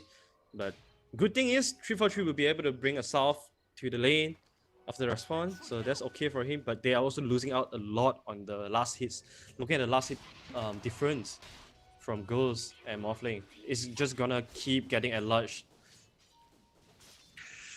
Yeah, 21 last hits for PA. This is I mean, he's had to struggle, right? This has not been an easy lane for him. He's definitely had to work for every single last hit. I mean, now they've kind of gone with a triple, a tri-lane that is. Nico getting a little low. He's got malediction, so they can just kind of trigger that on. But 3-4-3 getting low as well. Ghost comes in, ensures he does not get the kill as 3-4-3 secures that one. 3-4-3, oh, gets killed there, Boomy. And it looks like Ghost is going to look to just turn this onto CML. And Destros is fighting as well. He gets the skewer. Okay, the shockwave, that is. And CML just happily just sniping out the Ghost. Oh, did you see the nice little the play with the tree? Yeah, and the Ghost is going to back up. Vision. Yeah, block vision, and he's going to go under tower. But man, this tomato creep is just on him, not letting him go. And Ghost is just like, leave me alone, sir. Yeah, Ghost managed to get just one kill though. Oh, Nico with a gush. Blink back. The glyph is there. Ghost running for his life. Destros is like, how do I help him? Nico doing the backstroke. And he's actually faster than him. He gets to the high ground, and he gets skewered back under tower. Oh, just a couple shots, though. Nico should be okay. I mean, even though they don't kill Ghost, but Ghost just lost entire wave of experience and net worth. So malediction, shockwave, and they're just going to continue to fight. And Alacrity is now here. The tornado went the other way. Okay, just kind of, yeah. This is space, man. This is space from Nico. They literally just put 5 men onto the top lane just to kill Tidehunter. And Morphling, oh no, what, at the bottom side, it was what? 21 versus 14 and last hit just now, and right now it's 38 versus 22. So And through it all, Mac has been able to put a little bit of pressure mid lane. DP doing a pretty decent job in terms of the last hits, 45-4. But I think we haven't talked about it, but Sand King here, KYXY with 52 last hits. Not bad. Also, KYSY, he was forced to TP top, and this leave PA to a very awkward situation because PA doesn't want to TP top to share the lane with the Sand King, so he had to TP bottom, and then he came to bottom, and then he sees the level 7 Morphling sitting on him. But he's only level 4, so he has to retreat back to the jungle, walk all the way to the mid lane. The Tornado EMP does connect onto Mac, but Exorcism's still there, and Mac still feels like he's strong. He's trying to siphon it out, but he's gonna just back up here. And that should be the end of that. Just a little bit of chip damage on the tower, but no real actual damage. I think the real damage is just, it's okay to bring down the tower to below 50%. I think if you are able to do that with your level 1 Exorcism, that would consider as a win as well. Most importantly, you'll be able to force enemy rotation to the lane too. Invoker staying at the bottom side, that's not really where he wants to be at. He wants to be sitting at mid lane so he can move freely towards the top or the bottom. Now Invoker is more like he's stuck at the bottom side with the Magnus while doing nothing. But Nico's only just hit level 6. Invoker Alacrity, that is. He's got Urn and Phase Boots. Is going to go Vessel. Especially against a Morphling and a DP, Vessel is definitely a high priority item, so it makes sense. But what is the next item you go after that? I think you might want to enable your PA. Okay. I think Solar Crest is one of the items that I see a lot on Invoker. Okay. Or maybe just utility item or even BKB would be good against the Tide. So he has a lot of choices to go. It depends on how the game goes by the time he finishes his Spirit Vessel. Yeah, look at the quick kill. His quick kill is Solar Crest after the Spirit Vessel. Seems like I still know him pretty well. Okay. All right. He doesn't call you anymore or anything, but you just know he's sad life. Why are you doing this? Why are you doing this to me? Just calling the facts. Oh, nice 2-man tornado into the EMP. And they've got the cast, the Malediction as well, and they've got him pushed back.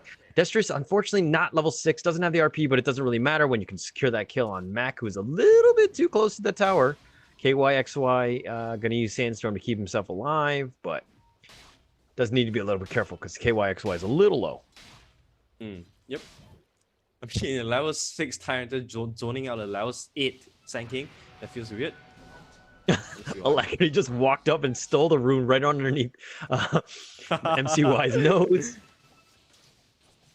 But yeah, it's just literally they're just kind of standing around. There was a little bit of action top. They did kill KYXY top though. It's like a stand down section from Alacrity and MCY. They're just they are not even hitting each other. They're just looking at each other, standing down. Yeah. Interestingly, Alacrity is farming really well though. He's sitting at the top of the net worth. It seems like the rotation are paying off for him. But with this level 10 minutes catapult timing, they are looking to pressure mid tower. Is there any defense? Alacrity is inv. Yeah, the tornado will shuffle him away. Mac gets a little low, but the siege creep is still alive, and that's the one doing a lot of the damage. Tornado is going to miss there, and Alacrity's in a bad spot. Ravage is going to be committed there. They do get into 2, and they've got him in, and here comes the Death Ward as well. 3-4-3 from the back, and Nico just trying to hit him. Okay, they get the stun from the stolen Burrow Strike from Boomy, and they stopped that one, and they've only lost Alacrity. And everybody's super low from a droid. CML is only level 6. Burrow Strike KYXY comes out of nowhere and secures that kill, so they got something out of this. All the farm that KYXY had at the top lane is paying off right now. He get a super early Blink Dagger, 11-minute Blink Dagger timing. This is going to be what GXR really needs the most. They need an initiation and burst damage, and now they need to protect this. Oh, MCY went Sand King. He turned form. He got the Burrow Strike on. He's been pulled back, and they're fighting for this is important. Nico getting very low. He gets tornadoed. He should die when he drops. No, he does not. He's super tanky, and now the Watermelon goes down. Boomy running for his life. This is a big fight because there was an Ancient stack there. The tornado, the stolen one, is going to miss. The KYXY blink into the Burrow Strike. Really nicely played there. They got a double kill for Alacrity, and MCY is continuing to farm, and they're just going to back up here, and PA should just get that 3-stack Ancient Camp. Big win. That was a 3-stack Ancient Camp plus 2 kills. So this is gonna help PA come back to the game. It's okay that PA doesn't have a really good game. I think this is correct to prioritize the Sand King's game first before PA. So so right now with all the farm that Sand King gets, and he gets Blink Dagger suddenly, you know, the 4 heroes of Galaxy Razor can do some stuff, can make some stuff happen, while PA just try to recover with Empower. Yeah, and look at Alacrity here, like a total perv, just kind of watching out MCY, seeing what he's doing. What is he going to eat? What is he going to, like, you know, harvest and hunt and all this stuff? Look at this. Just leeching the XP there by Alacrity. But they found KYXY? Sorry, go on. Oh, nothing. It just reminded me of a Netflix series called You. Just a stalker. Yeah. It's a good show. Quietly, yeah, it's a great show. It's just quietly sitting there looking at every move that you do. Yeah. Trying to looking on understand his Facebook page and everything. Just cutting him out, like, in super awkward. Yep.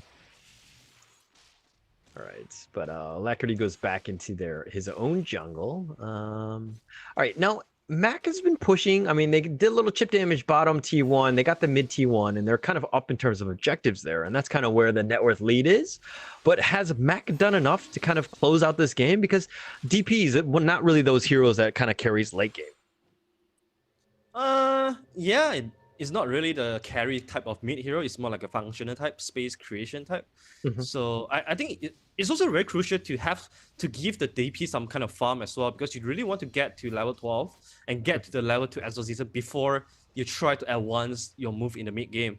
Because right now only level 10, he's very killable. Especially at the level 10 with level 1 exorcism, he's not as scary as he thinks he would be. Especially right now, Sand King has the dagger. I like this decision that they are not trying to force tower just yet. He just want to get his level 12 and then make move with that timing. I think it's correct. Okay. All right. So KYXY here just trying to cut the creep wave and just kind of create a little pressure, at least in the bottom T1. Blinks forward, make sure he gets this cut. But Umi's going to look to just kind of dissuade him from doing it. They got the dust, so they do see him, the lift up, but he's by himself, and here comes CML. Burrow Strike, and the stolen one. And it looks like, are you a better Sand King? And it looks like KYXY is, as he kind of blinks to the high ground, at least for now. Yeah, I thought KY would want to Burrow Strike into the Oh, trees the and get stolen out. Burrow Strike. The Fade Bolt, and now they got another dust from CML, and the Burrow Strike. And it looks like KYXY just kind of stopped. I don't know. Did you see that? He just kind of paused. Yeah, is this like I don't know, like this is space, right? Because on the other side, they managed to kill MCY on the Morphling, so that's a much better kill than the Sand King kill. So very well played. That was the first Spirit Wrestler appearance coming from Alacrity as well. So I think that caught MCL off guard. But right now with this one kill, Morphling is going to be much safer when it comes to farming. He knows that Spirit Wrestler is out, so he's gonna just chill for a little bit until the Manta style is done. It looks like he's going to go Yules first. So that's kind of one way to deal with it, I guess. But here's the Tornado EMP. Yeah, he just got the Yules on Morphling, yeah. But Boomy getting Spear Vesseled, he does ticked and he dies there. Alacrity is just going to gobble that one up. But yeah, that's the... What is this build? He's going to go Yules first for Morphling. The first time I see this was from Sumil. Like he was, you know, playing Morphling with use on, of course, on Pops, because he's not on any team anymore. But yeah, it's a good way. Yeah, you know, if. But meanwhile, though, Yules, here we go. That's the one, and they skewer him back, so they got a little bit of control. So the first usage of the Yules has been pretty good, and they end up securing the kill for Destros. It makes sense, you know. It makes sense because it not only gives you the defensive ability, it also gives you the catching ability as well. Because if you look at a droid, the catching is not amazing. It's really only on Rubik. So I think this use fulfills a lot of intention here.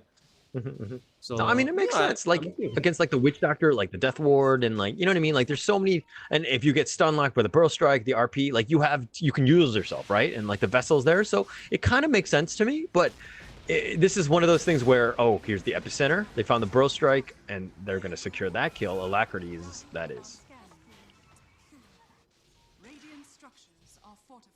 Yeah, good old two-man action there by Alacrity and KOXY. But meanwhile, Mac is gonna pop his exorcism for this tower. or maybe not. I mean, they're thinking to themselves, if they don't have to pop exorcism for this tower, it would be such a big win, because now after this tower they can choose to go for Roshan. They can if they want, they have taken the map control, and you can see the lines being drawn. They want to go to Roshan because they have this part of the map being controlled. Are they like? I mean, they have exorcism. They're probably going to commit it here. Mac is looking to pump fake it right now, but and there we go, and that's going to secure Roshan at least. But I mean, you've got the T2, you got the outpost, which is really nice, especially since 20 minutes is about to tick over. But they know this with the Sunstrike there. Yeah, but I don't think they have anything to contest this. That's why it's probably too late, anyways. So I think you can accept with this, you know, because the team fight of Adroit right now is so strong, and this is not the timing that Galaxy Razor wants to fight at as well. They want to wait for BKB and Deso timing on PA. That's the timing they are looking to get team fights. Any timing before that is just, you know, quick kills. They're just aiming for quick kills, and they are not looking for any 5-on-5. And this is really big as well, just killing all the mana of Titan. Yeah, he's got no mana, but he's been bottled up a little bit, yeah. But it looks like they're going to start sieging the T2, and it doesn't look like anyone from GXR really want to defend this. Alacrity's in position, but man, look at that spacing from Adroit. It's like perfect, because they know like the Tornado EMP, yeah, it connects, but you're not going to hit all four. Yeah, and also the Blow Strike as well. OP is they found the Tide at least. They've got the Ice Wall slowing them down, but the Centaur from the controlled one from the Enchantress actually gets a stomp on Alacrity, and they've got Cold Snap on Nico. He's got his pipe. He's going to just kind of back up here. They're going to disengage. Nico has no mana, and the Ravage is now going to be committed, and they do find 343. He's in a bad spot. He was a little too deep, and Ghost is now in position, and they've got a two-man Burrow Strike from KYXY into the Sunstrike, into the Meteor. No, but the Yules is going to keep up the DP. She's going to be alive for now. The Cask is bouncing, but it doesn't seem like it's enough. The Dagger's going to slow him down. The Stolen Sandstorm, and it looks like they're going to siphon the Destress. He's going to be silenced on at least the Alacrity. Or sorry, and he's going to go in the Burrow Strike again. The Stolen one from MCY, and then he's turned into the Sand King, that is. And MCY is going deep. He waveforms forward. He wants to get something, but they've lost 3 already, and Adroit need to kind of tuck tail and run, and they've lost 4, excuse me. Wow, what a great team fight coming out from Galaxy Razor. They initially started the fight with constantly EMPing the Titan, making sure that he doesn't have the mana for the Ravage. And then 343 just mindlessly run into them. Okay, never mind. Mid lane. Oh, they're gonna go in, and 343 again in a really bad spot. He's going the wrong way of all things. They had the yeah, he's gonna die back on that one, and that's that long 50 seconds that he's got to wait. But man, 343 just a little too deep. Yeah, I think, but that fight was really started by 343 himself. He's just, YOLO run into everybody, sending the false message to Adroit that GXR would commit on that. And then Nico popped the Ravage, but it only hit on the Witch Doctor. So that gives the opening for Galaxy Razor to eventually get a 4-man kill. So I think for me, the MVP is definitely 343 there. Just the idea of running in and baiting the team fight, that was really good. Okay. I mean, the first one I agree with. The second one, I think he was a little too deep in that T1. Yeah, there's that one really is a little bit too deep. But I do agree with the first one, and especially since you have buyback, you can just TP right back into the fight. So if you're able to do that, but again, this is one of those things where if I did this on my pub and I was that Witch Doctor, 100% they would report me, right? No, the thing is, if you're running in, if you're having the same kind of thoughts, right? Everyone will just follow you. Your whole team will just follow in, and you get 5-man ravaged. That's true. Tornado EMP connects on MCY, but they did get the T2, so they're doing a good job in terms of taking objectives, but they're still down in terms of net worth. Well, I think that's okay. And this tempo is completely okay for Galaxy Razor. Not only their PA is already completely caught up. Your Sand King and Invoker, they are not too behind as well. They're even, ahead of the Tide and the Death Prophet. So that's a super good sign for them. This is only Morphling, just carrying a droid, because all 4 other heroes, they are the functional heroes. So carrying is gonna be all relying on MCY. Yeah, But GXR, look at them. They're all scared. They're all staying on their high ground. They're not really able to contest or get any sort of farm right now. And looks like they're going to find Boomy. He blinks forward. Ghost wants this. That's the reveal of the BKB. He's looking to fight this, and he deletes Boomy right there. So they got something out of this, but Exorcism's been committed. And it looks like they're just going to kind of back off here.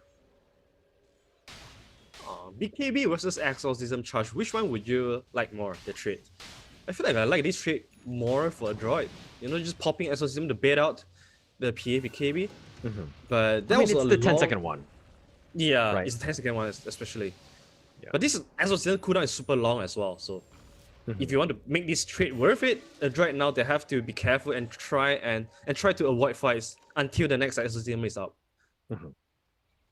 Yeah, and I mean, if we're talking about cooldowns, the next 25 seconds, PA's BKB is going to be up next. The Tornado EMP is going to miss there. Deafening Blast just pushes him back. But yeah, this is kind of like that window, right? Where you could, like, once PA has the BKB, which is up in another 15 or so seconds, but this is the time to probably start looking at taking that mid T1, if anything. Just kind of push your advantage. I will agree so, but you are also fighting into a Blink Ravage as well. So like Galaxy Razor, it feels like there's no good timing for them to initiate the fight. They have to outplay a droid in the team fight, like what happens just now. You know, just baiting Nico to put out a bad Ravage, and then after that you find your opening to go in. Another way of go on. Yeah, I mean another way of fighting is just to try and pick off someone and try to outnumber a droid in team fights. If you're talking about purely 5-on-5 team fights, I think this is gonna be super hard for Galaxy Razor. Yeah. And this is why when the BKBs back up, I think that this is the time. Because you know that Exorcism down, yes, Ravage count might decimate the rest of the team, but as your PA, I think you're fine and you can start looking for pickoffs because this is a time that DP is kind of weak. Yep. Yeah. I think they have, first of all, they have to find a very good initiation. They need to burst down some guy with the PA and then start the fight. Initiation is going to be everything for Galaxy Razor here. That's why they are camping this ward here, because they know that if they want to get off a really good initiation, they will need vision. So a droid looks like a droid is walking into the area though. Yeah. They're going to start pushing the T2, but they're going to meet a droid. Oh, they got the Burrow Strike on the DP. That's the one they have, but Mac is going to be in position. Now he's got Exorcism. Yule's himself alive, and KYXY gets destroyed. Ghost has popped the BKB. He's really focusing. Nice RP there. They catch on the 2, and they're going to go for both of them, and the MCY is looking to just run this. The Death Ward. Nico is in position. He's been maledicted, and he's Death Warded as well, and they're going to Spirit Vessel him, and Nico looks to be going down, but on the back end of this, they did get Destrous, so MCY getting something out of this. Alacrity needs to run. MCY is by himself, and Ghost getting solo MCY. Here's the Vessel. Here's the buyback from Enchantress. She's looking to come back into this. Alacrity, they're looking to just man fight this. The Ice Wall, and it looks like they're just going to disengage here. The Vessel just not doing enough. Look at the damage coming out from the shotgun combo. This is why Morphling is really a good hero against the PA. When PA BKB goes down, MCY's the E-Blade is going to be the biggest tools for a droid to bring this PA down. But that was a really good RP. The shockwave into a 3-man RP. Yeah, that was sick. Yeah, that's not something you see every day. Yeah, normally so you do something like a skewer RP, blink RP, but shockwave RP, that's interesting. I mean, it made it real easy, right? Really nicely played there. But I mean, you got a 4 for 2. You forced the buyback, so that seemed like a really good fight for GXR. Yep, it definitely is. Especially when they won team fights when Morphling is holding the edges. That just means even more, because that's supposed to be the time that a droid are at the strongest with ages. But Tornado EMP connects onto Boomy, takes away about half of his mana. He should be fine though. But yeah, like this is the one moment where you can kind of just try to get the fight to go your way. That's definitely one of those things you need to do. But man, I feel like right now, Morphling right now, MCY just trying to take on the world. It's like a 1v9. It's starting to be like one. When, you know, when PA gets more item, perhaps the Abyssal Blade plus Monkey King Bar, he will be able to just burst down the Death Prophet and the supports from a droid side. They got a smoke. They did see Boomy, and there we go. Burrow Strike and Ghost will just delete him, and they got that one. KYXY secures that kill, though. They got the dagger forward. Oh, but the Yule's up on the PA. Ghost being slowed down. The RP being pump faked. He didn't actually go for it. And they got the Yule's on MCY. They're going to look to fight this one, and they're trying to focus through, but MCY morphing out of it. The Death Ward not doing enough damage, not being on the right targets. The Sunstrike is going to be off the mark. KYXY just kind of navigating himself through the trees, and the glyph is going to be used. Targeting the hero targeting is a little bit off there by Galaxy Razor. They wanted too many. I feel like Sand King was chasing the Morphling, and then another guy was going onto the Death Prophet, and they tried to RP both of them, and he didn't quite get the angle. So a little bit of greed there, a little bit of miscommunication, I would say. That was a BKB charge. Another. Yeah. It's pretty massive right there. I mean, just how they're fighting, the prioritization has been off, but like. Morphling is kind of tough. Tide is kind of tough. DP is kind of tough. Like, it's not the easiest of targets to happen, you know? Yeah, exactly. That's why if they want to commit, they need to just focus they need to just prioritize one guy to bring them down. You know, whoever KYSY stuns, they need to make sure that all the spells are being dumped on that guy. Yes. Okay, it looks like they're gonna smoke in return, trying to find something, Adroit that is. But man, both of these teams are just like, you know, if we die, we're going to die together. It's like all 5 of us are going to die together. Like, we're just kind of just sticking together no matter what. And it looks like there's going to be a clash. The Sunstrike should scout out at least Roshan, but seeing as they're smoked, that actually doesn't spot anything. Oh, there's the... They did not see they did not see the Force Spirit coming in. Yeah, and it looks like they do see it now, and GX are making their way to Roshan, but MCY is continuing to take on Roche. The 2-man tornado does connect, but Exorcism's been popped. And I think they need to start backing out. Okay, they got Boomy on the one side, who went up to the high ground. That's not a good start to that fight.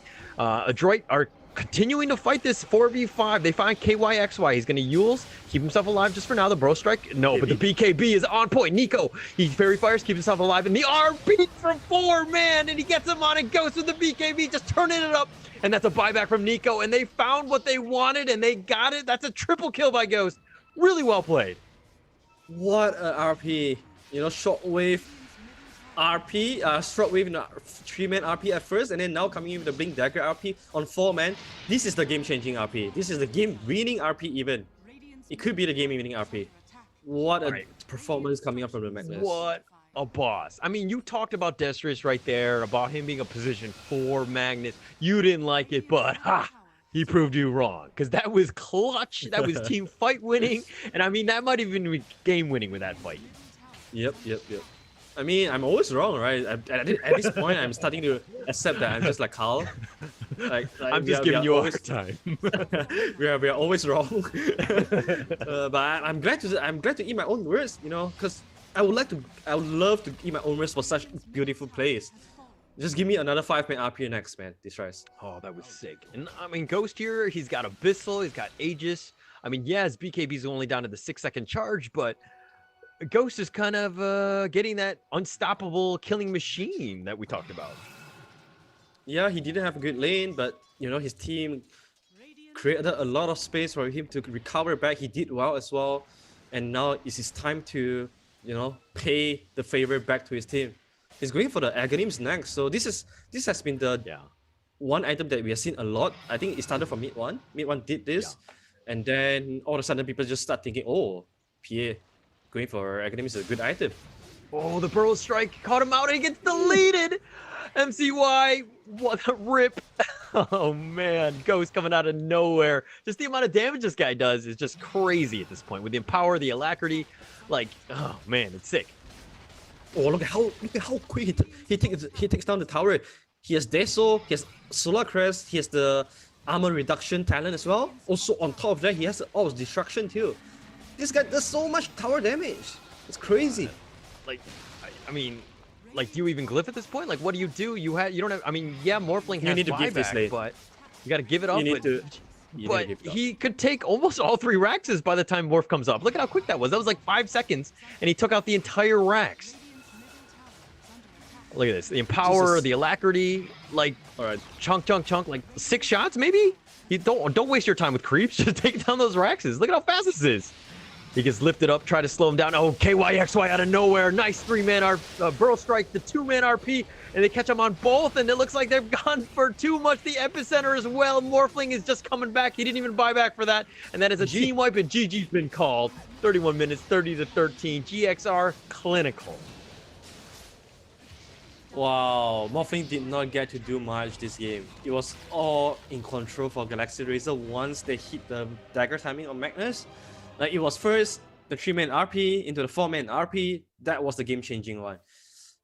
My MVP of this game, no doubt, is definitely the Magnus. Yeah. I felt like I mean, 14-1-9 from Ghost. I mean, don't get me wrong, that KDA is pretty crazy, but everything was controlled by Destris. And also, I want to give a big props to KYXY. His blink initiations were totally on point, made sure that every single fight, what happened was, it'd be so easy for Ghost to just literally blink dagger, you're just on top of the guy, he just deletes him, right? Like, it's super easy for him to do that. So KYXY, honorable mention, but Destris with his 3-man, 4-man RPs, just on point with everything. Yeah, he died 3 times, but I mean, come on, man. Like, this guy had a hell of a game. Yep. And that being said, we have our mystery code as well. So let's take a look here. A good Sun Strike to instantly... Alright, here comes the 4-man RP. So for anyone that missed that, here's your review, here's a replay. But look at how patient he is. He's standing in the back, the Burrow Strike is there, and then he's kind of just making sure everybody's there. And the perfect, like, right in between, that RP connecting onto all of them, just grouping them up and just making very easy work for the team. And I mean, that was game winning right there. There was no way you were coming back from that. Yeah, that was just too tough to come back. Wow.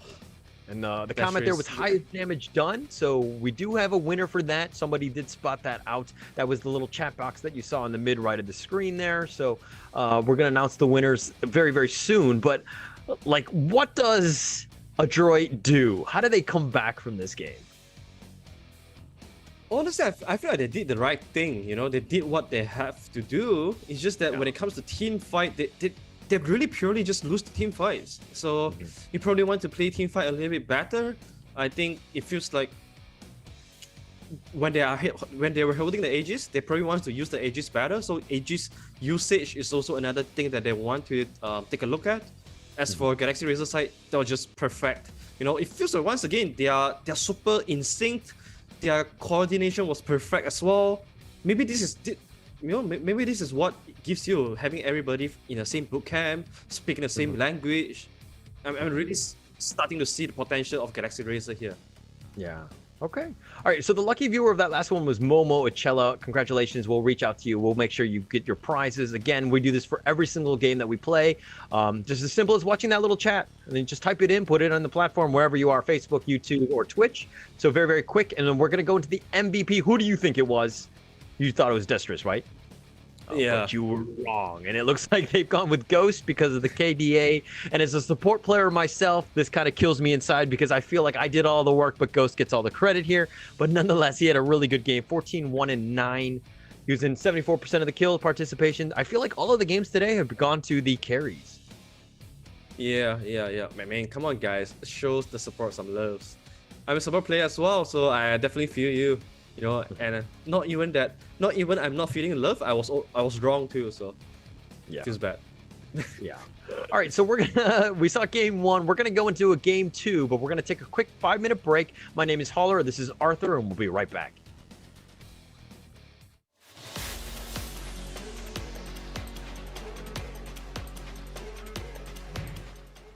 สวัสดีค่ะโนอี้ค่ะหรือว่าอีโวตโนอี้หนูรู้สึกเป็นเกียรติมากๆเลยที่ได้เป็น Thailand Ambassador ของ Top Can 2020 วันนี้เนยจะมาแนะนำ Top Can 2020 ซึ่ง Top Can 2020 ก็คือการจัดการแข่งขันเกม e-sport ที่ยิ่งใหญ่และสุดพิเศษที่สุดใน Southeast Asia ของปี 2020 นี้ซึ่ง Top Can 2020 เนี่ยเขามีการจัดการแข่งขันเกมมากมายหลายเกมเลยเพื่อนๆคนไหนที่สนใจก็เข้าไปดูรายละเอียดตรงลิงก์นี้ได้เลยเดี๋ยวเนยจะขึ้นลิงก์ไว้ให้นะคะส่วนตัวเนยชอบเล่นมาเวลทอมแอนด์เจอรี่เพราะว่าแบบสนุกมากเลยเพลินเล่นได้ทั้งวันเลยค่ะซึ่งไม่ต้องสงสัยเลยนะว่าทำไมเนยถึงเล่นหลายเกมนะคะเพราะว่าส่วนตัวเนยเป็นสตรีมเมอร์เนยต้องค้นหาแพชชั่นจากการเล่นเกมซึ่งแพชชั่นของหนูก็คือ การทำให้คนดูมีความสุขยิ่งหนูเห็นคนดูที่ดูหนูมีความสุขยิ่งทำให้หนูมีแรงผลักดันในการทำสิ่งนั้นต่อไปให้มันดีขึ้นเรื่อยๆค่ะและสุดท้ายนี้เนยอยากจะชวนทุกคนไปชมการแข่งขันที่จะเริ่มขึ้นใน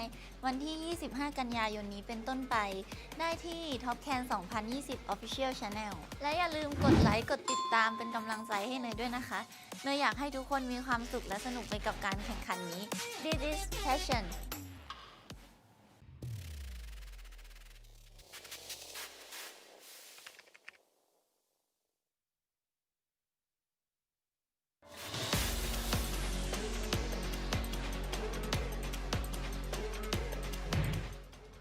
Xin chào tất cả các bạn. Mình xin tự giới thiệu mình là Đơ Ca Khỉ. Tên thật của mình là Phạm Hồng Lộc. Hiện tại mình đang là streamer tự do trên Facebook Gaming Việt Nam. Hôm nay mình rất vinh dự được thông báo mình sẽ trở thành đại sứ khu vực Việt Nam của giải đấu Top Clan 2020.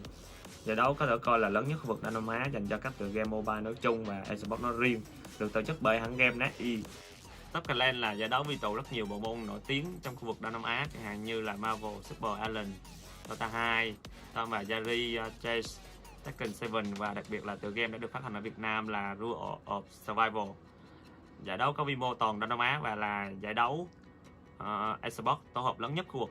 Với tư cách là đại sứ khu vực Việt Nam của giải đấu Top Clan thì DK Khỉ cảm thấy vô cùng tự hào khi lần đầu tiên Khỉ được thấy mình được sống với niềm đam mê game của mình và niềm đam mê này được công nhận bởi cộng đồng quốc tế. Với slogan This is passion, thấu buồn đam mê, giải đấu Top Clan là nơi để các bạn có niềm đam mê giống Đơ Ca Khỉ được theo dõi sự phát triển của ngành game quốc tế như thế nào. Giải đấu sẽ được tổ chức vào ngày 25 tháng 9 sắp tới và chúng ta có thể theo dõi trên cả fanpage Facebook lẫn kênh YouTube. Hãy truy cập fanpage Top Clan 2020 và kênh YouTube Top Clan Esports để theo dõi Đơ Ca Khỉ và giải đấu nhé. This is passion, thổi buồn đam mê. Các bạn hãy cùng Đơ Ca Khỉ chinh phục giải đấu Top Clan 2020 nhé.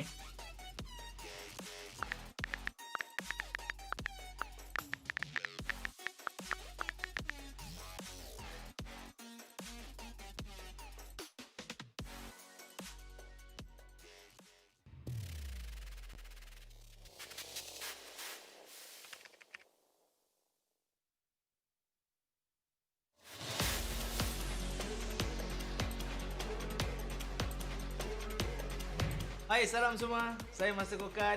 Saya berasa amat bangga kerana dapat menjadi duta Malaysia untuk Top Clan 2020.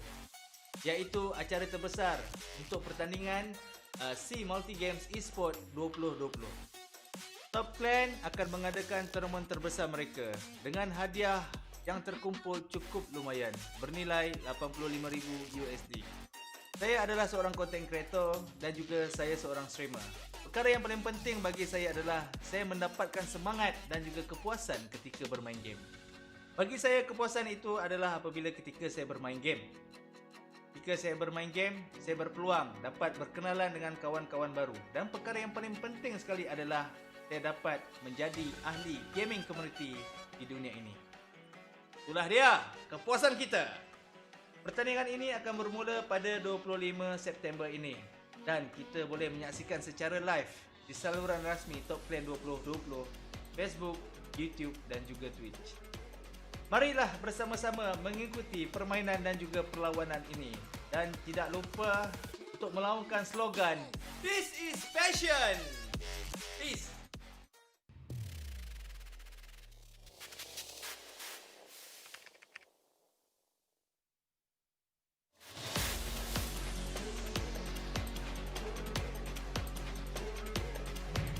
Halo semua, perkenalkan saya Vanji Eko Giovanni, dikenal sebagai polisi ganteng gamer.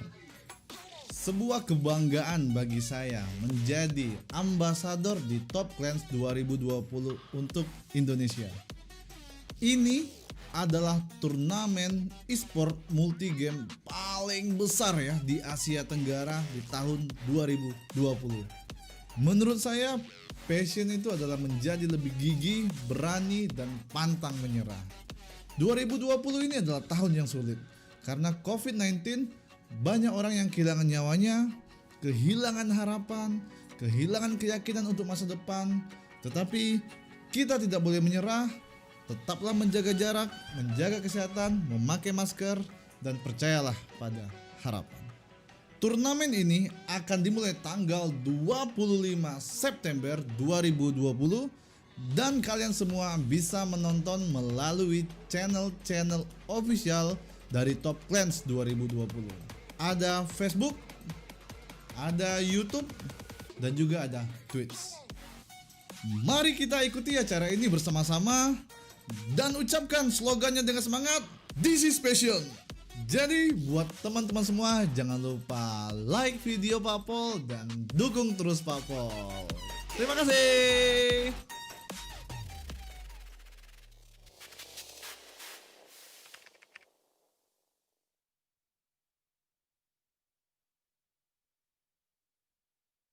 ...2020 Dota 2 SCA Invitational. My name is Holler, and I'm with Arthur, and we just saw an amazing game by Adroit and Galaxy Racer. We saw it was pretty back and forth, but Galaxy Racer proving everybody wrong, or just people named Arthur wrong. And they came back with this game, and they pulled it out. A really nice game. Any other, tips, so to speak, for Adroit in terms of getting into the next game? Well, to defend myself first, I predicted 2-1, so I'm not completely wrong yet. Okay, but in terms of tips, right? It feels like they did things well. It's just that once again the AG's usage was a little bit not optimal. So I wish to see them being more aggressive, but also meanwhile being more disciplined as well. Okay. All right. Before we go into that next game, let's go give a quick shout out to our partners and TV partners of EGG Network AIS Play. The partner platforms are going to be Kumu, Laz Live, or Lazada, Likey, Nemo TV, Twitch, TikTok. Our local partners are going to be InfoFed, Ancient Galaxy, and VE Sports. And our network support is done by UU Game Booster. Again, without them, we would not have had any of this. So a big shout out to them. So, we're going to go into the draft soon, but I guess, was it a player thing? Was it a draft thing? I mean, if we had to just point down to one thing, one simple thing, what would you think that Adroit really needs to do better? I'll say player thing. I'll say it's a play thing. Draft-wise, I think they have the right idea going to the draft. They wanted to place fast. They also wanted to secure their team fight ability as well. That's why they went for the Death Prophet plus Tide. It's just that, but it still comes down to how do you use the spells. We haven't seen the really game-changing or game-winning Ravages coming out from Nico. But on the other hand, Dashris with the Magnus was able to do that. So with these kind of differences, it changes games. You don't have to do this a couple of times. You just have to bring that one game-winning RP or Ravage, and that would change the game. That was what Galaxy Razor was able to deliver. Okay. I mean, I agree. You get the respect, man. Yeah. Wow.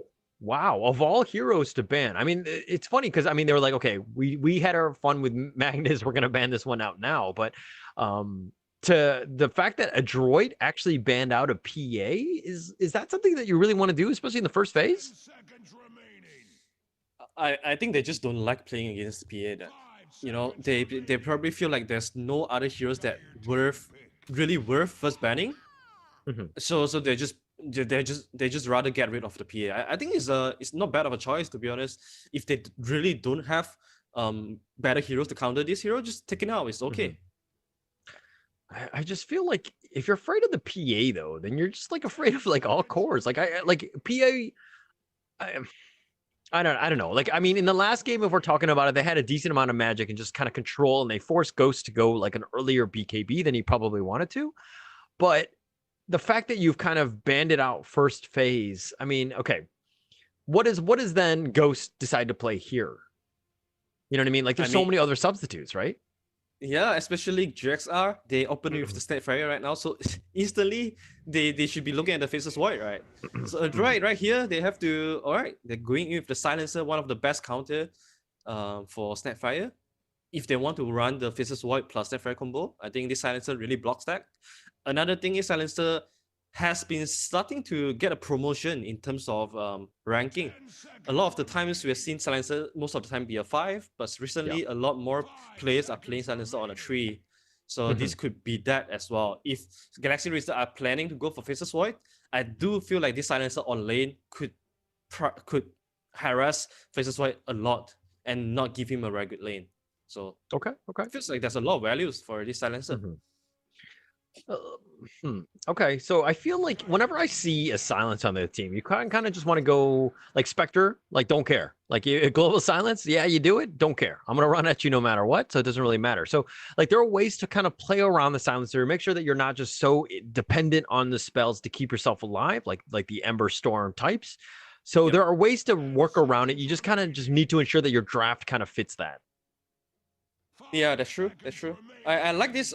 Like, I feel like, you know how people always like to pick carry at 8th pick and then just band out a bunch of counters that counter this win condition. I feel like Spectre is not that kind of hero that are very suitable to be 8th pick, because there's so many counters out there for Spectre. Not only hero counter, but also draft counters. Because you can always just draft specifically, and you can just draft a bunch of heroes that play fast. It could end the game really early as well. You pick a bunch of heroes that don't care about Horn. You pick a heroes that counter Spectre. Like there's so many ways to win a Spectre lineup. So I feel like this is a bit risky, but if they're comfortable with it, I guess that's all right. I mean, they did it in the last draft too, right? They were like, Ghost doesn't really matter. Like, I'm going to pick this hero, this PA, and I'm just going to win with it no matter what. So I feel like right now, the confidence of Ghost to just go first phase, like, second pick is like, I don't care. I can take on anybody. So it doesn't really matter what you bring. But now Adroit really need to kind of counter this by having a really strong laner to make sure that Spectre has a terrible game. I mean, they tried to do a decent job of it against last game, where PA kind of didn't start off that great.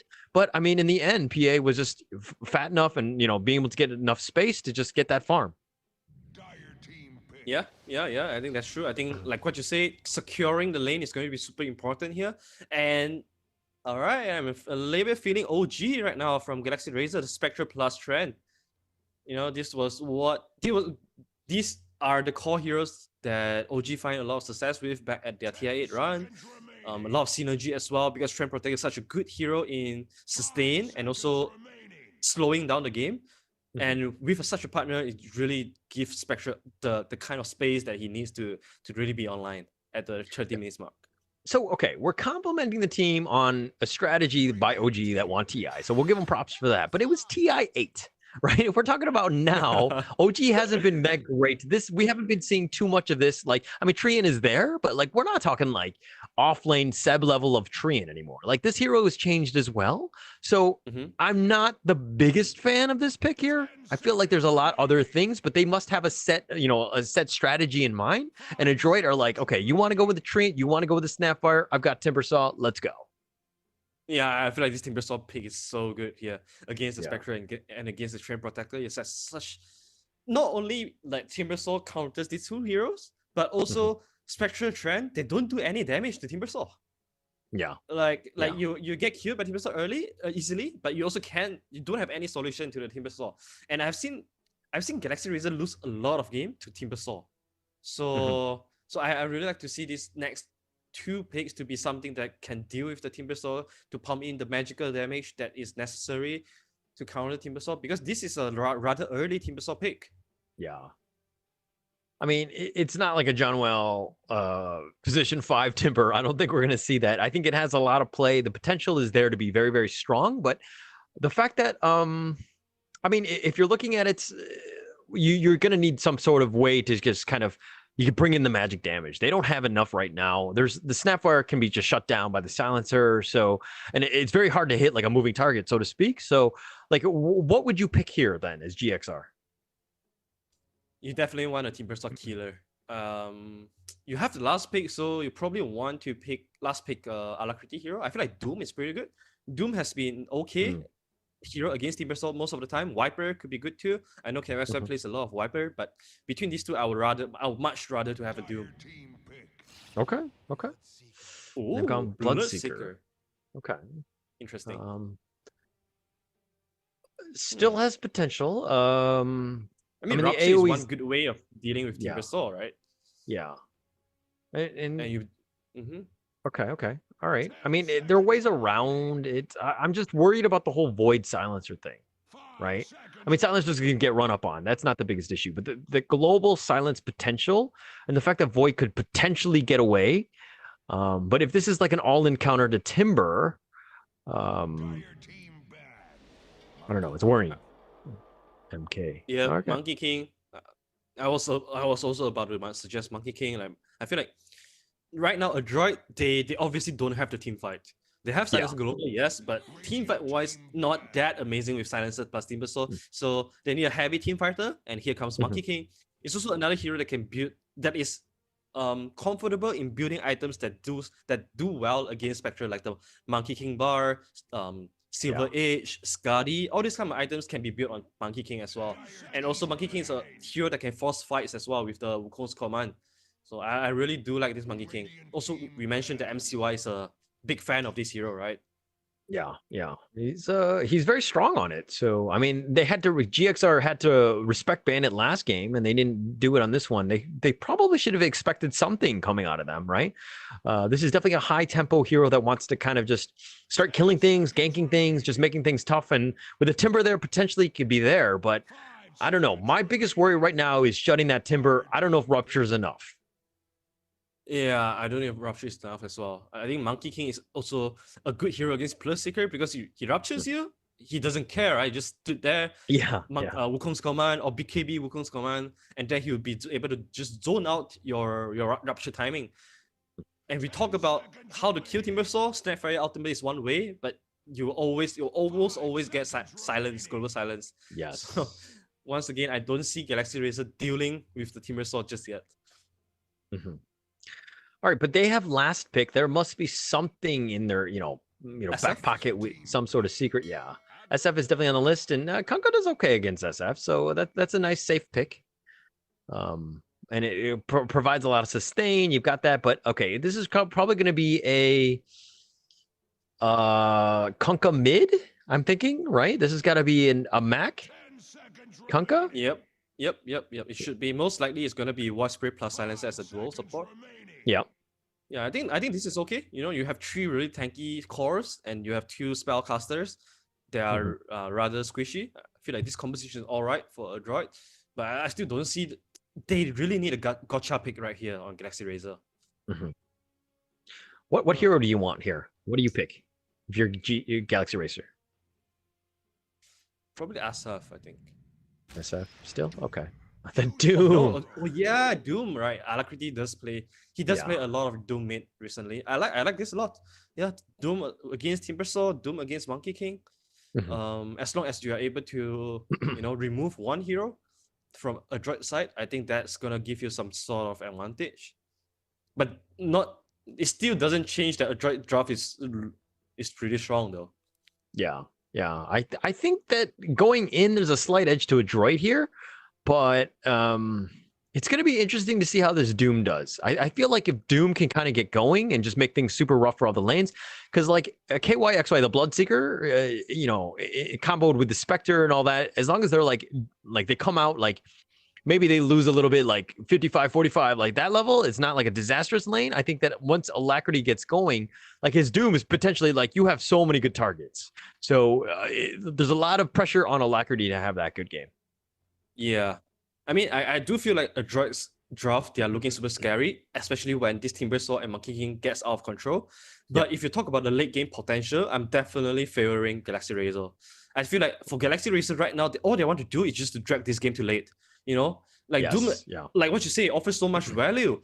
At one point, he's gonna get the BKB. I imagine Agony Scepter as well. So you can just focus your Doom on the Monkey King or Kunkka. And then you Infinite Blade on the Timbersaw to break the passive. I think that's gonna be one way to deal with all these super beefy cores from a droid side. But the point is you have to avoid getting snowballed by a droid. A droid, they are super strong snowballing hero. Timbersaw, Monkey King, Kunkka, they just want to run at you. And most of the time you couldn't run away from Kunkka because of the amazing X-Mark cast range. So they need to take every single fight very carefully on Galaxy Racer side. All right, so seeing as that you like Galaxy Racer, I feel like they're just going to lose now. I mean, your predictions have been on point in terms of the other teams, so a droid is going to win this one. I think that's what you're saying, right? I don't know. I'm not counting my last prediction out just yet. Okay, Howler. Okay. I know Okay, I'm. all right. So far, I'm what? 2-1. I think one and two. I got one right and two Yeah. incorrectly. So Yeah. I can I mean, still but I'm make talking it about 50-50, yeah. okay? I mean, you still have a chance. I think that in like esports, like in any sport, you always have a chance for the team. But we've kind of seen that your predictions have not been great, so to speak. Yes, you haven't. You haven't been. It's okay. We all have bad days. So all right, nonetheless, it's gonna be Ghost, and what I think is gonna be Silencer, or they're gonna like try lane this. Oh no, sorry. It's just Spectre's by himself, that is all. Yeah, I think they probably just gathering bottom just to secure the bounty rune, and with Monkey King here. Wait. Oh, they're switching lanes up, huh? They're going to put Monkey King versus Doom at the mid lane. And Kunkka will be at the top lane. They probably want to shut down the Doom so that Doom doesn't get a super early BKB timing or the drums timing. But I don't know how good would this be though, because Kunkka at the safe lane, not great. Not really the best, I think. Because you will want the solo XP, right? So that you get to your really early levels. You have more levels on the X mark for the catch. Without that, Kunkka doesn't feel very strong. All right, one thing to note though, it looks like they're gonna start with the tri lane, Galaxy Racer that is they've left the Spectre by himself. Is this just to give him levels, just to kind of get him? I mean, he's probably not gonna be able to contest too much against this Timber, but you're kind of going out like there's a recipe for disaster in a tri lane because it can go poorly so quickly. Yep, that's true. I guess they're just trying to get the first blood with the Train plus Snackfire combo. That is a very strong level 1 combo. So they probably wants to just kill one guy and get back.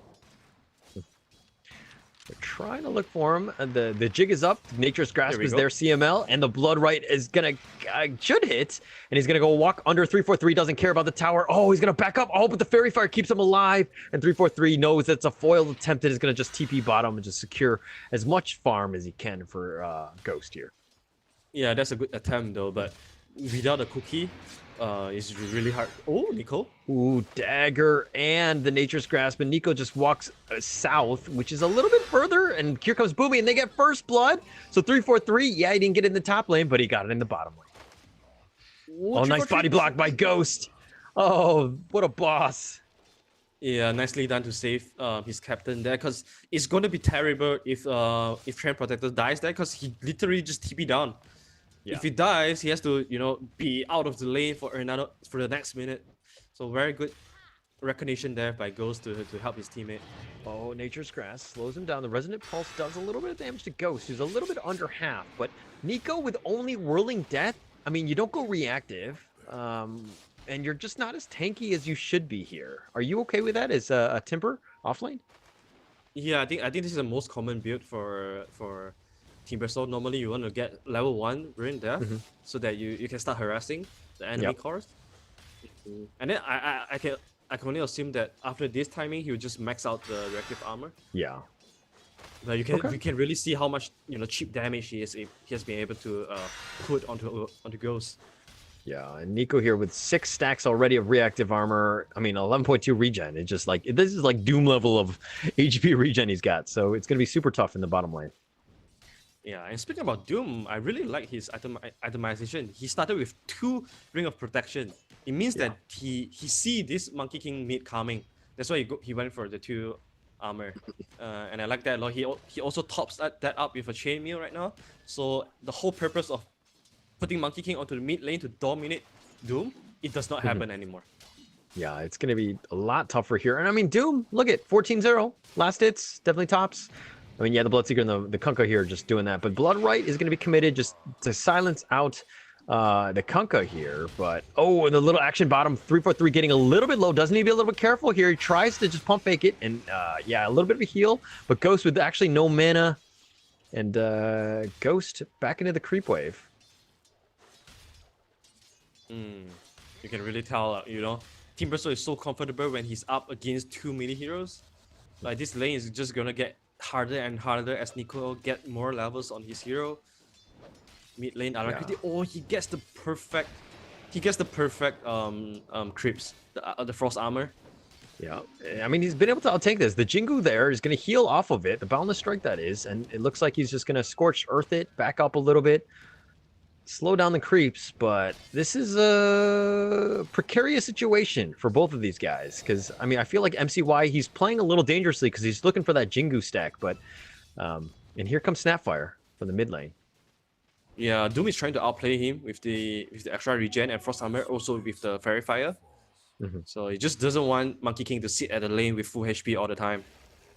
Yeah, and Boomy with the haste, he's going to go straight down and make a beeline, and he goes right behind Ghost, and he just like turns it up, gets one shot in, punches him in the face, and runs away. Goes back into the creep wave, just trying to get as much. Oh, he got a decent amount of last hits, well, with the Resonant Pulse there. And so Boomy, still with that haste, it seems never ending. Oh, and he does get the other last hit. So Boomy getting full value out of that haste rune. Yeah, very well played. Oh, mid lane. Alacrity getting a little bit low. He does have Scorched Earth, but oh, the Boundless Strike, not enough damage. He does get the Jingu to connect, but there's too many creeps on him, and Alacrity will just back away here. That Frost Armor, honestly, just keeping him in the lane. Yep, I don't know if that's necessary though. Like, because right now he has to be forced to go back to the fountain to regen up. And he's gonna most likely going to be mid lane. Oh, 3-4-3 trying to dodge the remnant, but the perfect placement. And Boomy will pick that one up. They've got the X Torrent. They're going to start it up. KYXY getting a little low. The Bloodright just going to be there just to zone him, and he goes back to the creeps. KYXY not scared of you. Yeah, he has the raindrop as well to block out the extra magical damage. And we see a rotation coming up from War Spirit. He wants to try to make something happen. He knows that it's time to leave the big boy Timbersaw alone. Yeah, but he's only level 4, and he's only got the 2 points in the reactive armor. Still definitely, ooh! He goes runs forward, does a ton of damage to 3-4-3. I mean, that Timber Chain plus the Whirling Death does a lot, but... Oh, and now the Doom, that's the first one of the day, and you're going to secure that kill? And he walks backward because, heroes don't look at explosions, right? Yep. You never turn your head around to look at your dying. Oh, Snapfire Cookie found Boomy. And he's going to get slowly done. Remnant does connect, though, but it's in the same direction he wants to go. The Bloodright is there. And again, KYXY doesn't look at explosions. That's a Bloodright, and that's going to secure that kill on Boomy. I mean, this is what we mentioned before. You remember the Wise esports game? Where they just wipe a Venomancer into Faceless Void just for the lane counter. And if that doesn't happen, then the sole purpose of that move just go down the road. And this is why I don't like them switching the lanes up to have Monkey King against the Doom mid, because all the advantage that MCY just gained pre-level 6 are just gone right now with that one kill. Yeah. The Alacrity gets Snapfire Cookie forward. MCY slowed down here. The Scorched Earth is slow burn, and he Fairy Fires the first time. Jingu Mastery does connect, but it's a small heal, and he's getting low. MCY somehow still alive. He's looking to turn this around. Alacrity with a tower there, and the Silencer does get a little bit smarter, so they got something out of this. And Deathrush is running for his life. He does have Frost Armor. Booby probably not able to do anything, but whoa, a little bit of a trade there under the tower. Yeah, I would say this is definitely favorable to Galaxy Razor. The Monkey King doesn't want to die at this lane. We talked about how Monkey King wants to snowball this game, and we all know that snowballing hero, they don't want to die. So this is very good for Galaxy Razor. I imagine Doom should be up in another minute. So Monkey King, he needs to be really careful once again. Look at Alacrity, don't care. Scorched Earth, he just runs right at CML under tower. Don't care. CML's like, guys, TP. And Boomy's here. He does have the Remnant, but he actually misses it. Alacrity actually stopped. Here's the X Torrent, and it's going to go. Bloodright as well. They've been ruptured, and they're going to try to get Alacrity. And it looks like Ghost is here as well. They've got the Haunt. Nico's here. The Timber chains forward. The Whirling Death. Oh, but he doesn't get to the low ground. Alacrity does go down in the end. So Nico got something out of this, and Destrus is running for his life. They got the Boundless Strike. MCY is just kind of a couple more. Jingu, and there we go. We've got the heal. Destrus just slowly getting away. Is there no X? He's trying to get the Torrent. He sidesteps it. He does see the hand. The Jedi Mind Trick. Destrus, Snapfire Cookie to the low ground, but the tick up. And there we go. The Silencer will secure that kill from the low ground. The Arcane Curse is doing a little too much, and he gets a little bit smarter. Yeah, very good counter initiation coming up from a droid.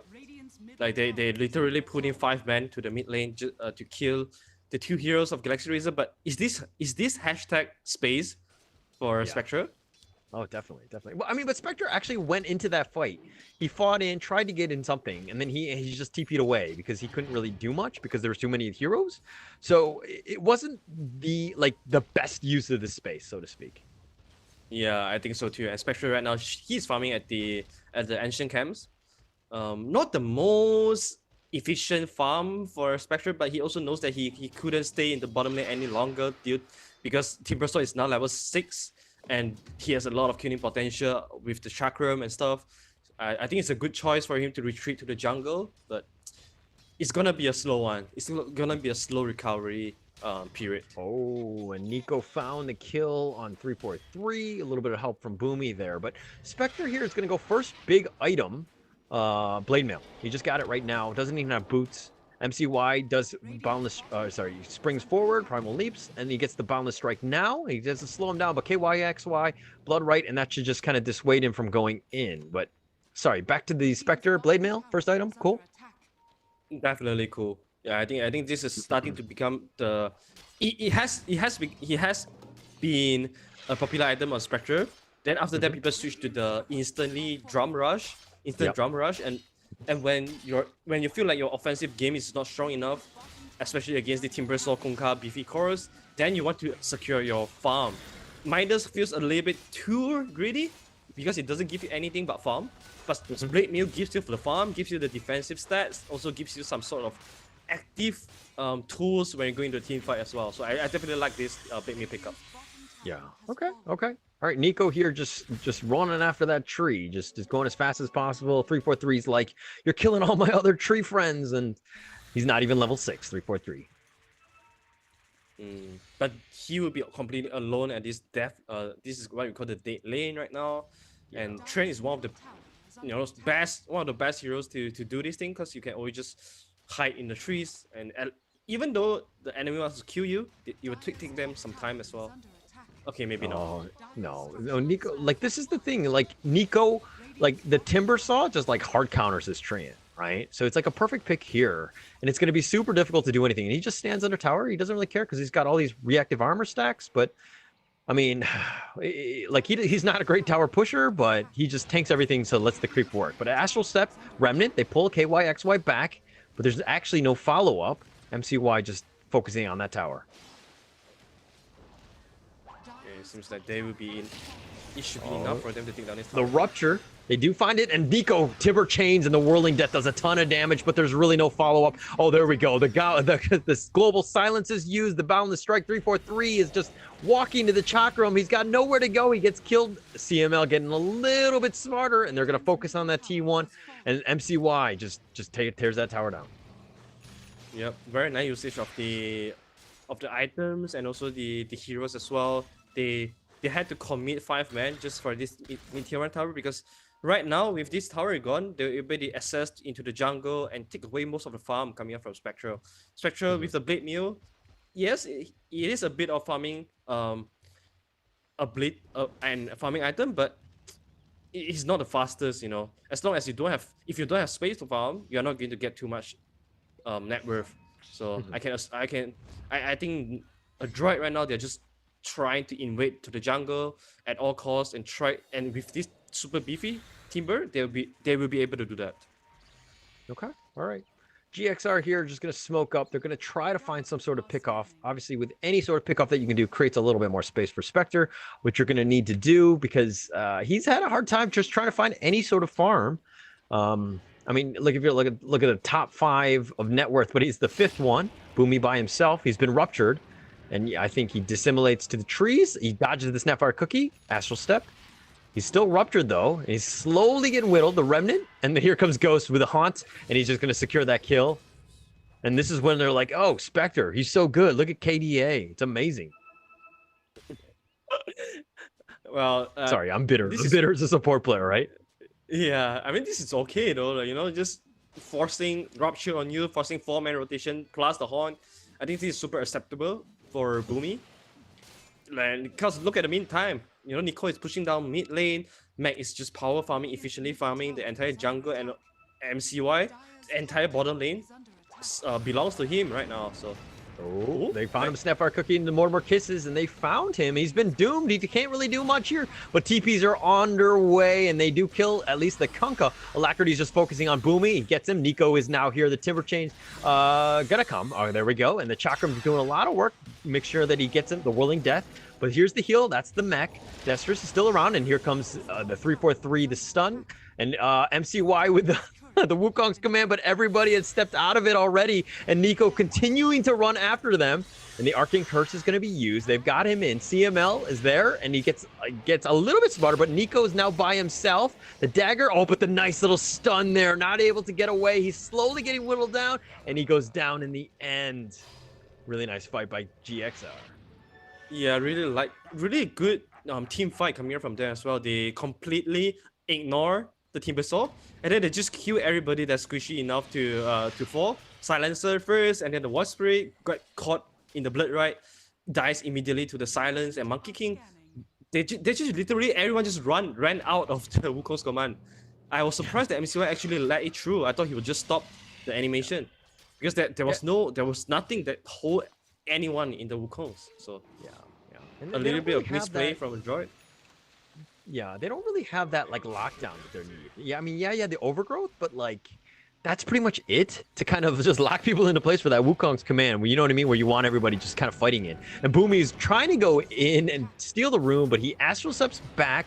He's fine, at least for now. The X-Torrent boat, here we go. And they've got Alacrity under that. He's taking a ton of damage, and the Timber Chain doesn't actually connect. The heal is actually out healing it. Alacrity somehow still alive. He's looking to just dodge through. No, the Whirling Death will end up killing him. Oh, they've no, got Ghost. the X. The Rupture is going to be committed.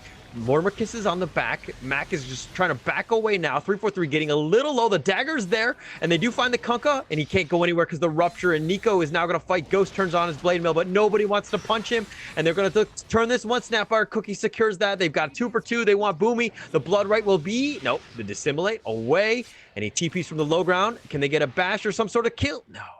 Boomy gets away. They just needed one more hit. But a very nice play coming up from Wasp Spirit, but overall, this is such a good trade. It's a post 5 plus post 2 for a 2 and 3.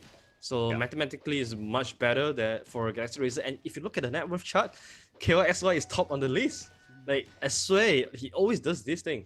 You know, he always he's just able to find so much farm as an off laner, and most of the time he'll be at the top. And of course, Doom will be there as well, thanks to the Devourer. And it seems like Galaxy Racer, they're surviving their early aggression from a droid, and they're starting to recover back to their timings. Like, one thing to note is that Bloodseeker's gone. Yes, he's the offlaner, but he's not the die. I'm gonna go my own build. You know, the Veil. You know, that style. And what he's done is actually really sacrificed for the team because he's gotten Greaves. But they've got the X, they've Torrents on the 343, and they're going to try to kill him. They do kill him. The boat is going to be committed to kind of just cover the retreat, but Alacrity's running up on them. He's looking to focus on this, and then he just gets back off as well. Snapfire Cookie will keep him alive, but 343 does go down. Yeah, it's a good choice there to hold the Doom, because he definitely wants to pair the next Doom with his BKB. He's only 600 gold from his next BKB now. So it's time for Galaxy Racer to be a bit patient here. Ghost though. Yeah. Alright. Mac doesn't really get the vision to X-Mark him. Yeah, another thing is that, like, Galaxy Racer, they need to play to their strengths, which is going to be this late game Spectre monster, right? All you need to do, you don't need to overcommit for fights. You don't need to go all in and just try to find ganks. What you need to do is survive, create space for your Spectre, push out towers where it's available, and make sure that, you know, you cut the creeps and just keep yourself alive if you can. But that said, MCY, so going to focus on that tower. You've got overgrowth, or sorry, the heal from the Treant. With the living armor there, just kind of keeping it up, but it will be whittled down in the end. Yep, the counter glyph to protect their creep wave as well. This is really, really important. But every single time a droid, if they wants to push a tower, they have to bring 5 man. Oh, they got the Astral Step into the Yules, and they found the Alacrity at least. And here come the TPs, and they're TPing straight on out. Boomy just getting out of there. KYXY does the Blood Right, tried to get something, but that was a really nice disengage there. Forces rotations. This is okay though for Galaxy Racer because they still managed to defend the tower even after the 5-man commitment coming from Android. And all they have to do is to TP KYXY back to the lane, and Spectral is still top, occupying the top area of the farm.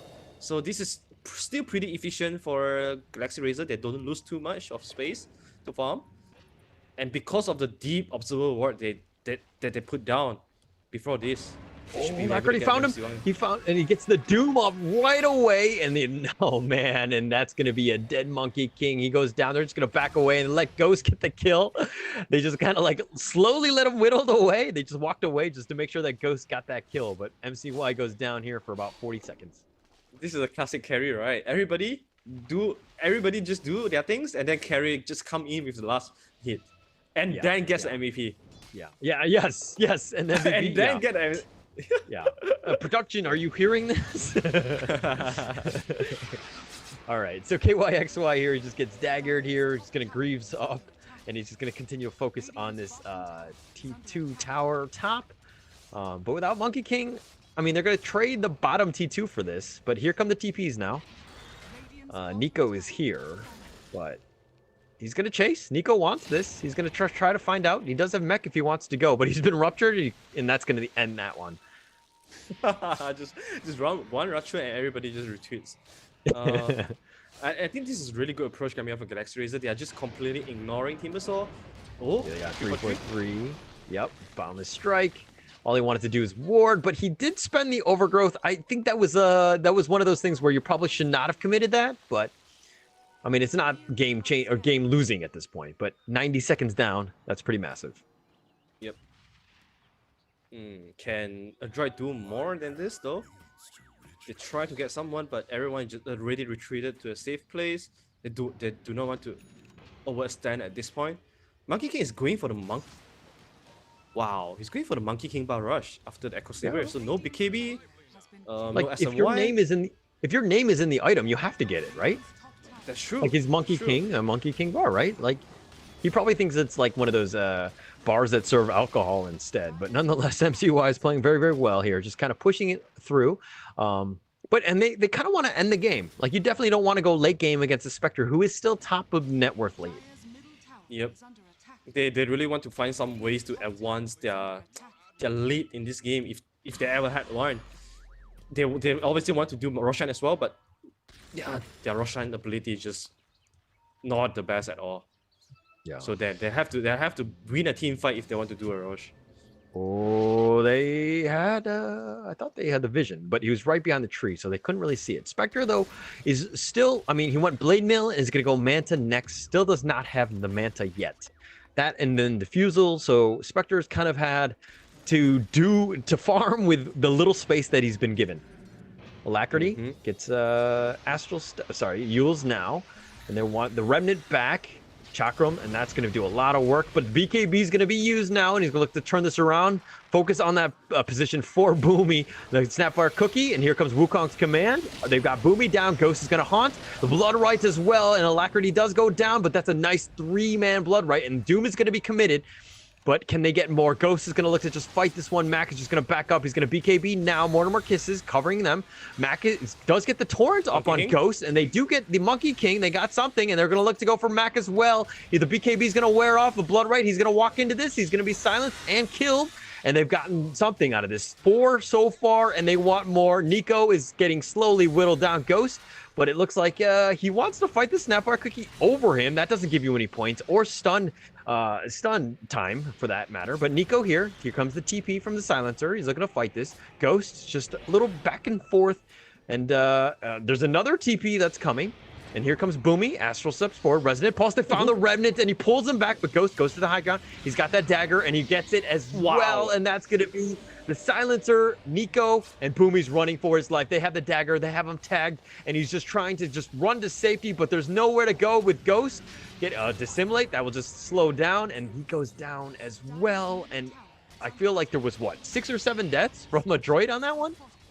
Yeah, they're just constantly trying to chase, knowing that, you know, most of them have not much status anymore, but the spell usage coming out from Galaxy Razor is just amazing. The Blood Rite was put into the 2-man cookie. That was what really just bring the nail to the coffin to end the fight there. And this is just gonna allow them to walk into Roshan straight. And we know how important Roshan is to a droid. This is their way of going to the high ground and the game quick. if you are taking this away from the droid, you are taking half of their winning condition away from them. Oh, and they found Destrus. He actually went to the high ground. Snapfire Cookies. He doesn't go to the low ground. He's going to slowly get whittled here. Mac's going to pop his BKB Blood right as well. Wukong's command.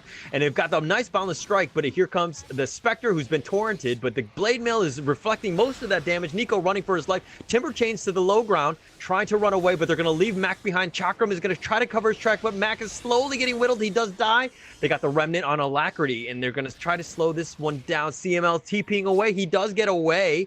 But man, you've lost your Kunkka, you've lost your Monkey King. What do you do?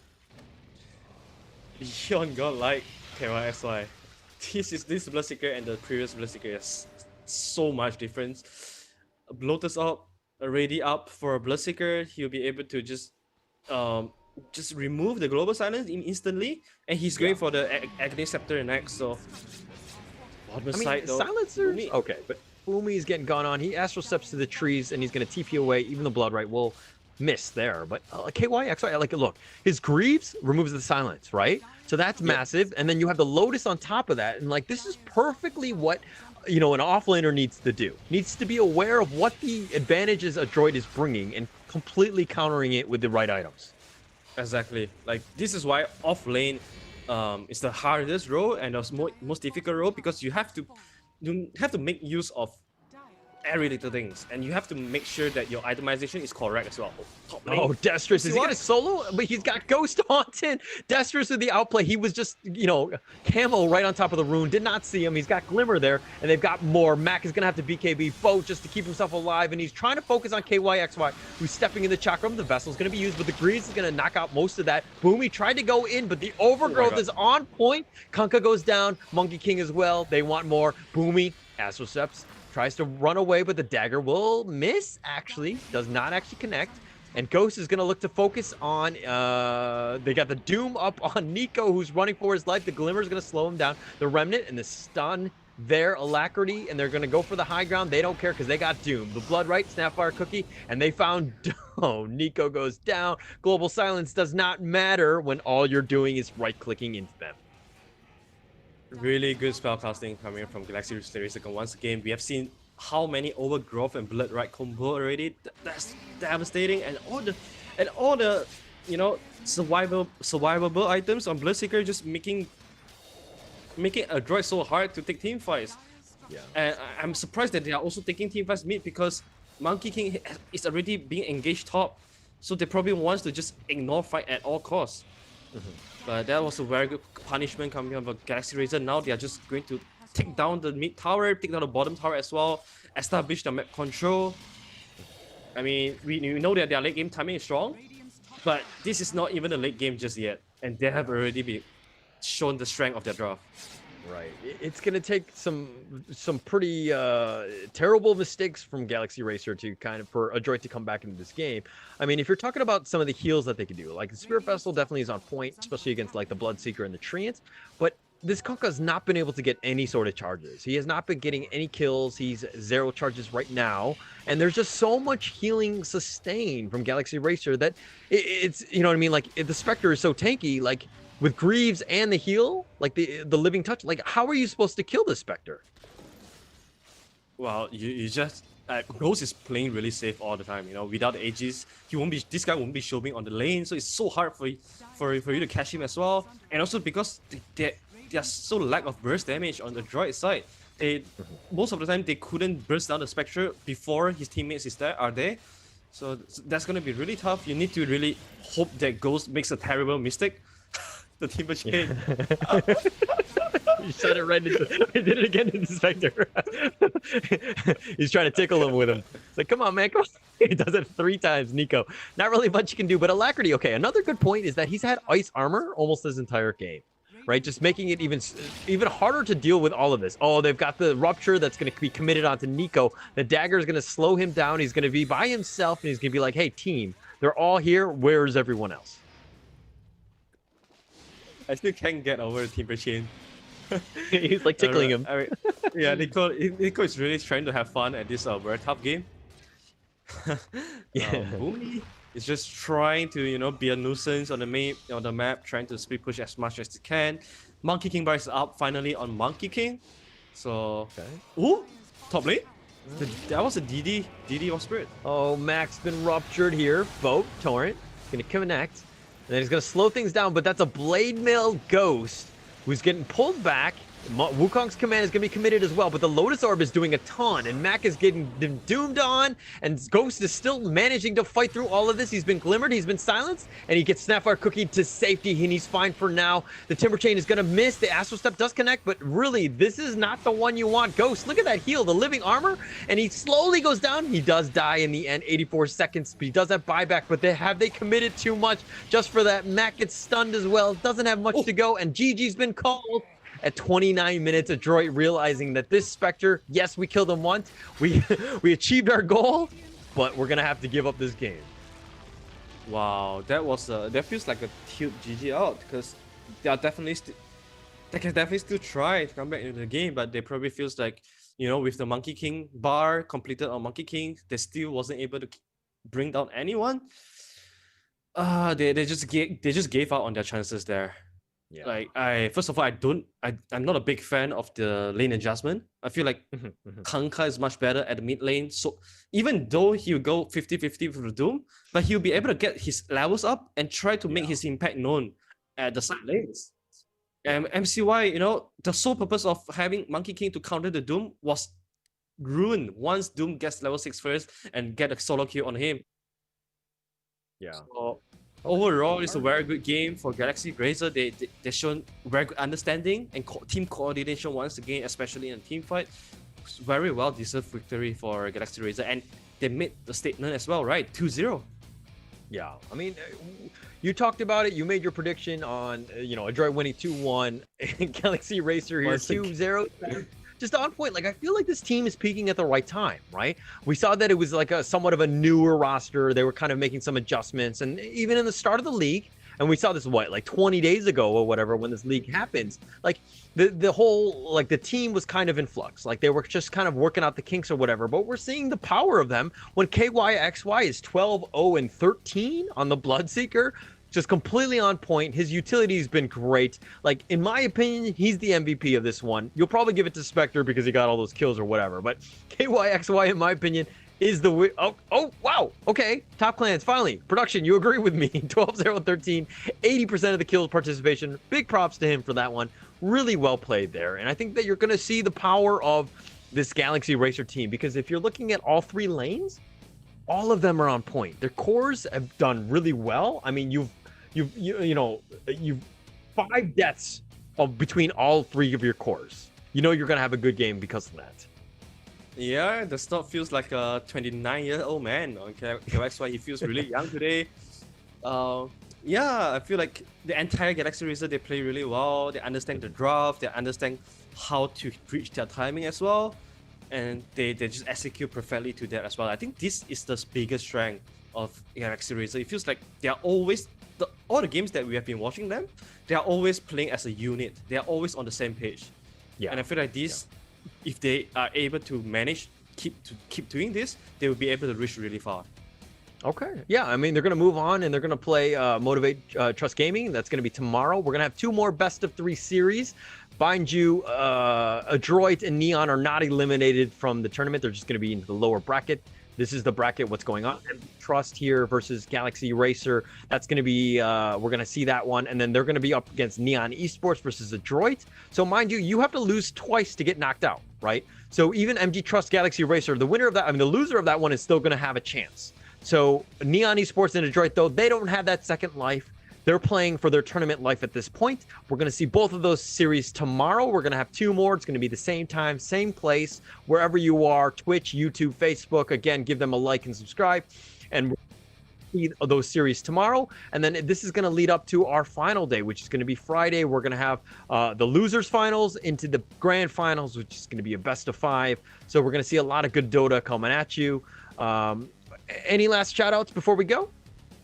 Yeah, shout out to Top Clans for, organizing this tournament, and also Dota 2 is the first time that is hosted by Top Clans as well. So this is their first Dota 2 tournament. So please, all the Dota 2 fans out there, give a huge shout out to Top Clans and like and follow on their social media. And I'm excited for tomorrow. Tomorrow we are going to see one of the two teams going home. Yeah. All right, and also give a big shout out to Arthur as well for co-casting with me. You can find him at Leon Arthur Dota. You can find him on Facebook, Twitch, and all of that. He's a big streamer as well. You can find me on Instagram or Facebook. You can find me at Holler TV. If there's nothing else, we're gonna take it away. We're gonna send it back to the host, Poppy, and we'll see you guys tomorrow. Thank you so much for tuning in, and stay safe, everyone.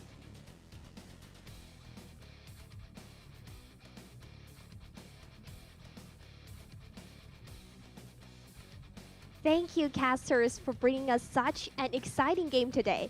I believe tomorrow's game will only be more intense.